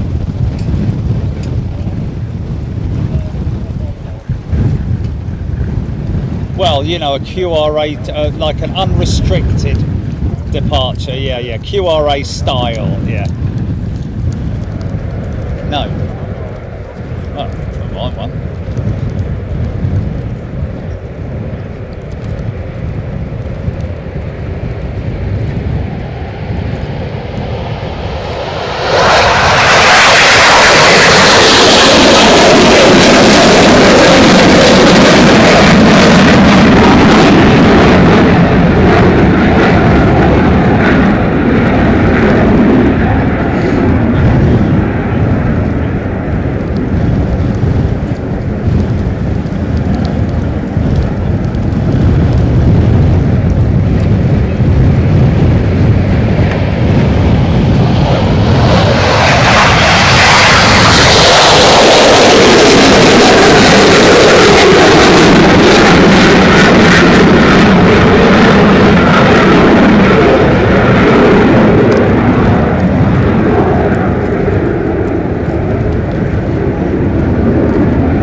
Yeah, more jets.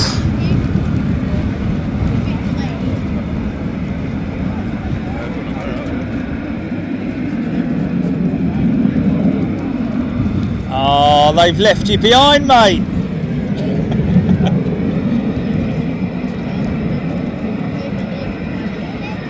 Left it behind, literally. Leave me and you have to sit outside.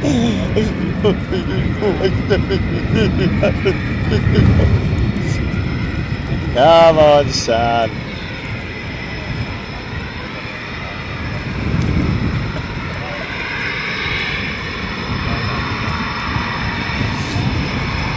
Now he's got no drop tanks.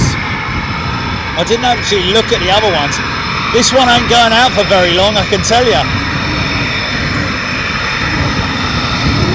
He's going to go round the block.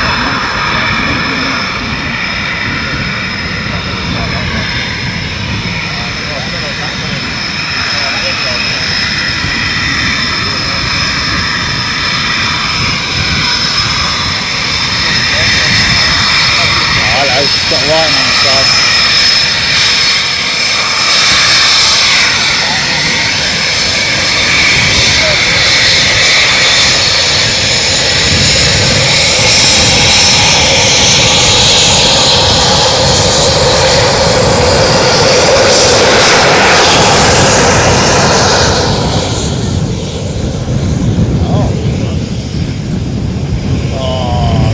From those engines, man, you don't need it in these conditions, I can assure you. I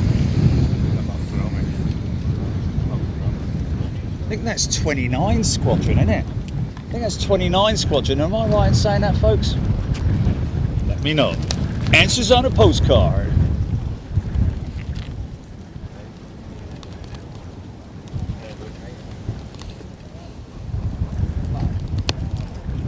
Oh, hold on a minute, I think they've just gone and picked him up. Have they just gone and picked him up, the fella? The young lad running around the airfield. Oh no, he's coming back here, look.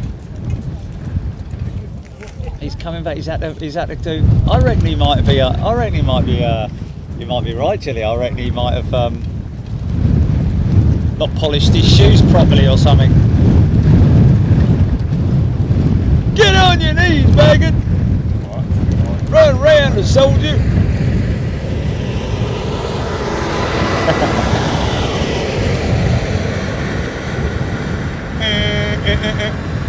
Don't worry about picking your mate up.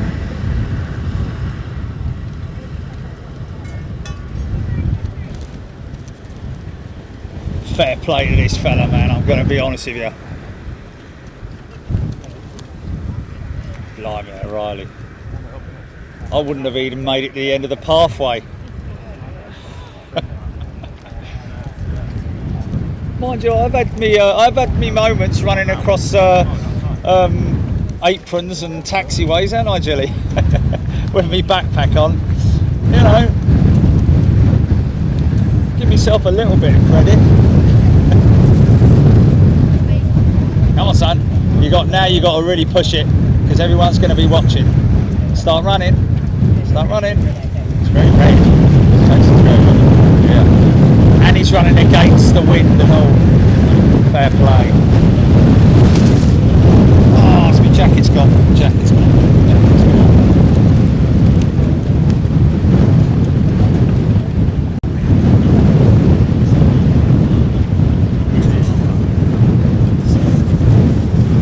You know, just this about life.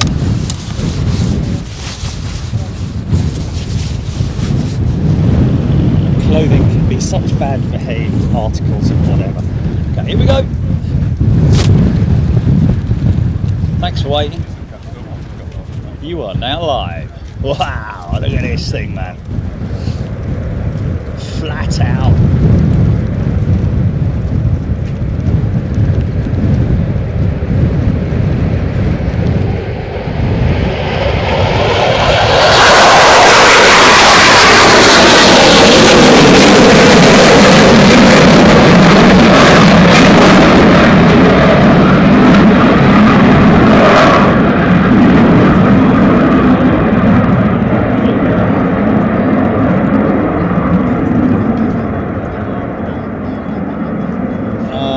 left their vehicle unattended.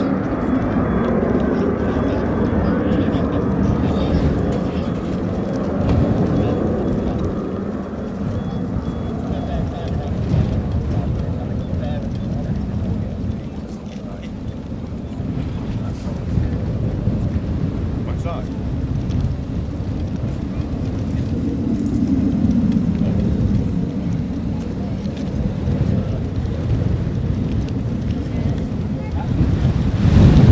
Yeah. Right, well, okay.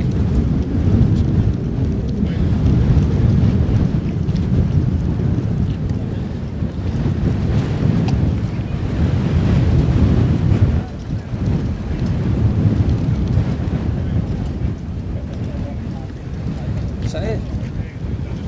And now everyone leaves. The mass exodus.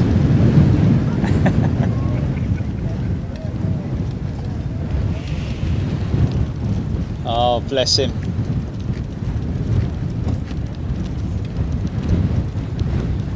Somehow I don't think that was exercise. I think that's a, I think he's,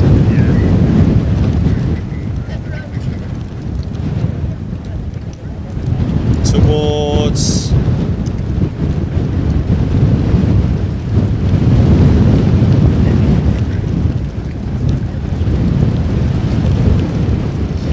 chocolate bar. Now look how it was.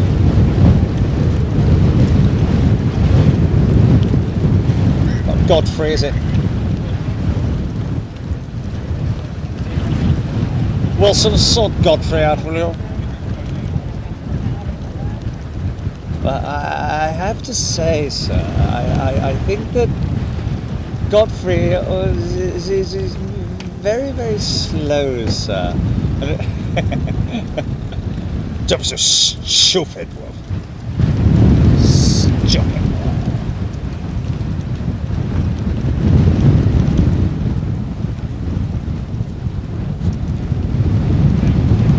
Uncle Arthur.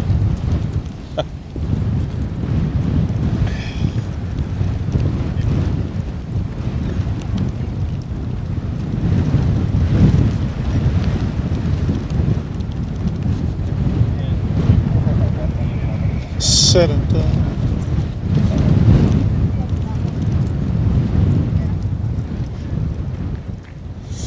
Daniel Morgan, Wolf flight on the way back. Foxy B, chores done, back on the sofa. Can I just say the t-shirts from Big Jet Shop, it's great quality. Bits and Pieces UK, thank you Bits and Pieces. Hopefully it didn't arrive in bits and pieces.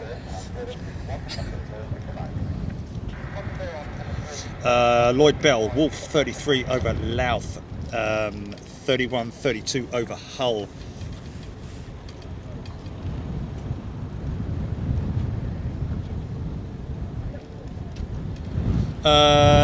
Tez BB, Jerry was most likely doing fitness. One of the new fitness tests includes 2 kilometers with 20 kilos in about 10 minutes. Fair play, man.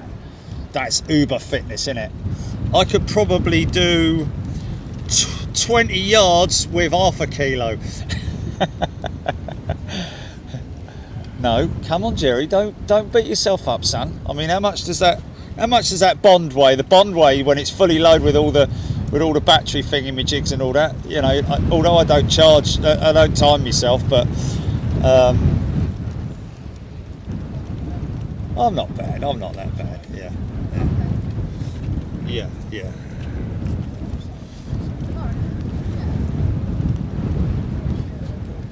I have had mine Bergen on with 65 litres and it's hard in high winds, Kiko. Well, I mean, anything in high winds, yeah, when you're running again, he must have loved it, running away from it, but all the time that he was running down here, he was probably thinking to himself, oh my God, when I turn round, the stuff's going to hit the fan. Yeah, I do see it, yeah. Yeah, I do see it, GP.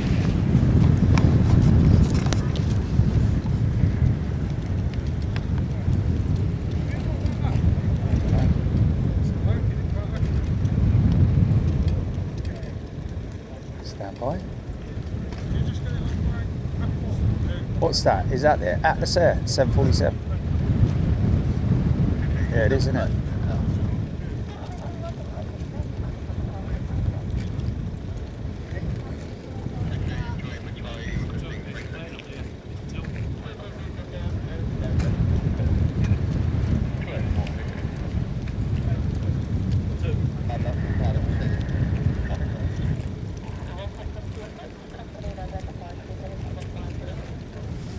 Okay, looks like we've got approaching aircraft. Or sounds like, should I say? Not my ATC boat.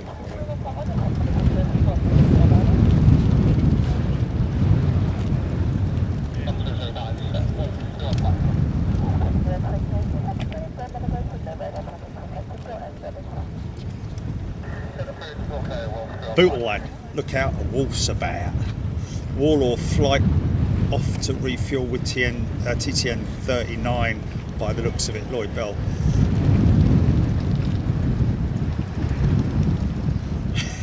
Yeah, I can only manage 20 yards to the car with groceries. Wolf 33 turning on finals. Lord, fly past, please.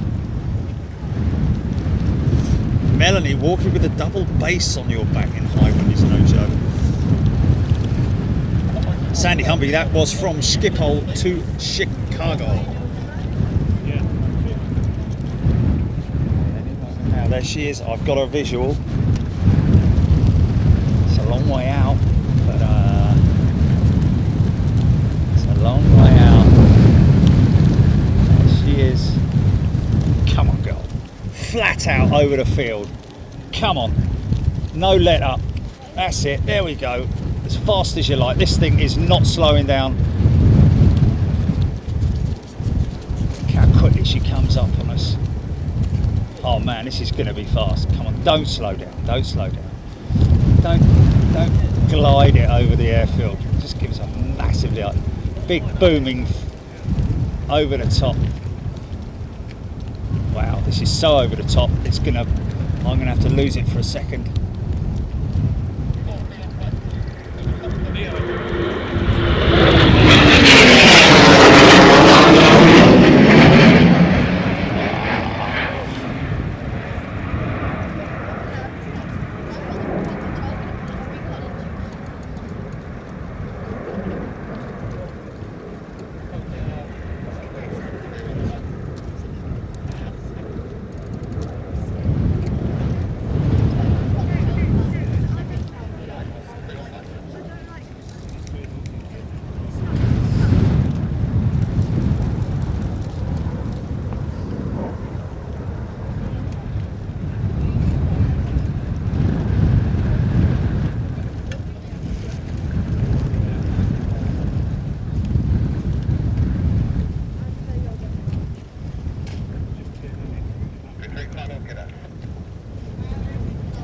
Clear for touch and go.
long, that guy.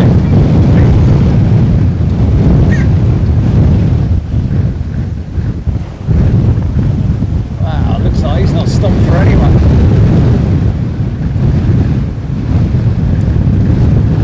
Yeah! Go on!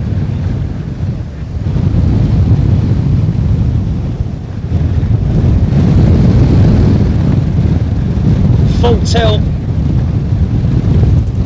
Wow, it's only taken him a few seconds to get down there, man.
Yeah, big aero brake manoeuvre. Like it, like it.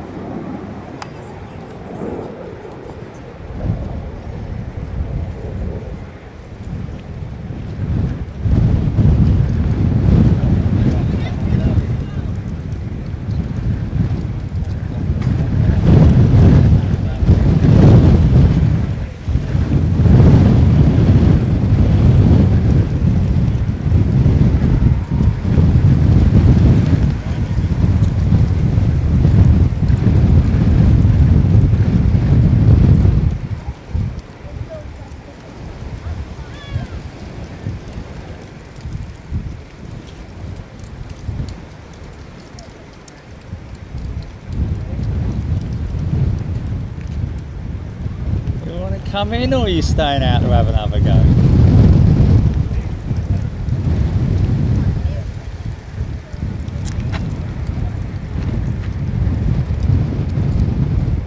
He's coming in. His dinner.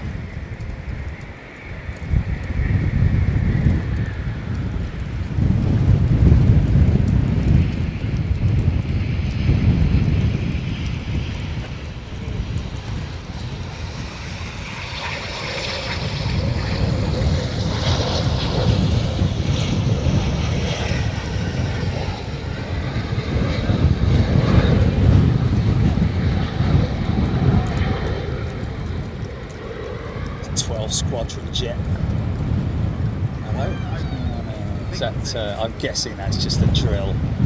Nothing related, I would imagine. Nothing related.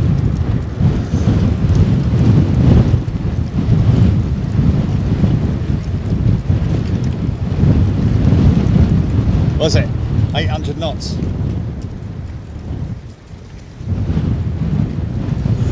Cool.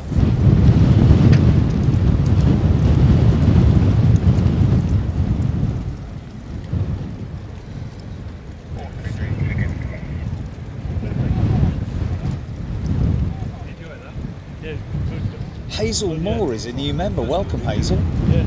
Okay. Sure, these guys are just out on exercises. Imagine it's anything more than that.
Which direction?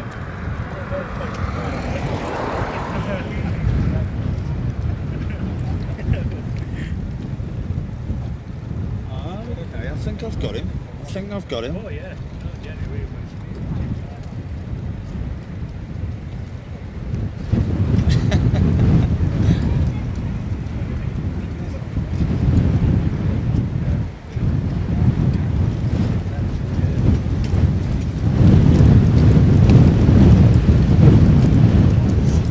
Roller, 54,000 pounds of thrust on the Eurofighter. Is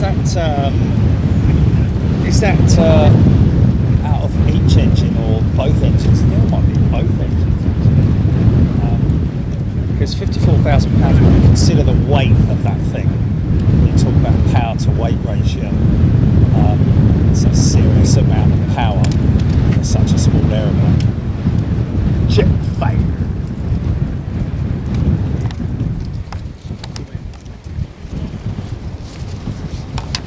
I think that might be it actually.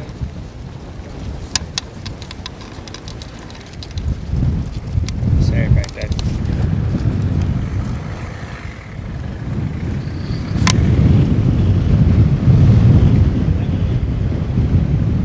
That's going to be a tricky one to hunt down, that is.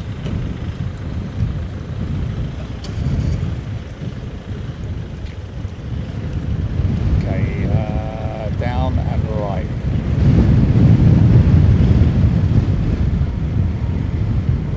That's a difficult one, that is, right.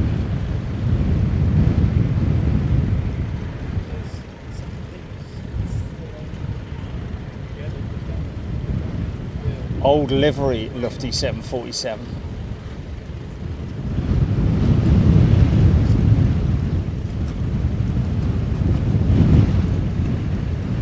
And the Globemaster is same track or okay, not seeing him at the moment.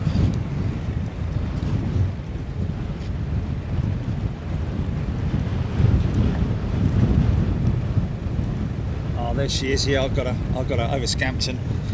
Yeah, I've got her.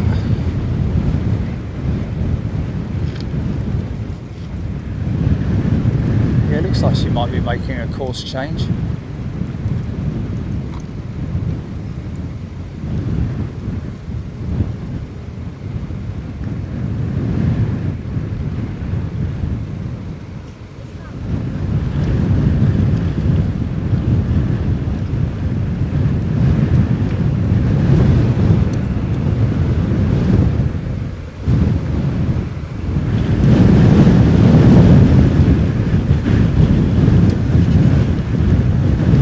Globemaster.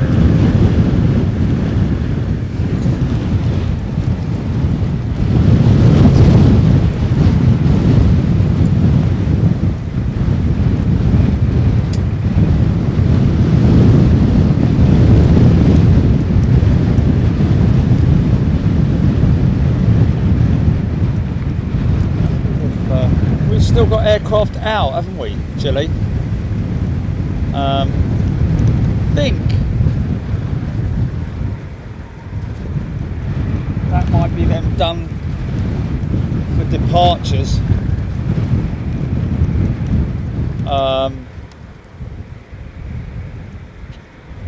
Only reason I'm saying that is because the signal crews maybe I think they leave that vehicle there overnight. If they think they're going to be on the same operations tomorrow, they'll just leave it there.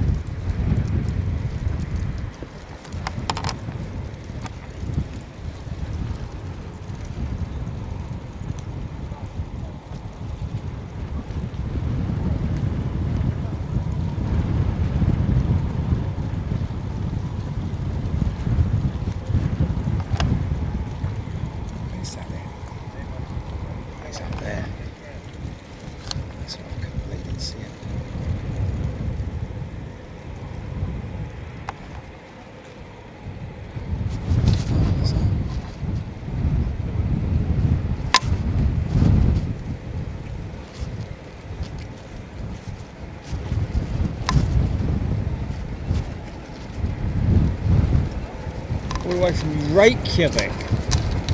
Oh, I think that might be.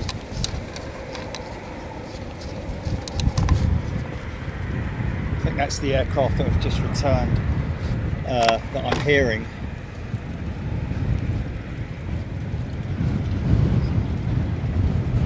That might be it.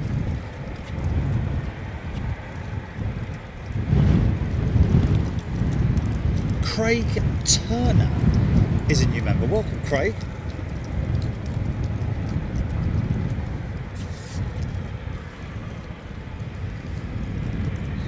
Trigger.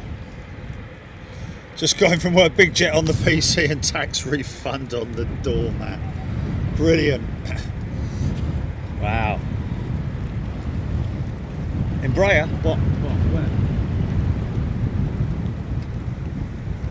Oh, okay. Part of the BAE Systems crew, yeah? Nemsky 27, Ascot 107 out of Bryce, doing circles around Colne, where I'm house sitting.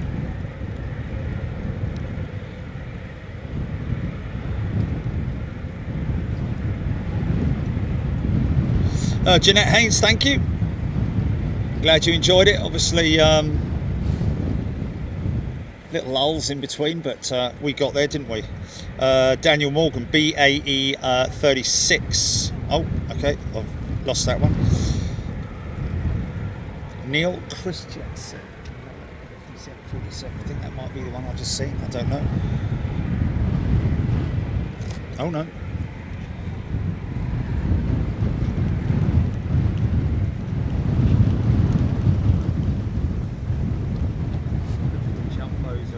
Today, yeah, you see that's I think this might be signal crew heading back that have just left the signal box.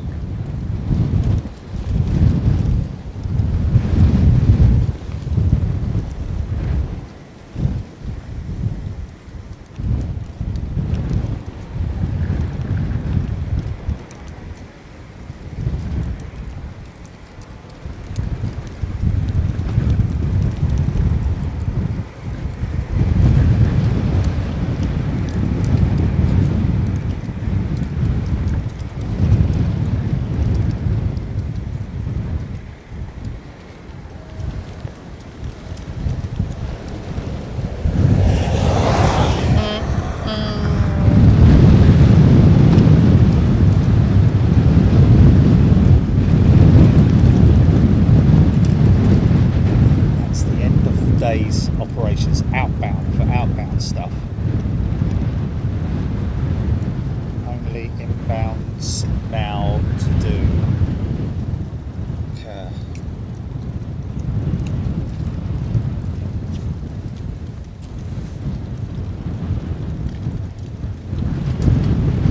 Craig Turner, yep, Jerry. Defence Simulation saw you at Farnborough Air Show the other week. I was in the BAE Hall 5 working.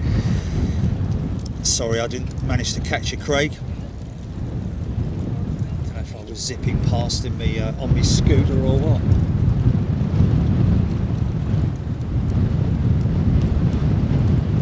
Daniel Morgan, that BAE 36 came into RAF Lossiemouth this morning.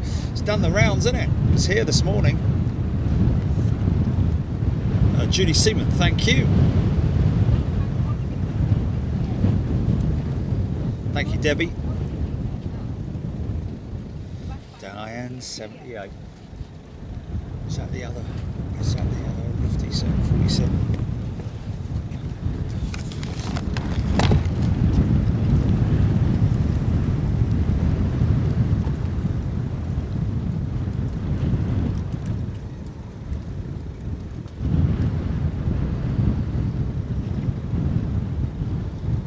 Indeed it is. New livery this time. Is it old livery, is it? Oh right, okay, just quite see it. Every time I look at those now, I always think of that one at Frankfurt where it nose up against the glass. The retro, yeah.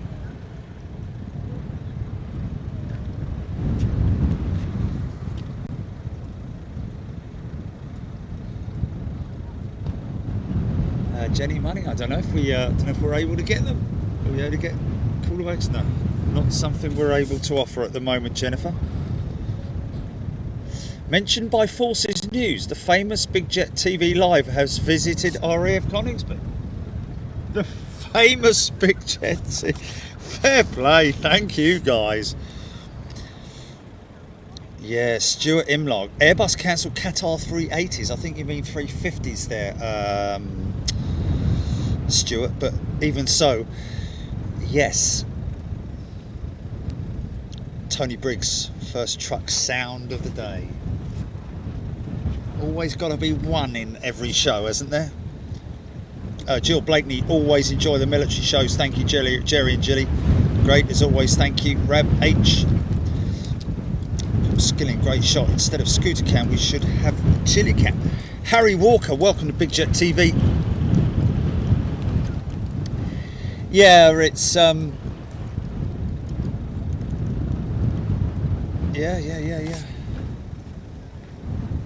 Oh yes, that's right. Yeah. It was. It is interesting, isn't it, that the whole Airbus / Qatar thing is really turning nasty, isn't it? And it's never a good thing to see that.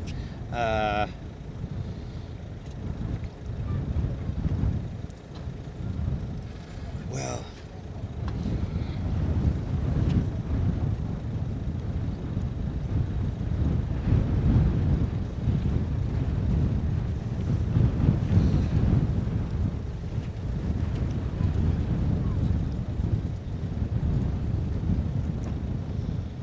James doing?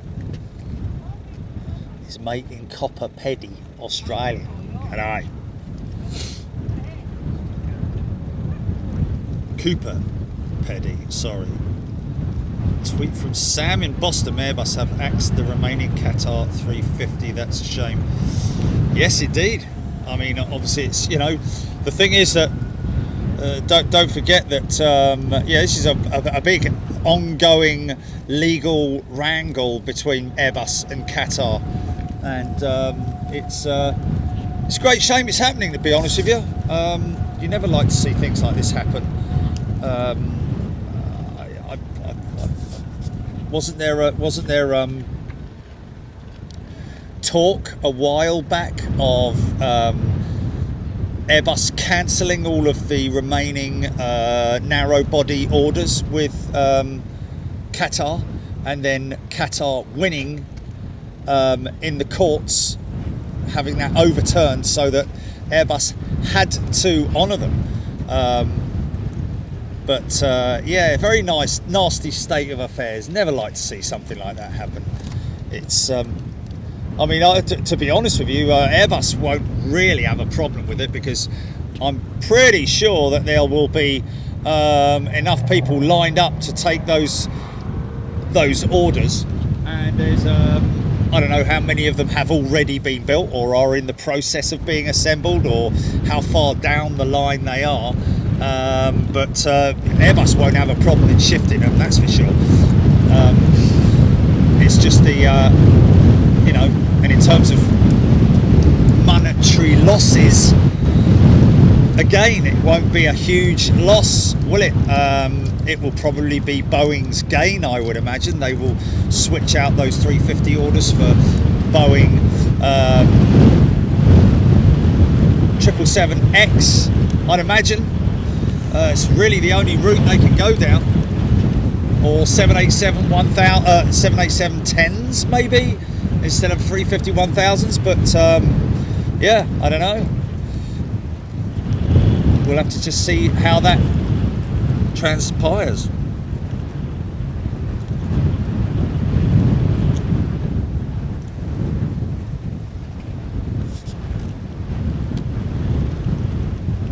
Bond's a great order, yeah, got a great name, yeah, for a flipping Aussie airline. Ty Wiggins, Jerry Qatar CEO, said 380 biggest mistake he's made. In what respect, really? Or is he just saying that because he just wants to sort of like say it? Yeah, I think he might be. Yeah, I think he's just saying it to the fact that he can't say it. I don't see it as being a mistake. If it was the biggest mistake they'd make, they wouldn't be flying them anymore. You know, a lot of operators. You know, I wouldn't say it's the biggest mistake they've ever made, but you know, it may be. I don't know, but I would have said right now probably the 350-1000 is probably one of the biggest mistakes. Hello, is that for me? Oh bless. Go on then. Kids probably got the one policy from the parents. Thank you. Do you want a sticker?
Folks, thank you.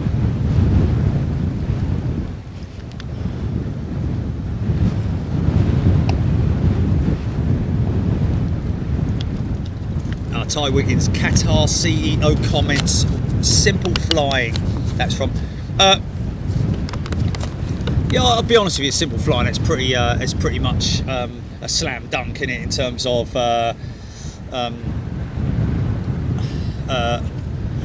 Being a legitimate quote.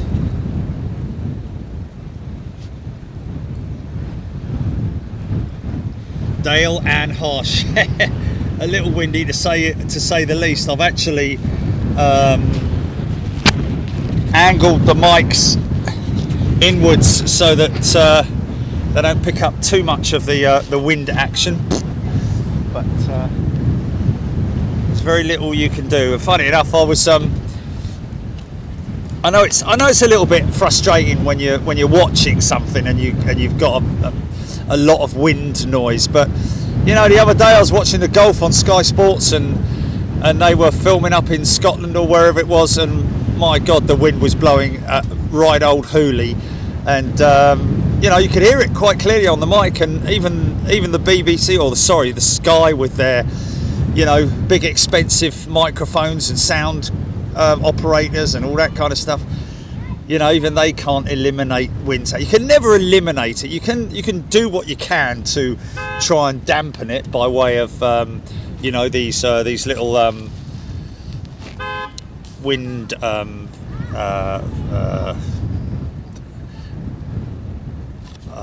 muffs that you put on the little furry things.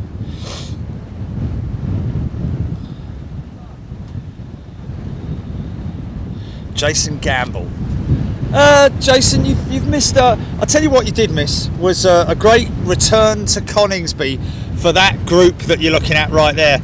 3 Squadron returning after policing in Eastern Europe.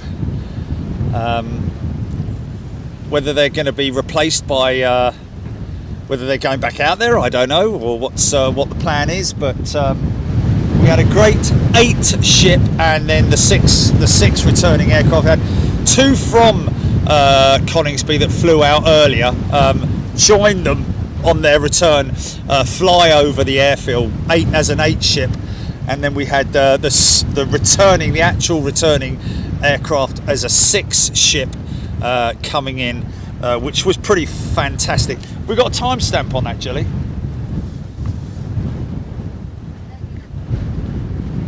Oh, right. All right.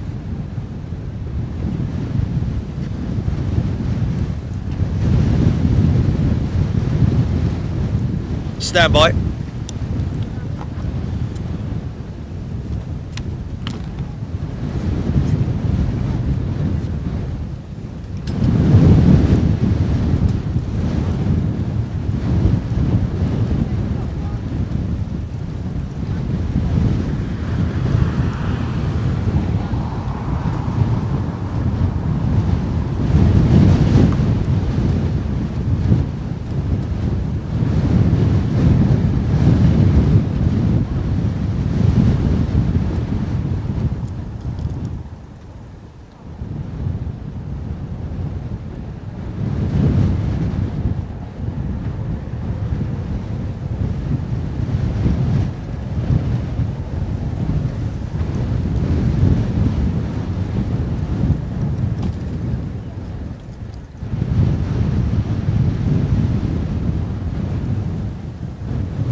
Might be it.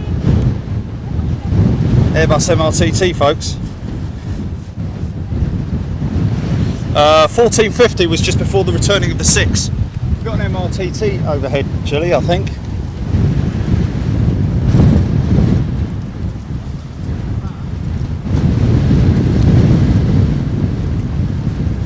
Oh no, that's another 747.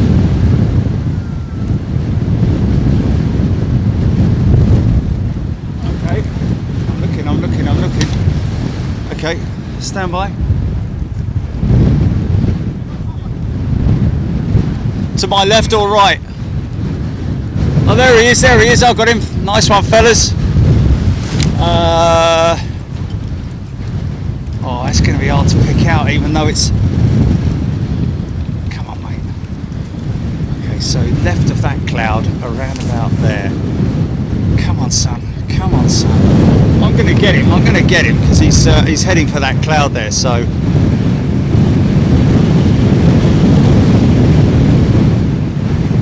There he is.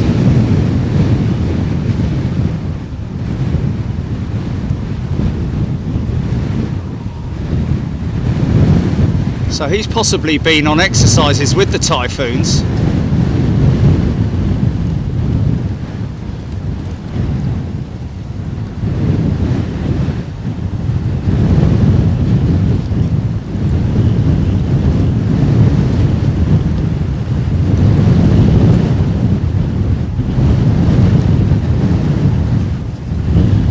Thank you. Nice one, mate. His little son.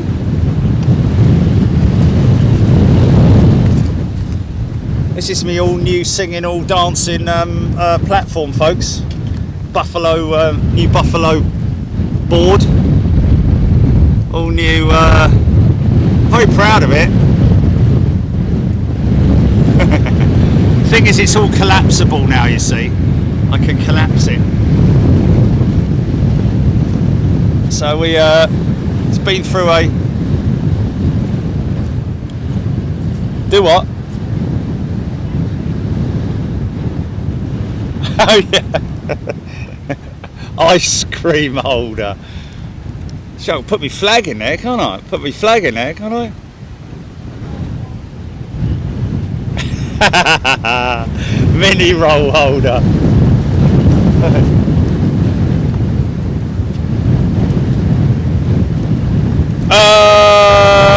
Somebody said, somebody already said it, Mighty 52 Tartans 49 is the Voyager, that freighter, sorry, that KC 330, that was Hodgie, incoming Voyager right over you, thank you folks, KC2 Voyager. We had a grey arrows display briefly, TCC say, yes indeed. Magic 8 ship pass, and that was at, someone said it up there, hold on,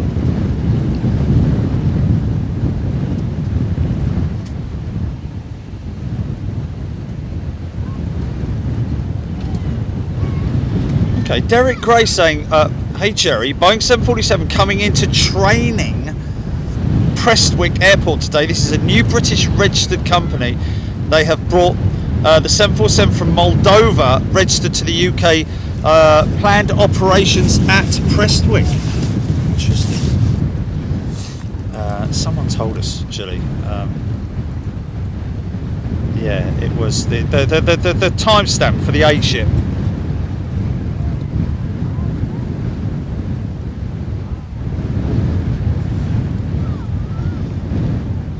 Carl, yeah, we are going to do a Manchester show once the Manchester pub, the airport pub, has opened its upper terrace fully. We're waiting on that.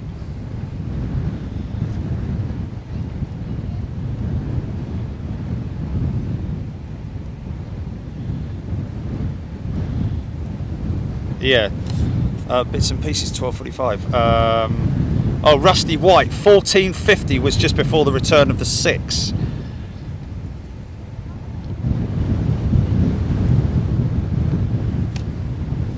The what now?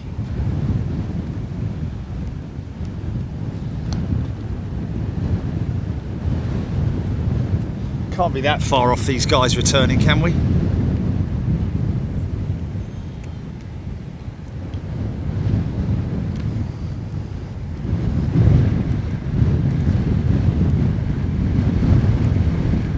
We got what? What's that?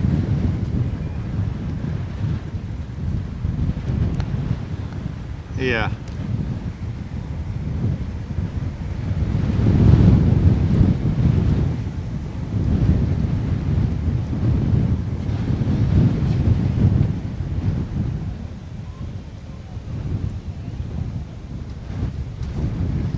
Maybe he means upper right and he's thinking of the logo, Jelly.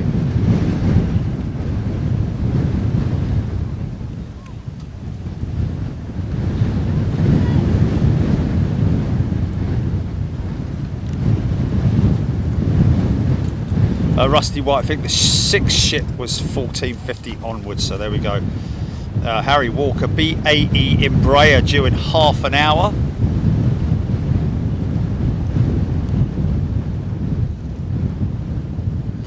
$88 KKC plus credit where it's due. The top of the van centre seems to be a better spot than the paddock. I was sceptical, but it works a treat. Well, you know, look, at the end of the day, I mean, forget about the horses. Let's put the horses aside, even though they've caused £5,000 worth of damage to my van. Okay, that's not really, to be honest with you, the reason why we don't go in there anymore.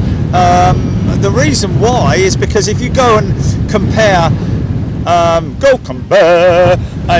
paddock show, right, with that tiny little gap that we've got, yeah, for the landings shots, compare that to the van centre where we've got unrestricted views. The only thing that's in our way in any way is Concord. You know, we've got a full run, a full shot of the runway. We've got taxiways, we've got Terminal 4, aircraft taxiing over from Terminal 4. It's great for 09 departures, it's great for 27 left arrivals, and it's just overall, when you weigh everything up, van centre versus the paddock, it just makes so much more sense, you know. Because, like I say, you know, at the paddock you're right next to a main road, so you've got all the trucks going past. You've got so therefore you've not only got the trucks going past, you've also got road noise. As well as that, you've got tree to the right, trees to the left. And in the middle, literally, all you have is a very small window where you can just about see down the runway. Even that is very, you know, very. You have to line it up perfectly, but even there you've got those bleeding lampposts swaying in the wind in front of you. You can't see anything on the right hand side. You can see the maintenance sheds, but you can see very little because there's so much infrastructure in the way. You can't see anything out on the right. You can't see aircraft taxiing, very little of them, if anything. And also, you know, when we're at the van centre, there's nothing that's going to get in our way of a landing aircraft, whereas at the paddock it's a bit of a lottery. You know, we might be working on the most amazing shot ever, and a bleeding 40-foot trailer drives past and, you know, spoils the whole shot. So it kind of makes sense, really.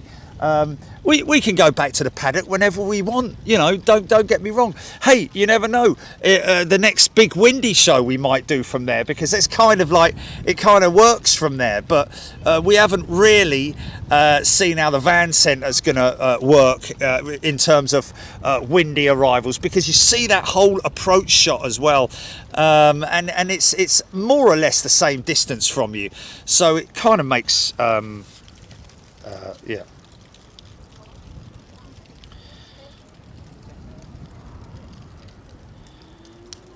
Debbie Speller, lampposts are very rusty too. They are rusty, aren't they? Peter Radcliffe, we've done 2 shows from Waddington, haven't we, Jilly? Haven't we done 2 shows from Waddington?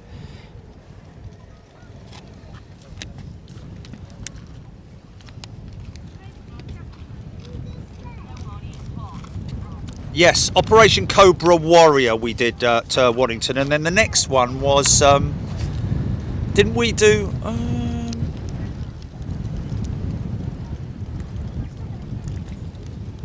Jill Perry, the views are better, higher, louder, and we see more togas in more detail. The paddock served a purpose, but we've moved on.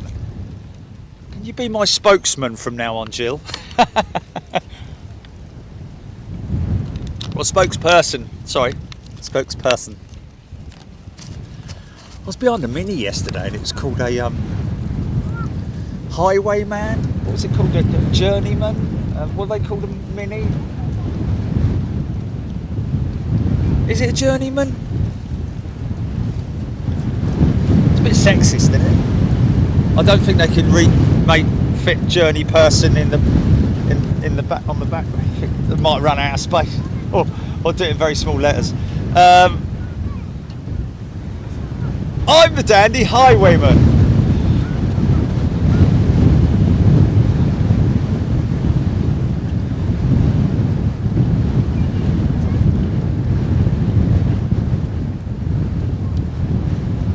Yes, yes, it was.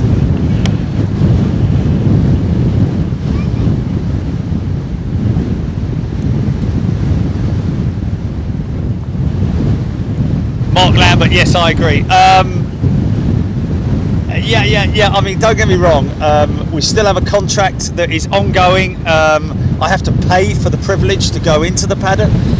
But hey, that's what it is. It's an annual deal that I've got going with the guy that owns that field. And one day, I mean, at this precise moment in time, that field is slated for development. He's just waiting for the development to be approved.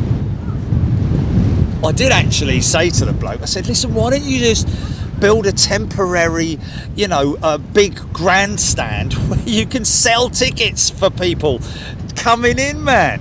You would make a fortune, man, honestly. He's like, yeah, but who's gonna run it? I said, don't you worry about that, man. I'll find someone to run it. We'll run it. We'll put our offices there, KLM 747 cargo over top to Amsterdam very soon. Hodgie's saying, oh, look at these two side by side. Wow, look at this, man. Popping out the top of this. Look at that.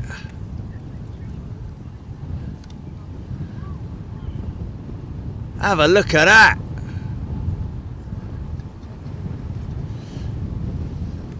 Catch the pigeon. What is it in front? What's in front? Well, he's a lot higher then, isn't he? He must be a lot higher, that Emirates triple.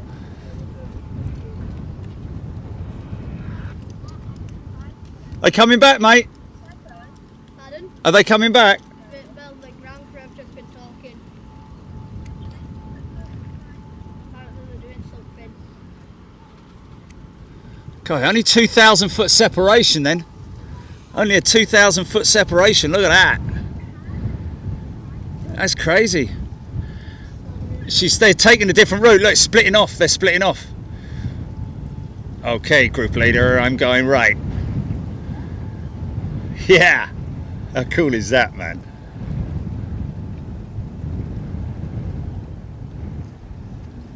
So cool, man. So cool. And there's one of our Emirates 777-3s. We're so stoked to be linked up with Emirates as well. They were really happy with what we did. They were really chuffed, and I think what really made it was the pilot, man.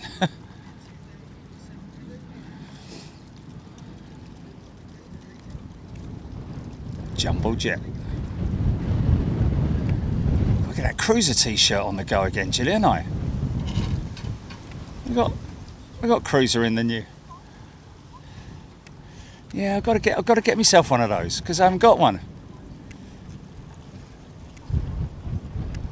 Trying to get the yeah. Took him about 14 years to finalise it. Go, Bennett. Yeah, just tweak that a little bit and then thought I was fussy. Let's be it. Yeah, me and an edit. Oh, blimey. Yeah, I'll get it done in a couple of days, 3 weeks later. Yeah. Tim Bell, split up! Hello. Helicopter. Oh my God. No. Listen, that's a Spitfire running up. That's a Merlin engine running up. Oh, please bring her out. Are they just running her up? Are they bringing her out? I don't know. Oh. Spitfire, but I didn't The unmistakable sound of a Merlin. Sounds like it's still running. Ah, imagine if that came over the top. Oh man, gave myself goosebumps there, and I didn't even do it. All I did was put my hand across the tree, for crying out loud. My nipples have gone rock hard. What's that, Julie? What's that?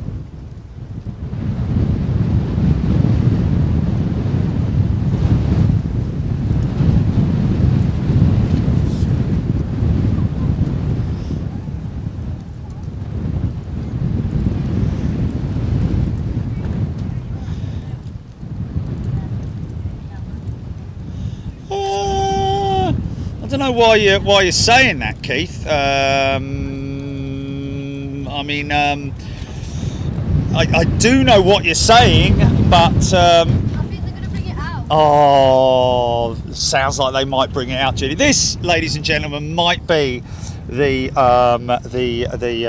best finish to a show we've had in a long time.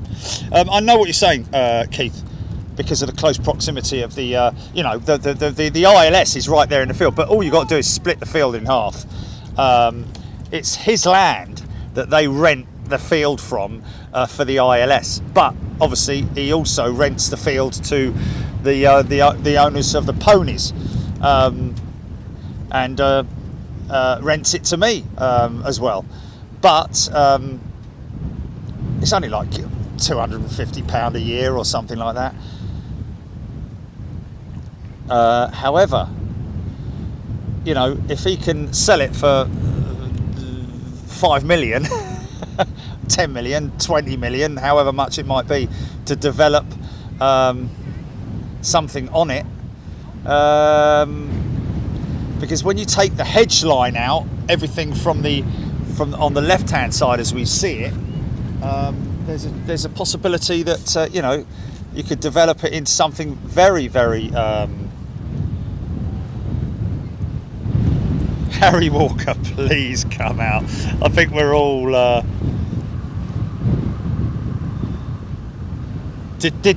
think we all heard that, didn't we? Cyberflyer 1, amazing sounding engine. Or is that just a statement? Because it is a statement, isn't it? The sound of the engine is a statement in itself.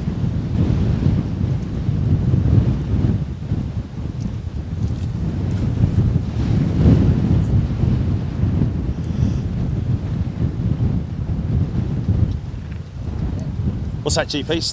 Say that again. No. The BBMF hangar's way over the other side, right at the other end. Oh my God! Imagine seeing the Spitfire taxi up past us here, man. Oh my God! Please. Oh. 88 KKC, they'd just turn it into a car park, wouldn't they? You're right. Yeah. But the only problem with that is accessibility for those people parking their vehicles to get to where they need to get to, and that would probably be either Hatton Cross or passengers.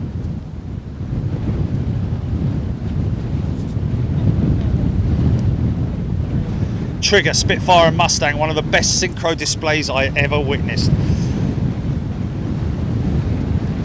Tony, go fund for Jerry to buy the plot of land. Well, I mean, we would buy it, wouldn't we? As a group. Then we could be the shareholders of that lot, couldn't we?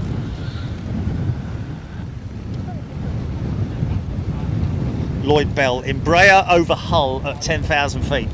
So that's the little Embraer. Is it a 135?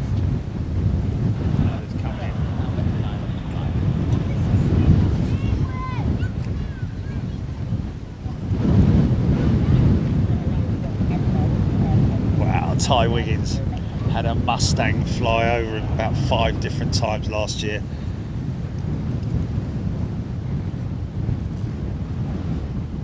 Oh, Ling, yes.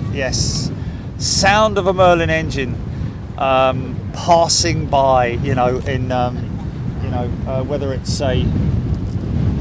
it's a single Spitfire or I mean, ultimately, the 4 engines of the 4 power units of a Lancaster. Or let's be really selfish, shall we? 4 engines of a Lancaster, 1 of a Spitfire, and 1 of a Hurricane. Or let's even be really selfish and say 15 ship. I mean, they've had Flying Legends. Didn't they have like 15 Spitfires all flying at once? I mean, there's a lot of airworthy Spitfires. I know that. You know, based at different air stations around the country.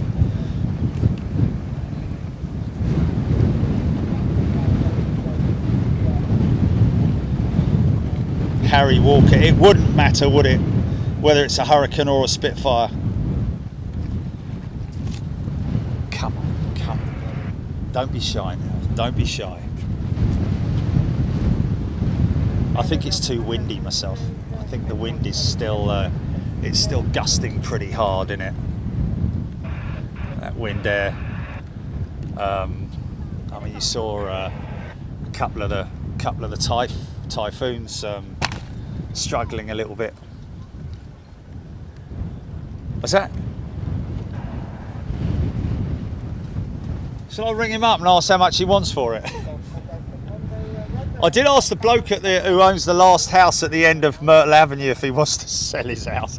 I think I caught him on the hop though, because he was like, I don't want to sell it, but how much are you willing to pay? I said, well, how much do you want for it? He says, well, I don't know. I said, well, you know, there you go. Because you could, obviously you wouldn't be able to develop it into a business there, would you? Because it's a house. Well, mind you, get planning permission, couldn't you?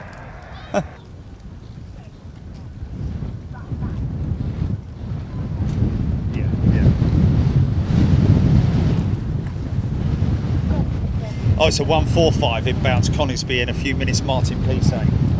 So,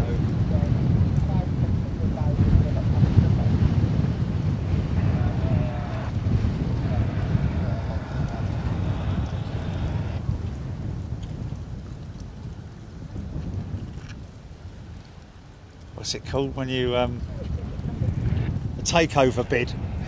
We'll create a takeover bid for the paddock. But then we'd have to speak to the local authority about chopping the trees down. And that I kind of don't want to do, because you're sort of like messing with nature then, aren't you? You know, it's all well and good topping a tree.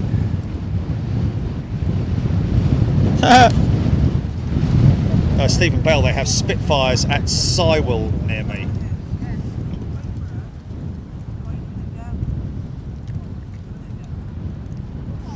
Yeah, Ken B, we're not going to set up a 24/7 webcam, never will do. We've looked at it in the past, but to be honest with you, too much of a good thing. Sort of like over sort of like, you know, what do you call it?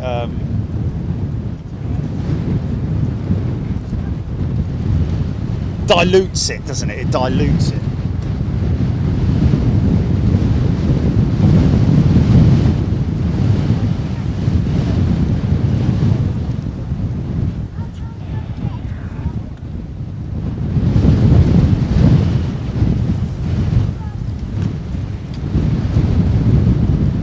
Daniel Skiathos, Pearson, I put the Big Jet TV sticker on the side in Skiathos in June.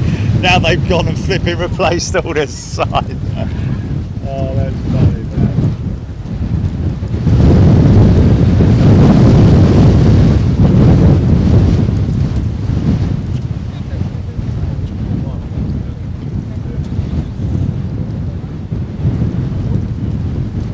I just saw it, Jilly. It went blank.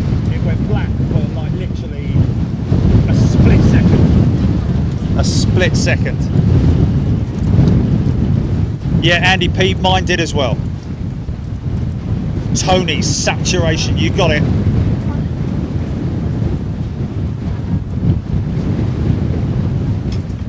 Ken, saturation streams just dilute the quality. Too right, Ken, not mentioning any one else.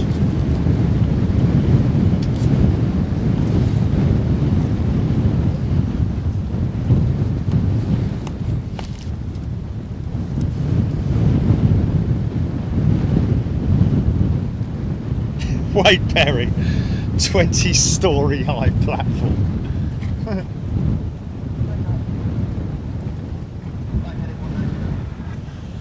Somehow think the planning committee might have something to say about that.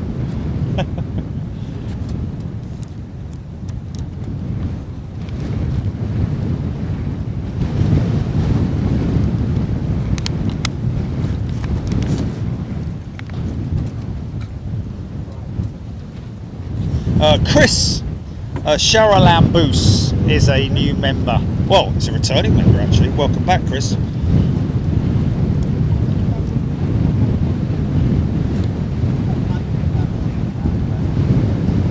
Hobby time. You're kind of on the right line there in terms of the roof. I would literally rip the roof off and create a massive glass one.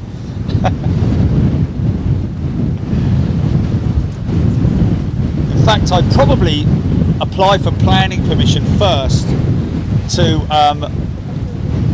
get into the loft, and then apply to have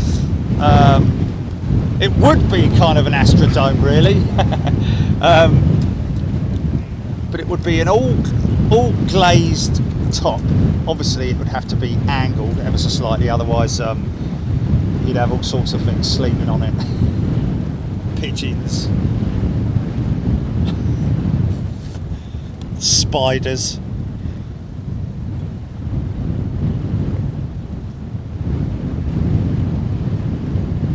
Lloyd Bell, think the Typhoons are out playing with the Draken Falcons out of Teesside. Nice. Lynn Kinghorn, there's a US Air Force F-15 Eagle flying not far from Cromer. Harry Walker, would you ever come to Doncaster to see the 747? Harry, the answer is yes, we are.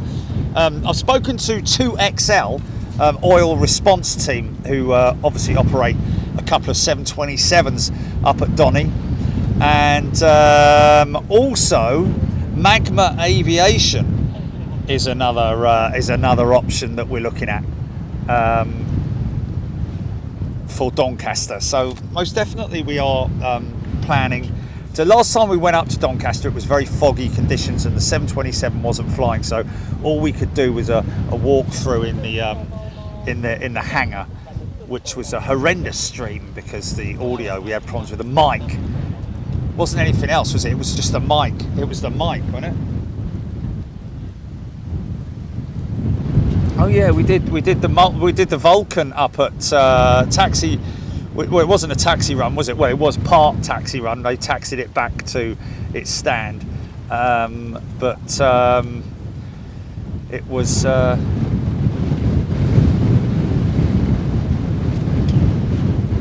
I've got the Embraer on approach, folks. This will be short and sweet. I think you'll find that he will park over there somewhere, around about that area there. That's where he was this morning.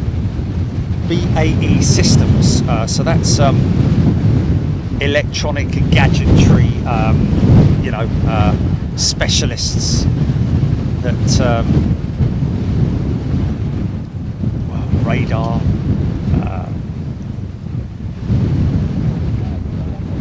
missiles, all kinds of things that BAE Systems work on.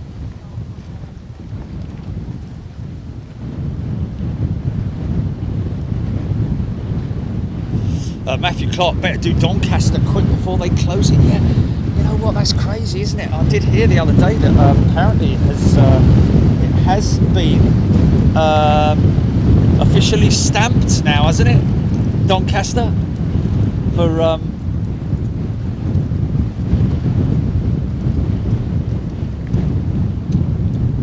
it's been officially stamped for redevelopment, hasn't it? I believe, from what I hear. What's going to happen to 2XL then? And obviously, you know, at the moment they just don't have it. It's not a profitable enough business.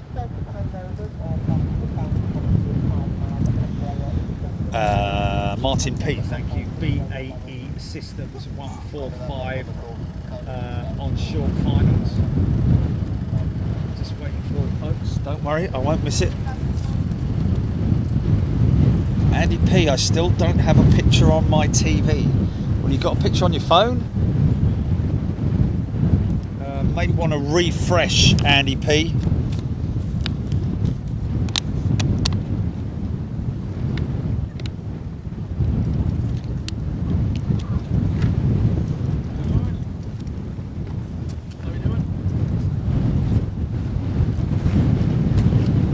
Terry G did one go out and I missed it. Okay.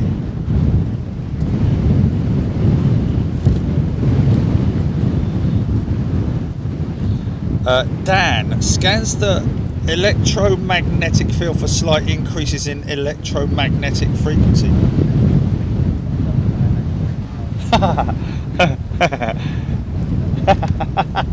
What's that? It's something you hardly ever see, isn't it? Something you hardly ever see. It's like crows.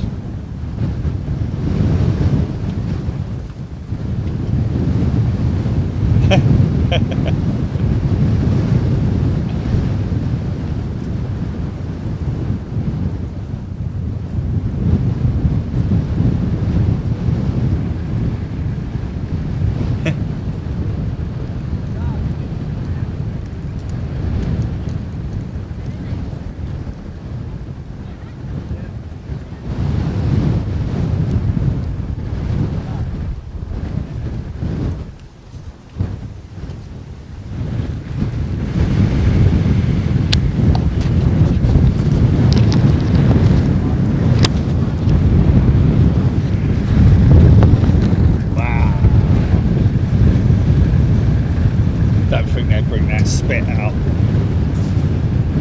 the moment anyway. Mate, it's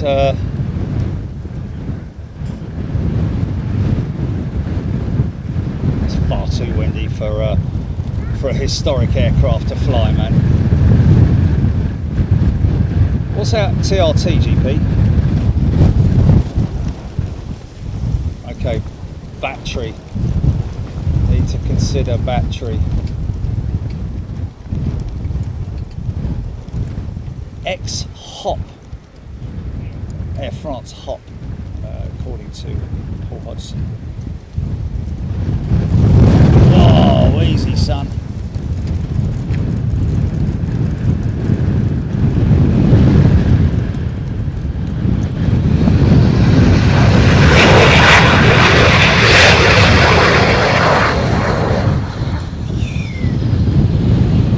Yeah. Done the rounds today though, hasn't he? He's been up to Lossiemouth and all sorts of places.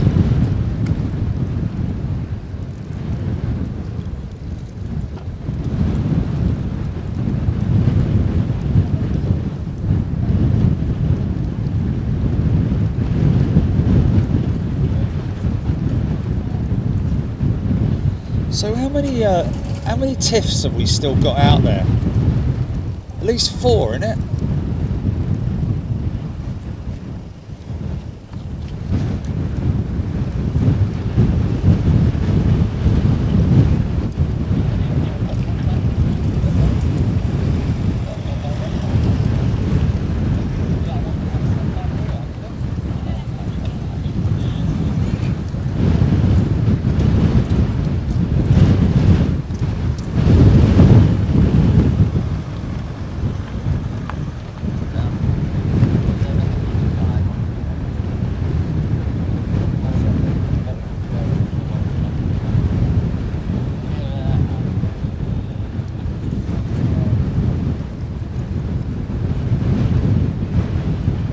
Trigger drove past the beehive at Gatwick today or the other day.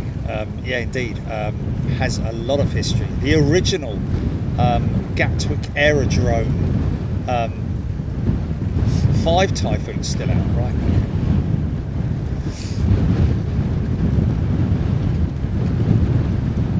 Thank you, Lloyd. So they'll probably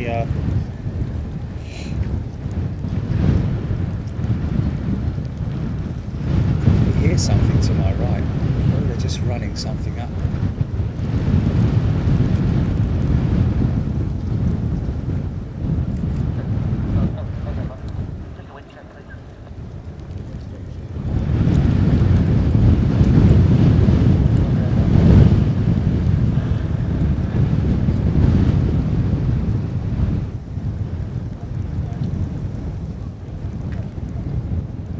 Oh,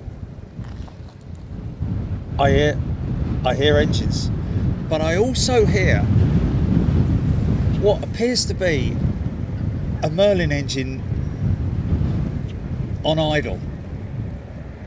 I can definitely hear a prop. I can hear a prop, man. I'm telling you. I'm not going mad, because I already am, but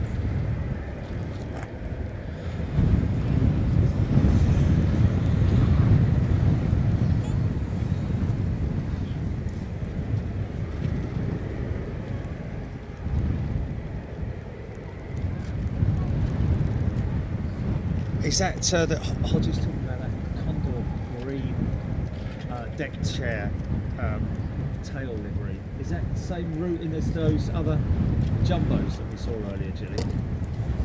Yeah. I can definitely, and that's definitely not a jet engine. That's a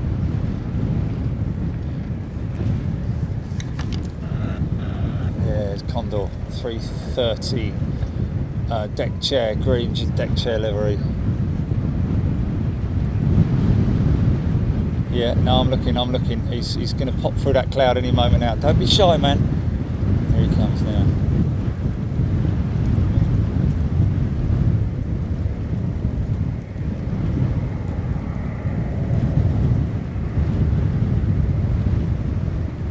There he is. I think that there's no doubt about it, mate. There's no doubt about it. That sounds like an old prop coming out.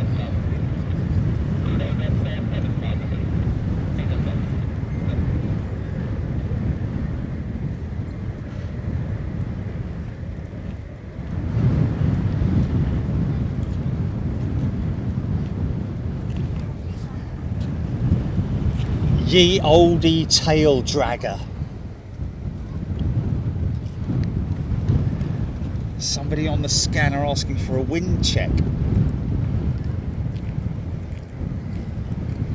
Well, I tell you what, it's definitely changed, because it's definitely straight down the middle. Is that a westerly? Is it on a westerly now, or is that?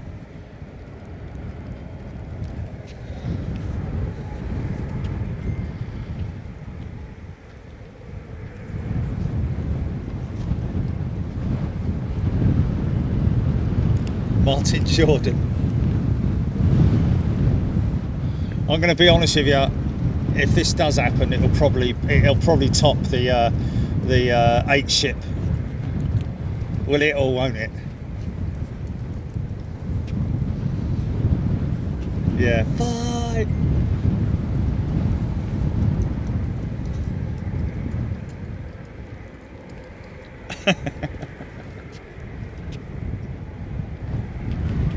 Come on, don't tease us with your Merlin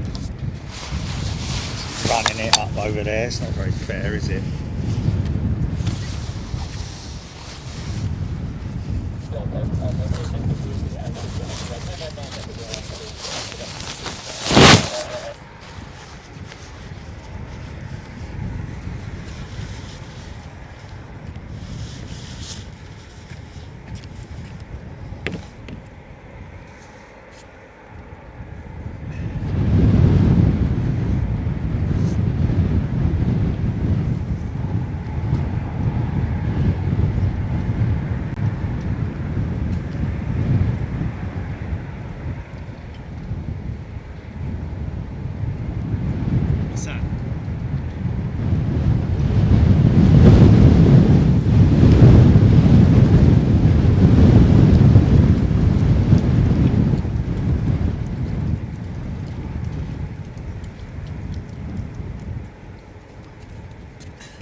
Oh shit.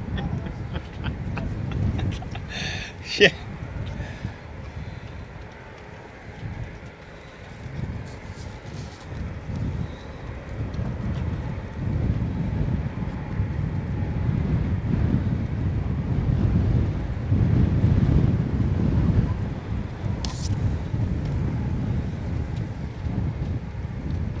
Abby Garvey, how can I find out what runway are they using?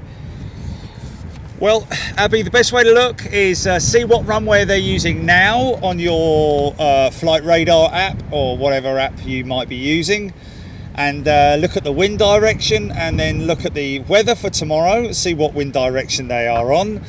So look at the wind direction now and see if it's the same tomorrow. If it's the same tomorrow, then your answer is that they will be on the same operations as today.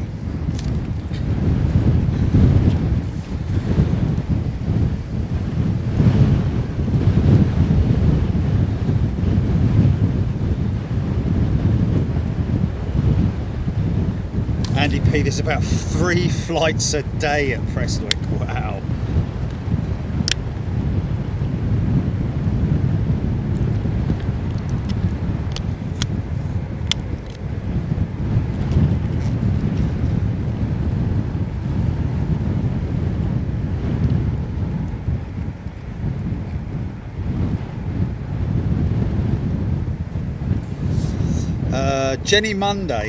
Jennifer Money.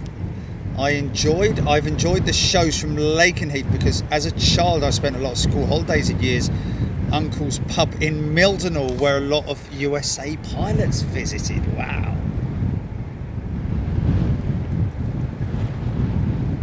I might have drunk in that pub. Not got drunk, but I might have drunk in that pub, as in drunk. Had a drink. Because there was a motocross track in Mildenhall, or near it, just outside near the base, which I used to go and ride at with my mate Jim, and afterwards we would go for a pint in a boozer in Mildenhall. I'm not sure which one it was though. It was right on the road. It was very old and dusty. Joe Spitfire, hi Jerry, just some info on your comment on the Rolls-Royce Spitfire being based at Derby. She's actually hangared at EMA. There we go, that's what I said the other day. The hangar opposite the spotting location you go to. Yes indeed, I did actually mention that they do have a running Spitfire, airworthy Spitfire should I say, and that yes, I mentioned initially that it was at Derby, but then I had to correct myself because I've suddenly thought, well, hold on a minute. I remember being at EMA and Johan Reed Aspley, actually the guy that runs things there, pointed it out to me and said that there was a Spitfire. That's the Rolls-Royce Spitfire. It's got its own little hangar there. Just hang tight, folks. May well have a Spitfire. Don't go too far.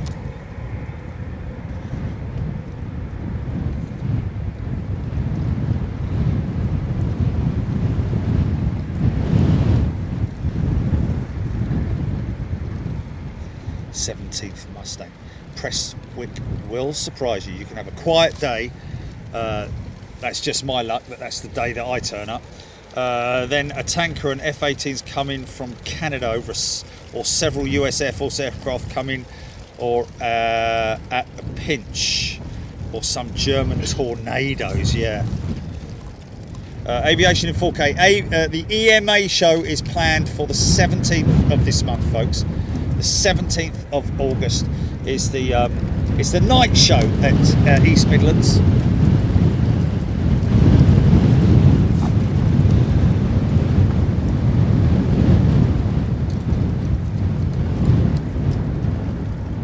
Matthew Bentley's tuning in from the Renaissance Hotel from London Heathrow. There we go.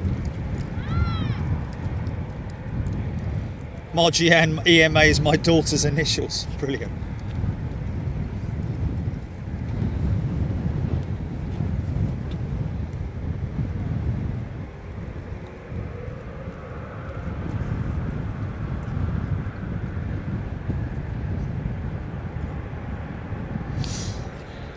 Yeah, Prestwick used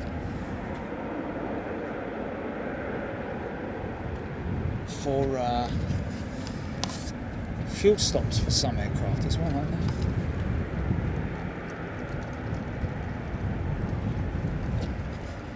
Like a mini anchorage.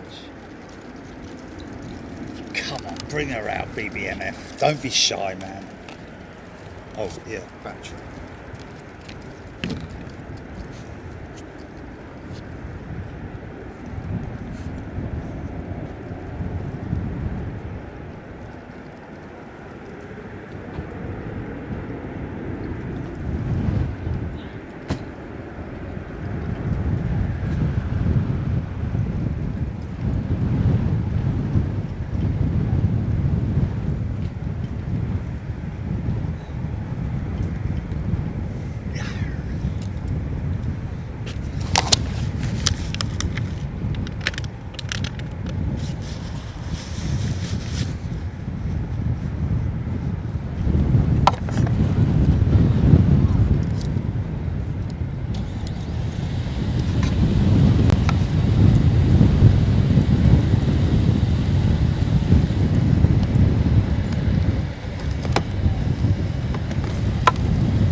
Box, box, box.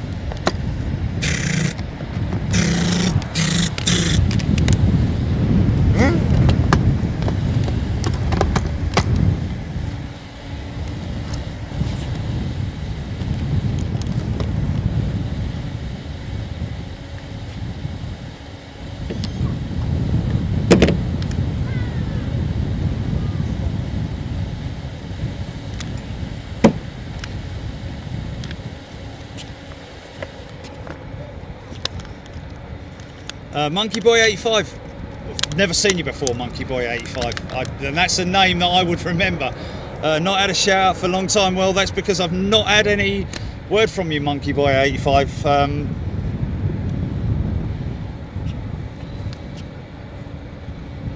Husky dog. Yeah, well, I mean, pop by, say hello at EMA. I'll be there all night.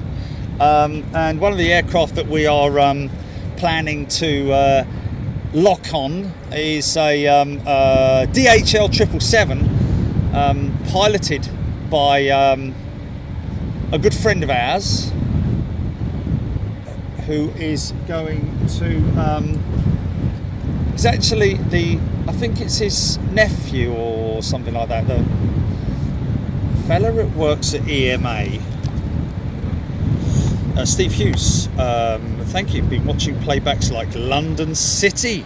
All brilliant. There we go, Steve. Great to see you here. Great to see you back.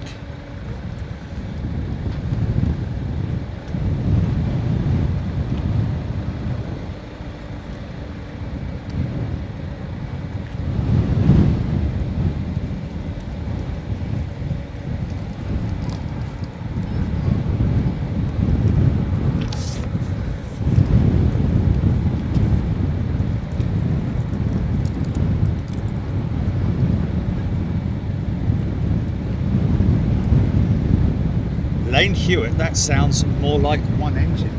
You've got returning, yeah? GP, you say you've got returning, yeah?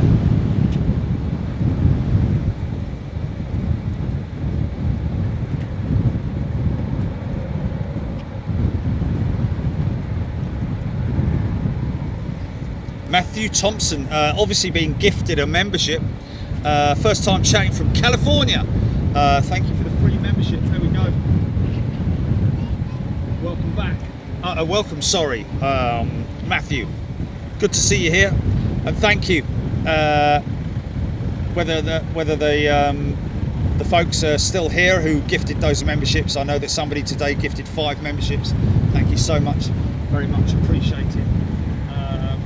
And of course, anybody who does do that, we really appreciate it. But like I say all the time, folks, please don't feel in any way pressurized or feel obliged to do anything. Your membership is very, very much appreciated, and we are honoured to have your support, and really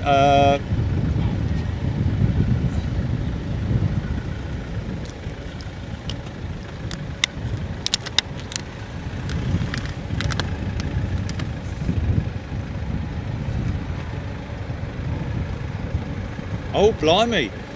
Joe Spitfire, heard from a mate of mine who spots at EMA a lot that UPS 747s are now being swapped back for 767s due to lack of freight.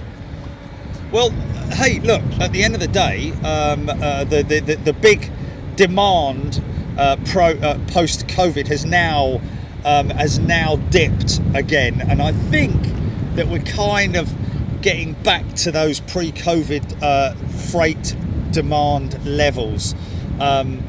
It wasn't something that was going to, stay with us forever, but it is interesting that. And hey, I'll be honest with you. I know one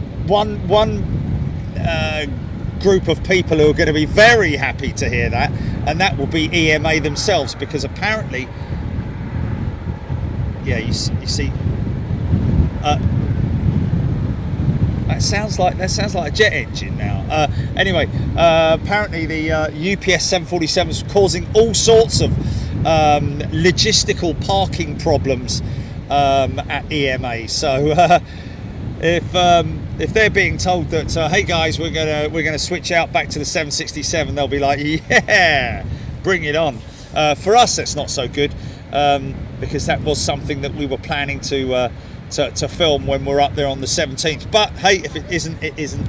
We'll just have a very busy night there, because that's what it's all about.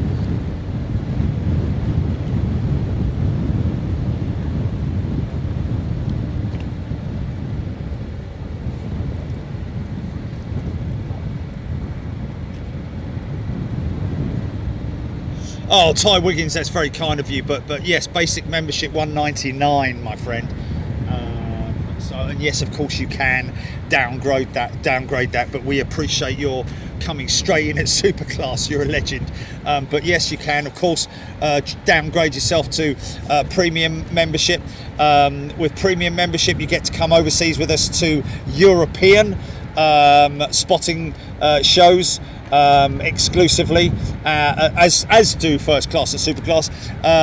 For our American or transatlantic shows, we will, or intercontinental, should I say, it is first class and super class. So first class is $4.99, and 2 weeks after the international shows, we put that out to our premium members. So at some point you will get to see a US show. But then a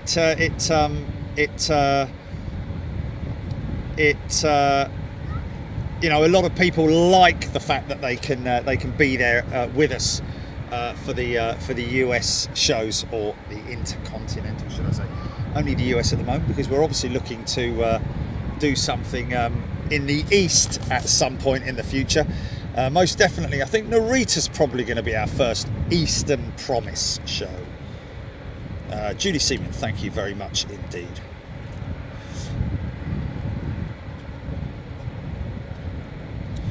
Monkey Boy 85, there we go. No problem at all, my friend. It's just that I haven't seen you on here before, so thank you very much for your support, Monkey Boy. And hey, listen, give it a try.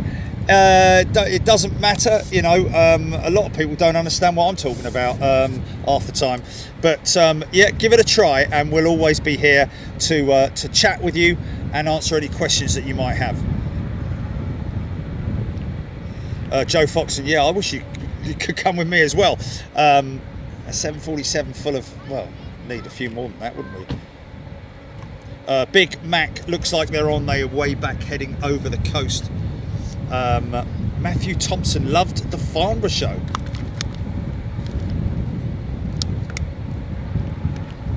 Fantastic, Monkey Boy. Sit back, enjoy the show. But like I say, don't feel shy, don't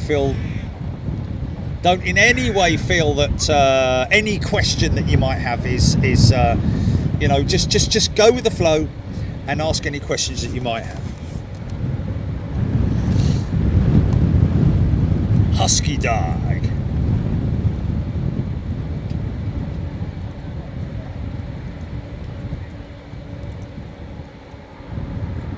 Warlord 44 and 43 over the coast of Hull, Harry Walker. Got 5 tiffs out there at the moment, haven't we?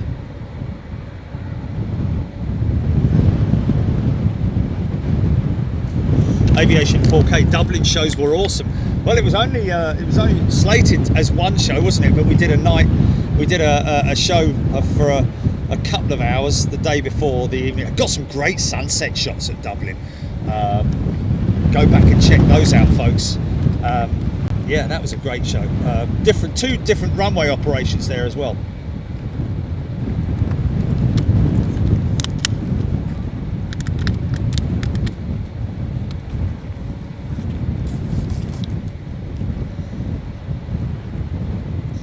Plane Mad Dean been working near EMA last few days, the Ryanair 737-700, doing endless touch and goes and circuits of the field. Yeah, they train pilots up there, don't they?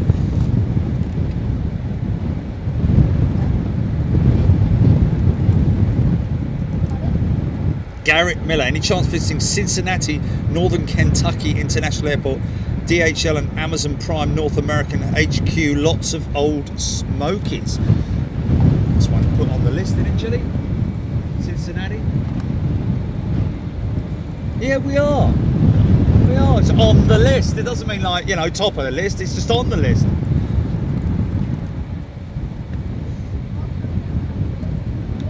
Yeah. Yeah, yeah. Harry Walker only 3 on right. Of course, we've got Louisville to come, folks. Kentucky. That's probably going to be later part of this month, I'd imagine. Although, oh yeah, of course, we've got the keep a close eye out for the first A339. Bit of a dilemma there with Virgin Atlantic. That's 27th / 28th of September. Gareth gave me an update, Chile.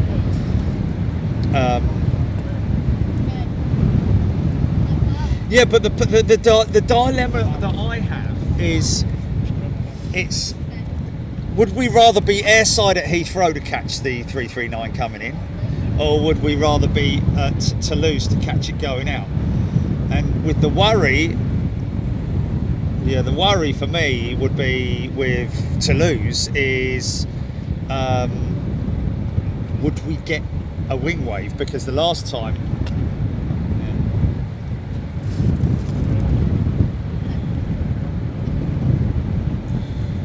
Diane 78, you know, of course, that we've been to Schiphol many times. I assume that you're aware of that. But yes, most definitely. Schiphol's a little bit of a 49. Wow. Okay, yeah, that, yeah. It's more than 24 times. I'm sure. Yeah, there's 41 live streams from Schiphol. That doesn't mean that we've been there individually 41 times, because every time we go there, we're normally there for a couple of days, 2 or sometimes even 3 days. But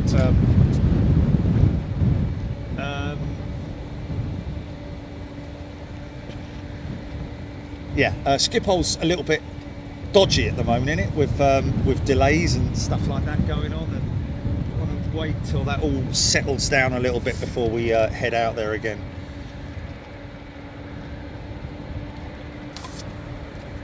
David Edwards Chipmunk has not been out today at all.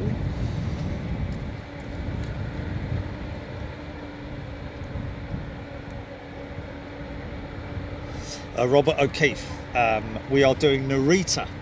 That is going to be our plan. That is our plan, to do Narita in the springtime, because I believe that's when the winds are at their most prominent, and Narita is a great place for crosswind landings.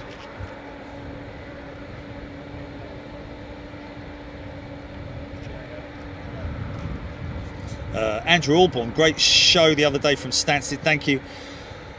Has you guys ever done a show from Edinburgh? There's lots of different aircraft landing, including some big stuff.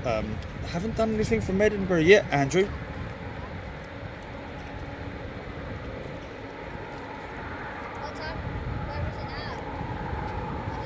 Cobra 051 on finals. What's that that's just gone over the top of me? What's that that's just gone over the top of me, Jillian?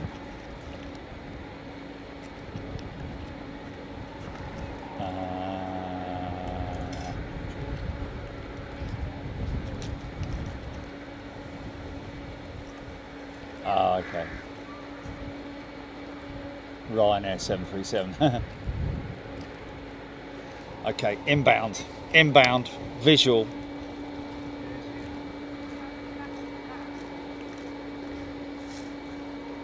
No, we've got one on visual.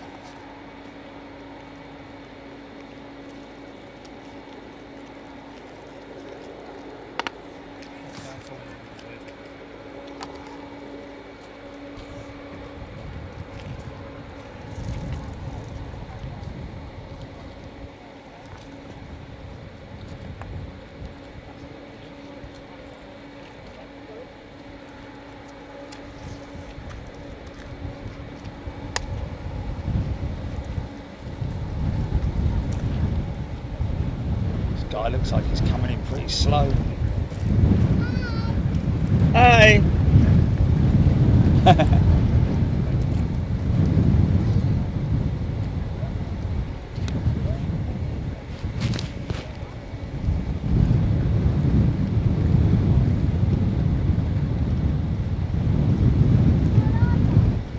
are they?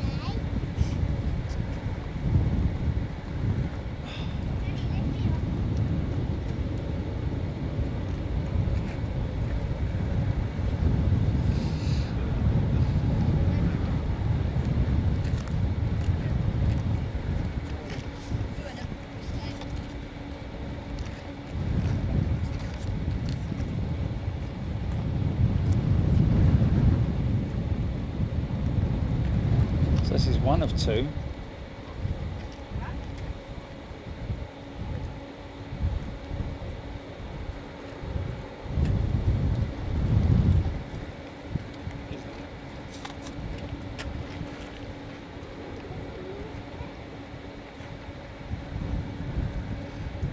Oh, there he is. Oh no, it was a crow. Sorry, or a pigeon. I thought it was lining up behind him. Okay, a loner.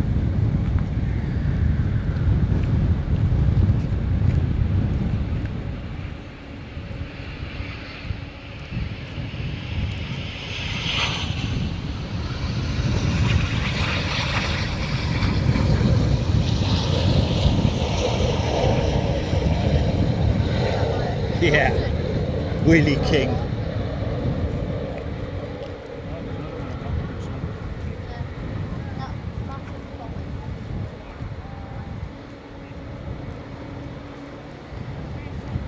Oh, look at these forward. Oh, Forward. Oh man, look at this, Chili.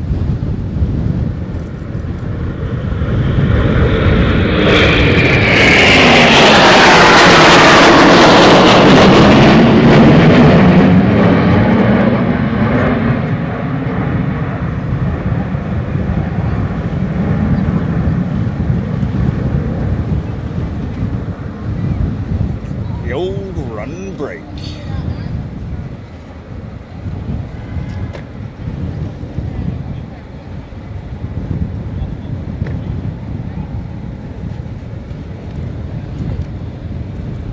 Learned that from Mr. Cornell.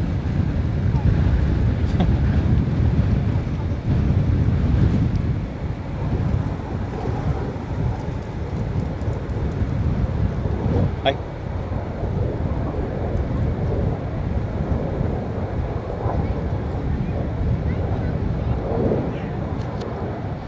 Well, what's the problem?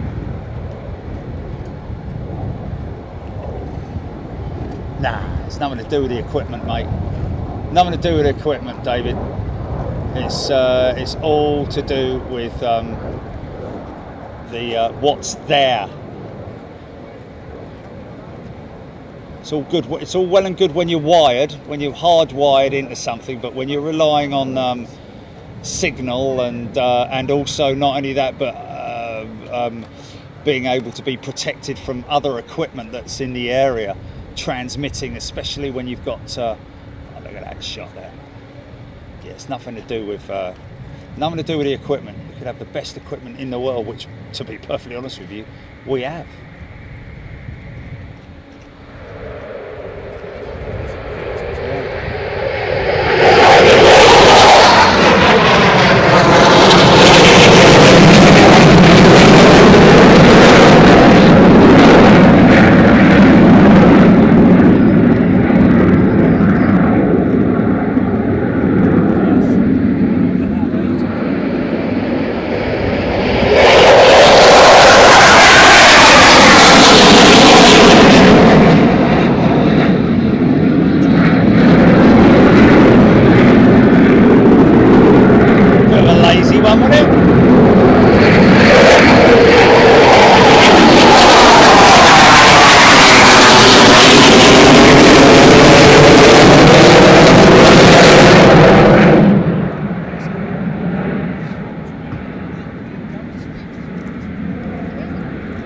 better.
Do it now, do it now, do it now, do it now.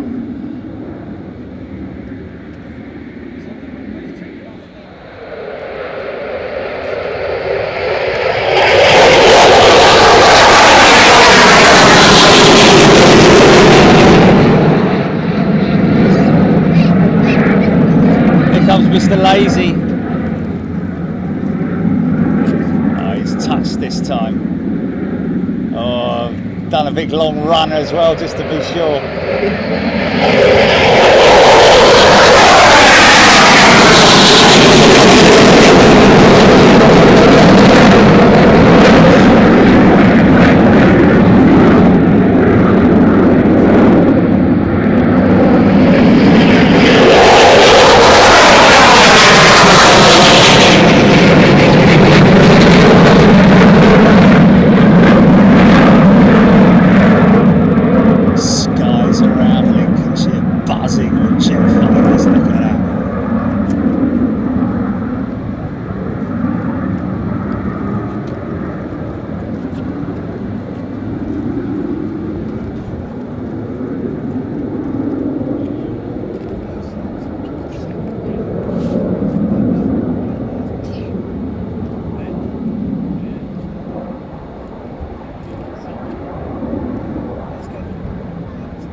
Very late turn.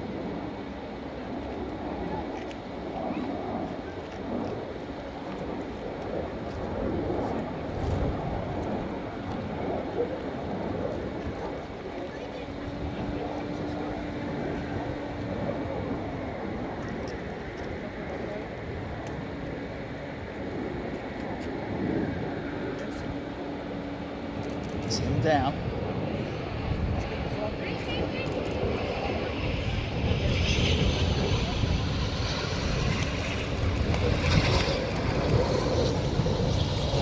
So graceful, isn't it? Makes such a racket. It's so graceful when it's touched down.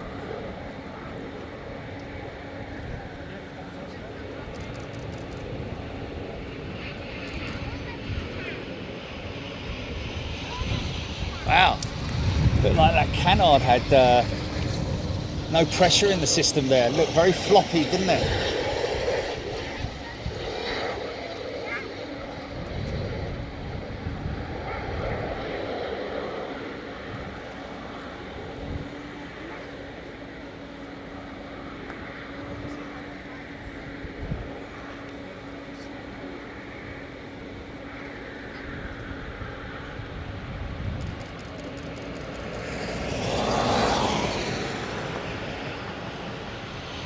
monkfish. Doesn't the monkfish have whiskers?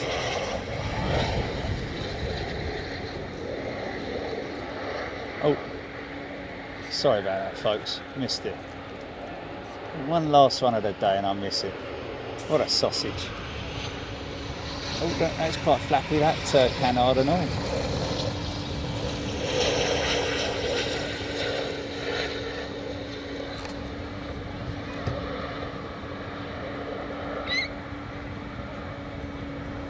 want to make sure that we're not going to get a... yeah, they do say, as old mateys,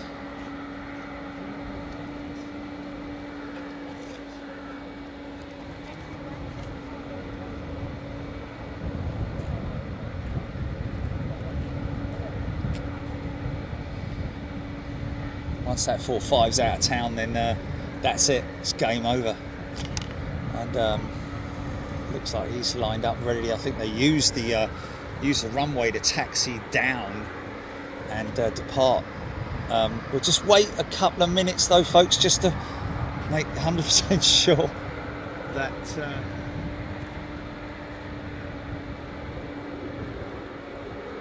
just tweet anyone, Gilly, and ask them if the Spitfire's going. Ewan MacArthur, thank you. The Spitfire would be the topper. It would, wouldn't it? O'Malley, great close-up. That's what we like to bring you, folks, is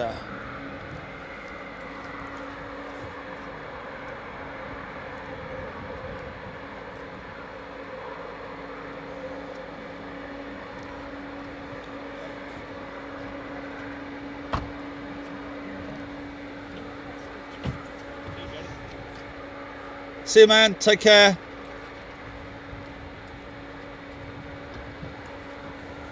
Catfish have whiskers.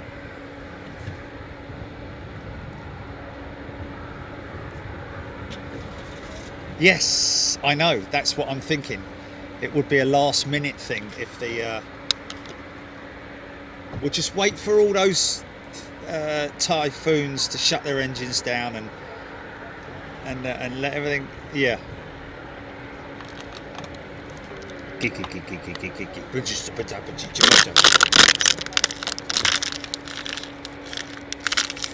The little kid, and they've just gone.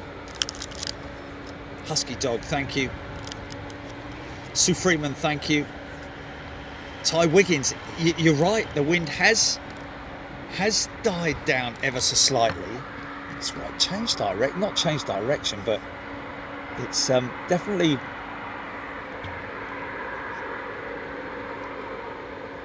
That's a southeasterly, isn't it? Is that a southeasterly?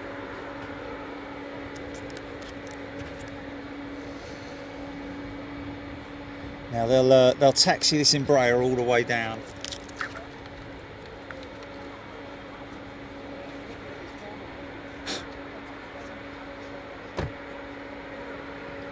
Yeah, it is pretty blooming warm, man, I'm telling you.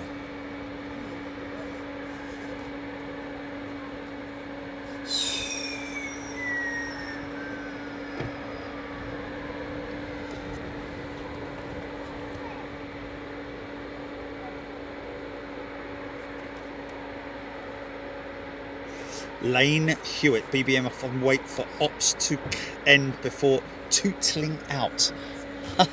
What a great description, tootling out. You're right though, they wouldn't bring a historic aircraft out in amongst all the operations with the TIFs.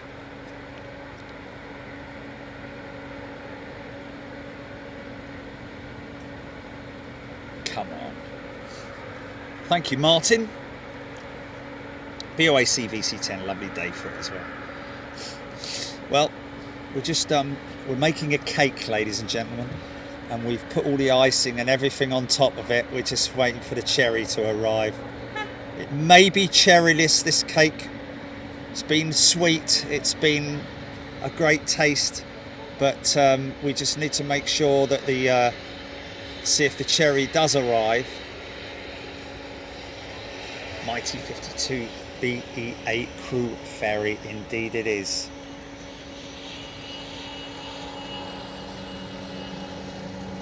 So I guess they've been monitoring that in some kind of station somewhere.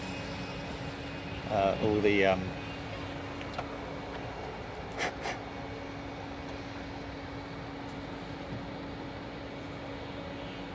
I don't care if this cherry is I don't care if it's past its sell by date either. It's got a bit of mould on it. It's fine. I'll take one for the team. Yeah, there we go. The yeah,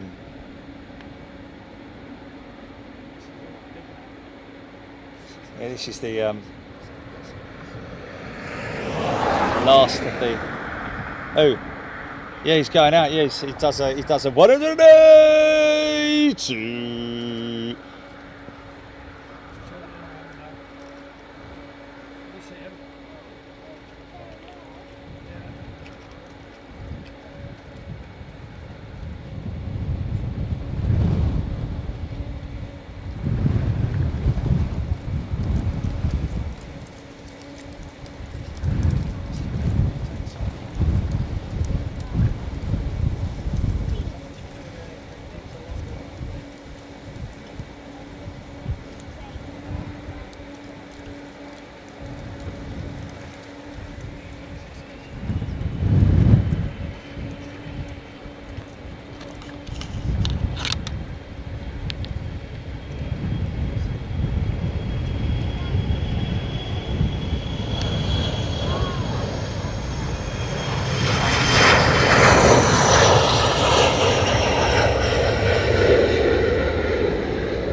Who's going to be the last to close the door behind them?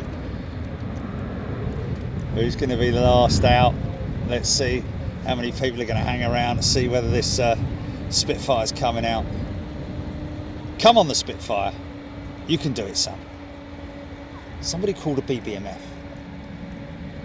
Hello, BBMF, how may I help you? This is the BBC.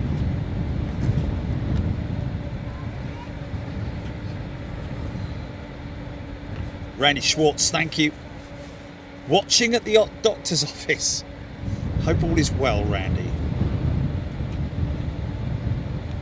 Andy P, thank you very much indeed. Yes, and thank you to everybody for acknowledging also Jilly in this whole thing as well, because without Jilly, we wouldn't have a show, folks. It's as simple as that. Doesn't get any more simple than that. Oh, well, couldn't you do it on your own? No. And I wouldn't even try. I wouldn't know what to do or anything. So there you go. Martin Dianelli. Selena is one of our fans. Selena, good afternoon to you.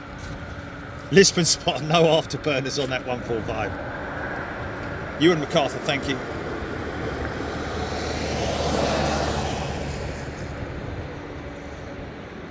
Jeanette Haynes been here from the start, not going anywhere. Great stuff.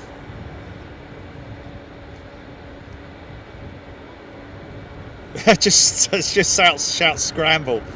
Ding-a-ling, ding-a-ling-a-ling, ding-a-ling-a-ling-a-ling. Scrambled, scrambled. Okay, there's the engine shut down.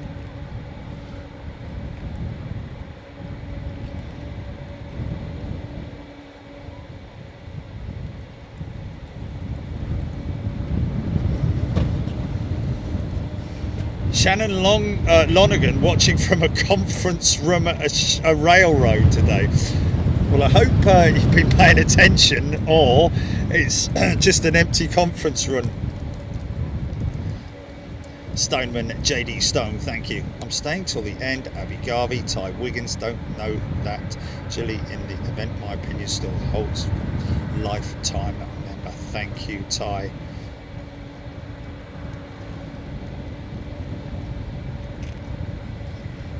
Oh, Ty, thank you. Yeah? Yeah, exactly. Come on, the Spit. Everyone's leaving. Splitter!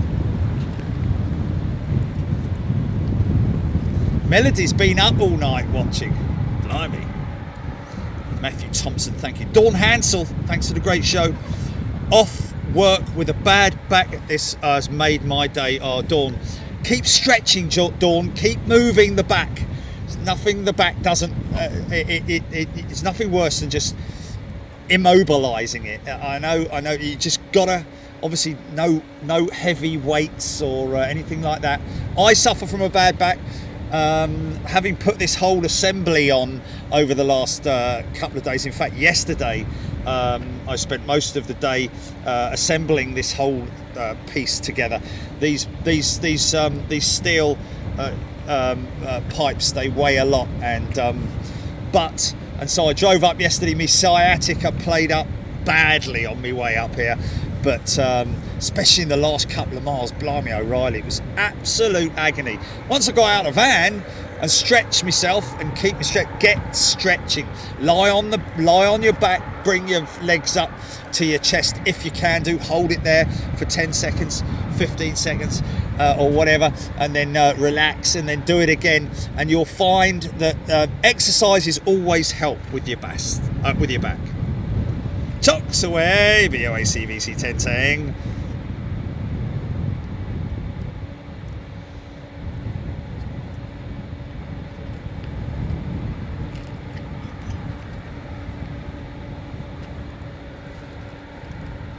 Sarah Faro, we want Merlins. We do want Merlins. Don't worry, folks, I ain't going anywhere yet. Nowhere to go anyway.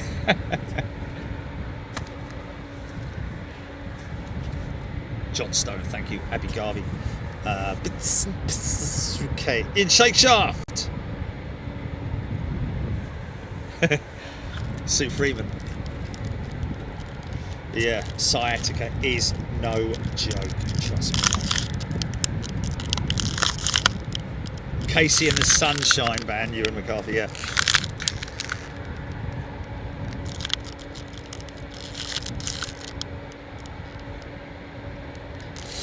Lloyd Bell, Ukraine International 737-800 to your north. Into Larpool.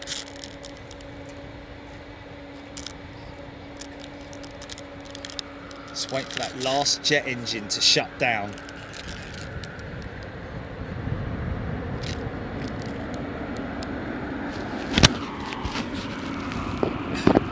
Hear it shut down in a little while.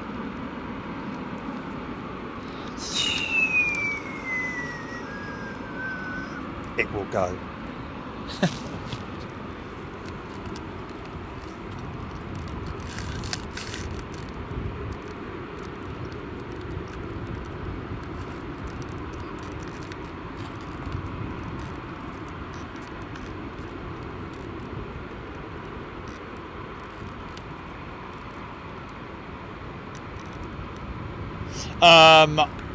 What is this?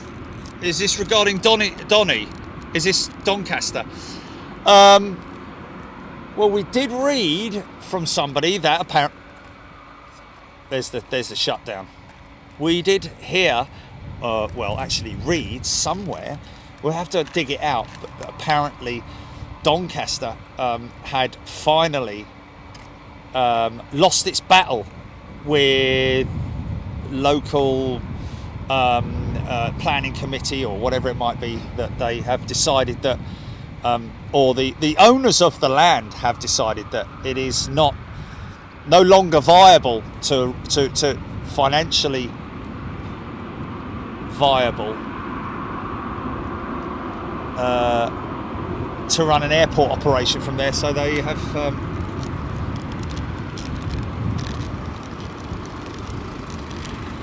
and it was a decent enough source.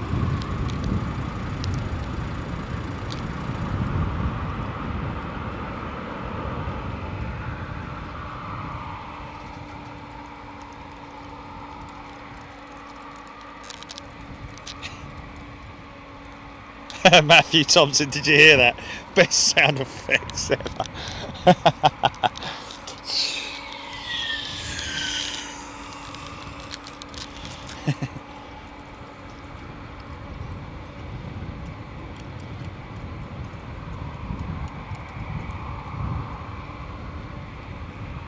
David Edwards.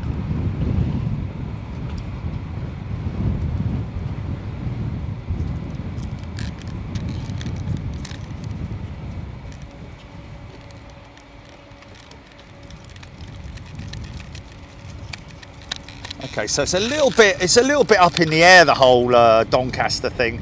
I tell you what I could do. I could speak to my contact at 2XL. They'd know exactly what's going on, wouldn't they? No point in trying to phone Vulcan to the Skies Trust because they never answer the phone.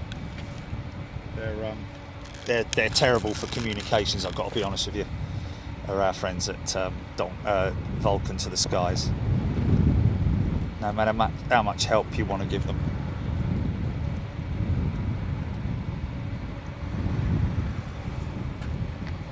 Harry Walker, that's probably what it is. It's possible it may close in the future, but at the minute it's open until it isn't. It's a very easy thing for me to call my friends at 2XL. They'll definitely give us a heads up.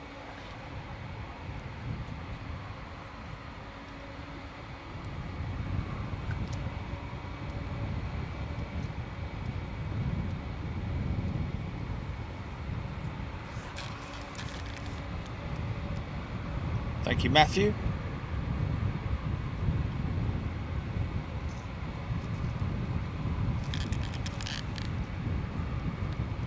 John Thane working at Duxford today on the Avro York and colleagues opposite on the Concorde. Busy day and big jet a surprise. Wow, John Thane working on the Avro York. Fantastic.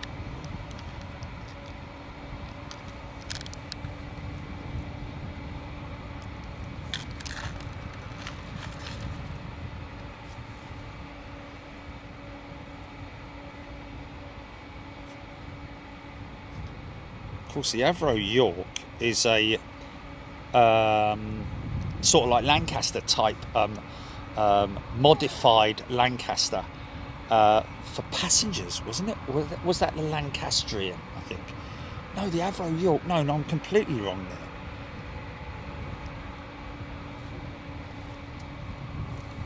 Let's just have a little look. Yeah, no, yeah. It's an overwing. It's a high wing, but it still runs the Merlin engines. Got almost got a Lancaster wing to it, but it's a completely different fuselage. Passengers down in the belly, bit sort of like Q400 style.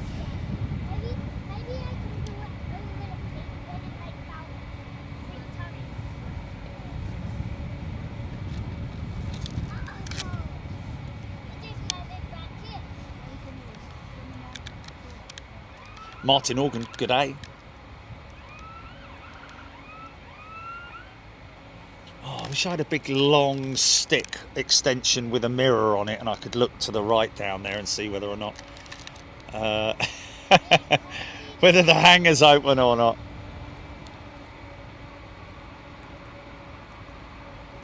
Got very last few stragglers here.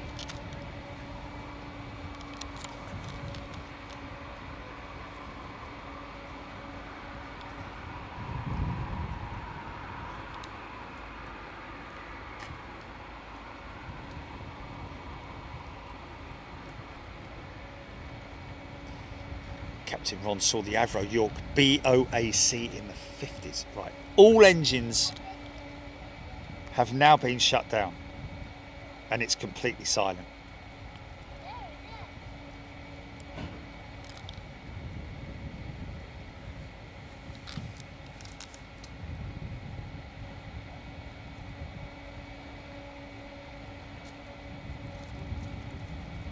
Yes, thank you, a 17th Mustang. The Lancastrian was indeed. I think the Lancastrian operated for BOAC, or was it? I think it was BOAC from Heathrow. I think the first ever domestic, or passenger service to leave London Heathrow, or London Airport as it was then, possibly, was indeed a Lancastrian.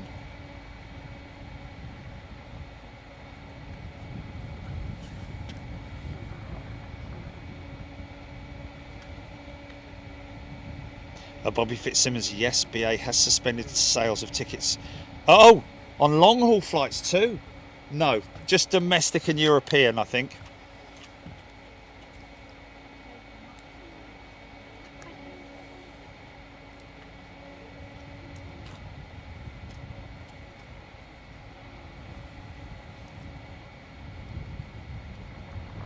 Oh, it's just a number board, isn't it? I think it's a I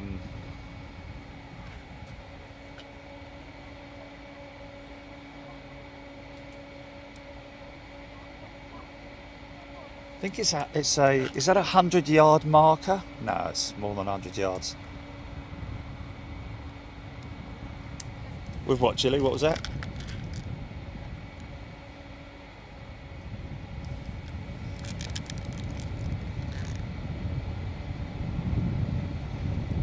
Wow, HGC, my grandmother worked on the magneto drawings of the Merlin engine. Wow.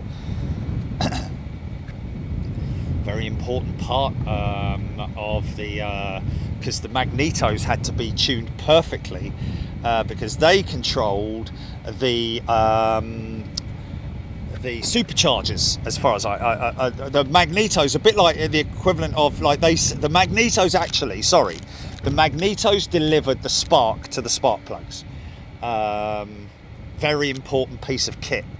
That's why when the Lancaster was taxied into position, they always did what was called a mag check. I think they still do it with the BBMF Lanc. You'd run each engine up to a certain point to make sure that the magnetos are working perfectly, because the last thing you needed was a magneto failing when you're 3/4 of the way down the runway, or even halfway down the runway for that matter, especially when you've got a full bomb load.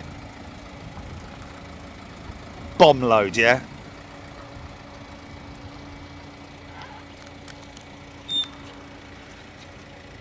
All BBMF closes at 5 o'clock. Keith Cornell saying. That's it then.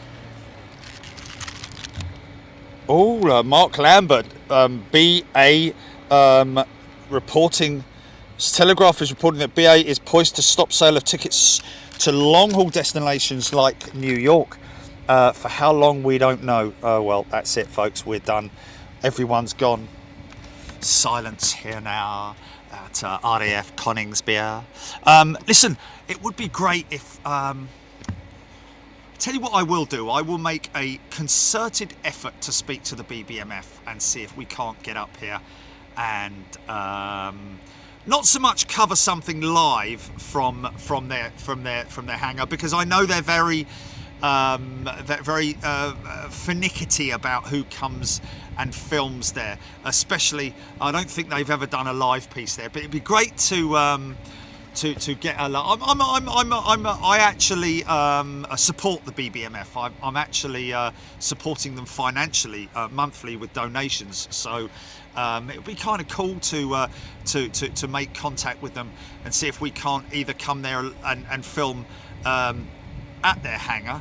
But to be perfectly honest with you, if they're doing any kind of exercise, just seeing them taxi past here, or if they're on the opposite direction, for them to well, let's see what we can do, because to be honest with you folks,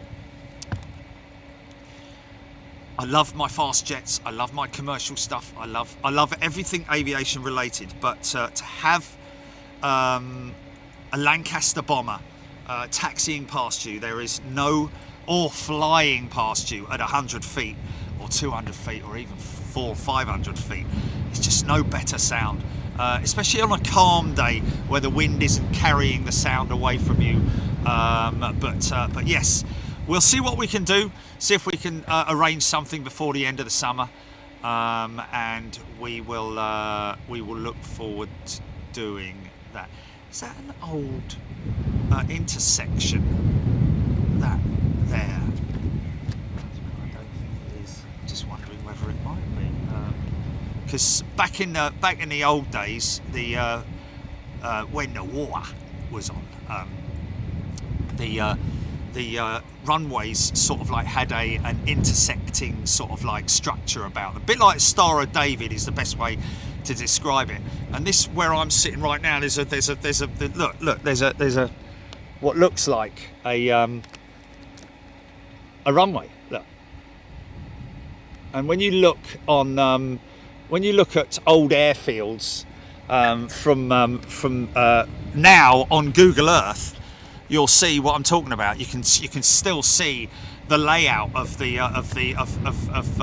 lot of these places have been turned into storage areas now, pig farms, that kind of thing. But you can still see from Google Earth, you can still see the layout of some of these airfields. Well, that's it, folks. Listen, thank you so much for tuning in. It's been a great day. I have to be honest with you, I was a little bit concerned earlier on when we started because of timing and also direction, but it's all worked out very nice indeed. I'm going to head back to the Petwood. I'm going to have a pint of beer and salute our friends from the RAF from back in the days of 1943 and beyond and before, of course. And I'm going to have one for you guys as well. Probably a little bit of fish and chips or something. Oh, they do nice fish and chips there. And I'm going to be up at East Kirkby tomorrow. The reason I'm going to East Kirkby is because I did say that next time I'm up here, I'm going to take the opportunity to go there. I'm going to go and have a walk around their museum because they have an artifacts museum, which is inside the hangar where the Lancaster is stored. I'm going to have a walk round there. Who knows? I've got everything with me. Might be able to sort of like have a walk through there, see how much battery power we've got and all that kind of thing with you guys if you're up for it. But what's important for me is to see whether or not they are displaying the boards that I left with them, with all the artifacts from the Halifax bomber that I dug up and recovered with my sister all those years ago. Spent best part of 3 years digging that thing up, well, digging parts of it up, cleaning them meticulously, preserving them and identifying them as well. Every single piece on that board is an identified piece of the Halifax bomber, the Mark II that went down. All crew got out. They all survived. Whether they survived the war is only so far I've managed to get it back to when I went up to the National Archives. But yes, we'll see how it goes tomorrow. And if I see you tomorrow, I'll see you tomorrow. If you fancy stepping in and going back and stepping back into history, it'll be great to have you with me. Otherwise, we'll see you in London at the weekend.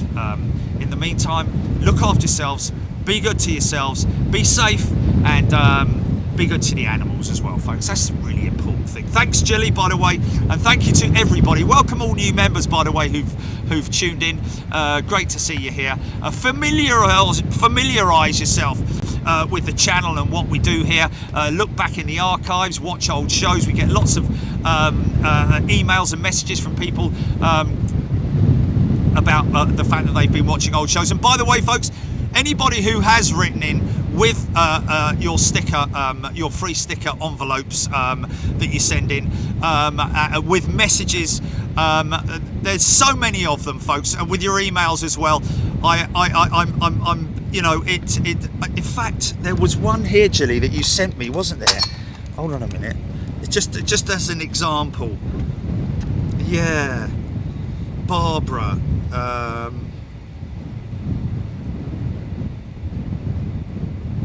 New member comment.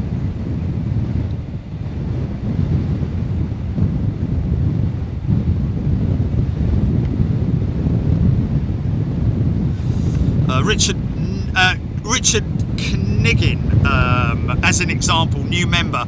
Terrific, best I have streamed, informative, entertaining and awesome imaging. Thank you, excellent channel, terrific imaging and sound, entertaining and informative. Thank you so much, Richard. But so many people send stuff in. But where's that Barbara one, Jilly? She was this is from Barbara. Hi, Jilly. So many special treats from Big Jet TV. I love the thanks for the memories piece. I watched Jerry Files, which is me flying the 787, for about the 8th time, and I loved Today with Emirates.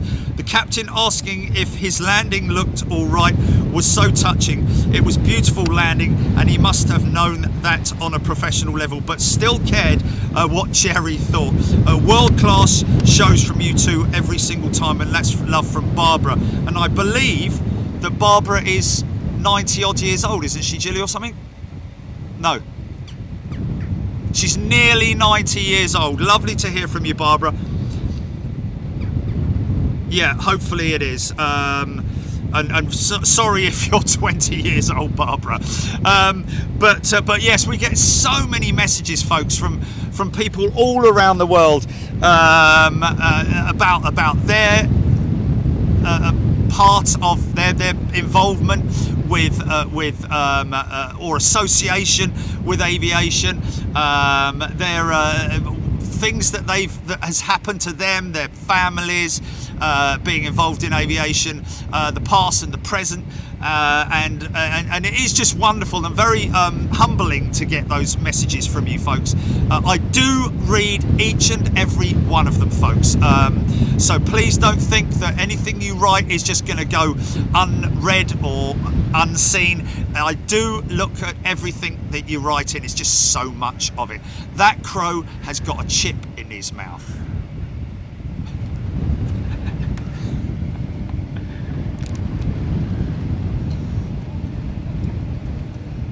Oh, is it a chip? What is it? Whatever it is, none of his mates are having any of it. He's eating it. Oh, it's a bread crust from a sandwich, is it? Right, folks. Listen, what a great day. Thank you so much. Look after yourselves. As the last people pack away and head home, I'm going to move myself back to the Petwood Hotel and maybe see you tomorrow. Who knows? We'll take it easy, and we'll see you later. Toodaloo. Cheers, folks. Okay, GP, you can cut.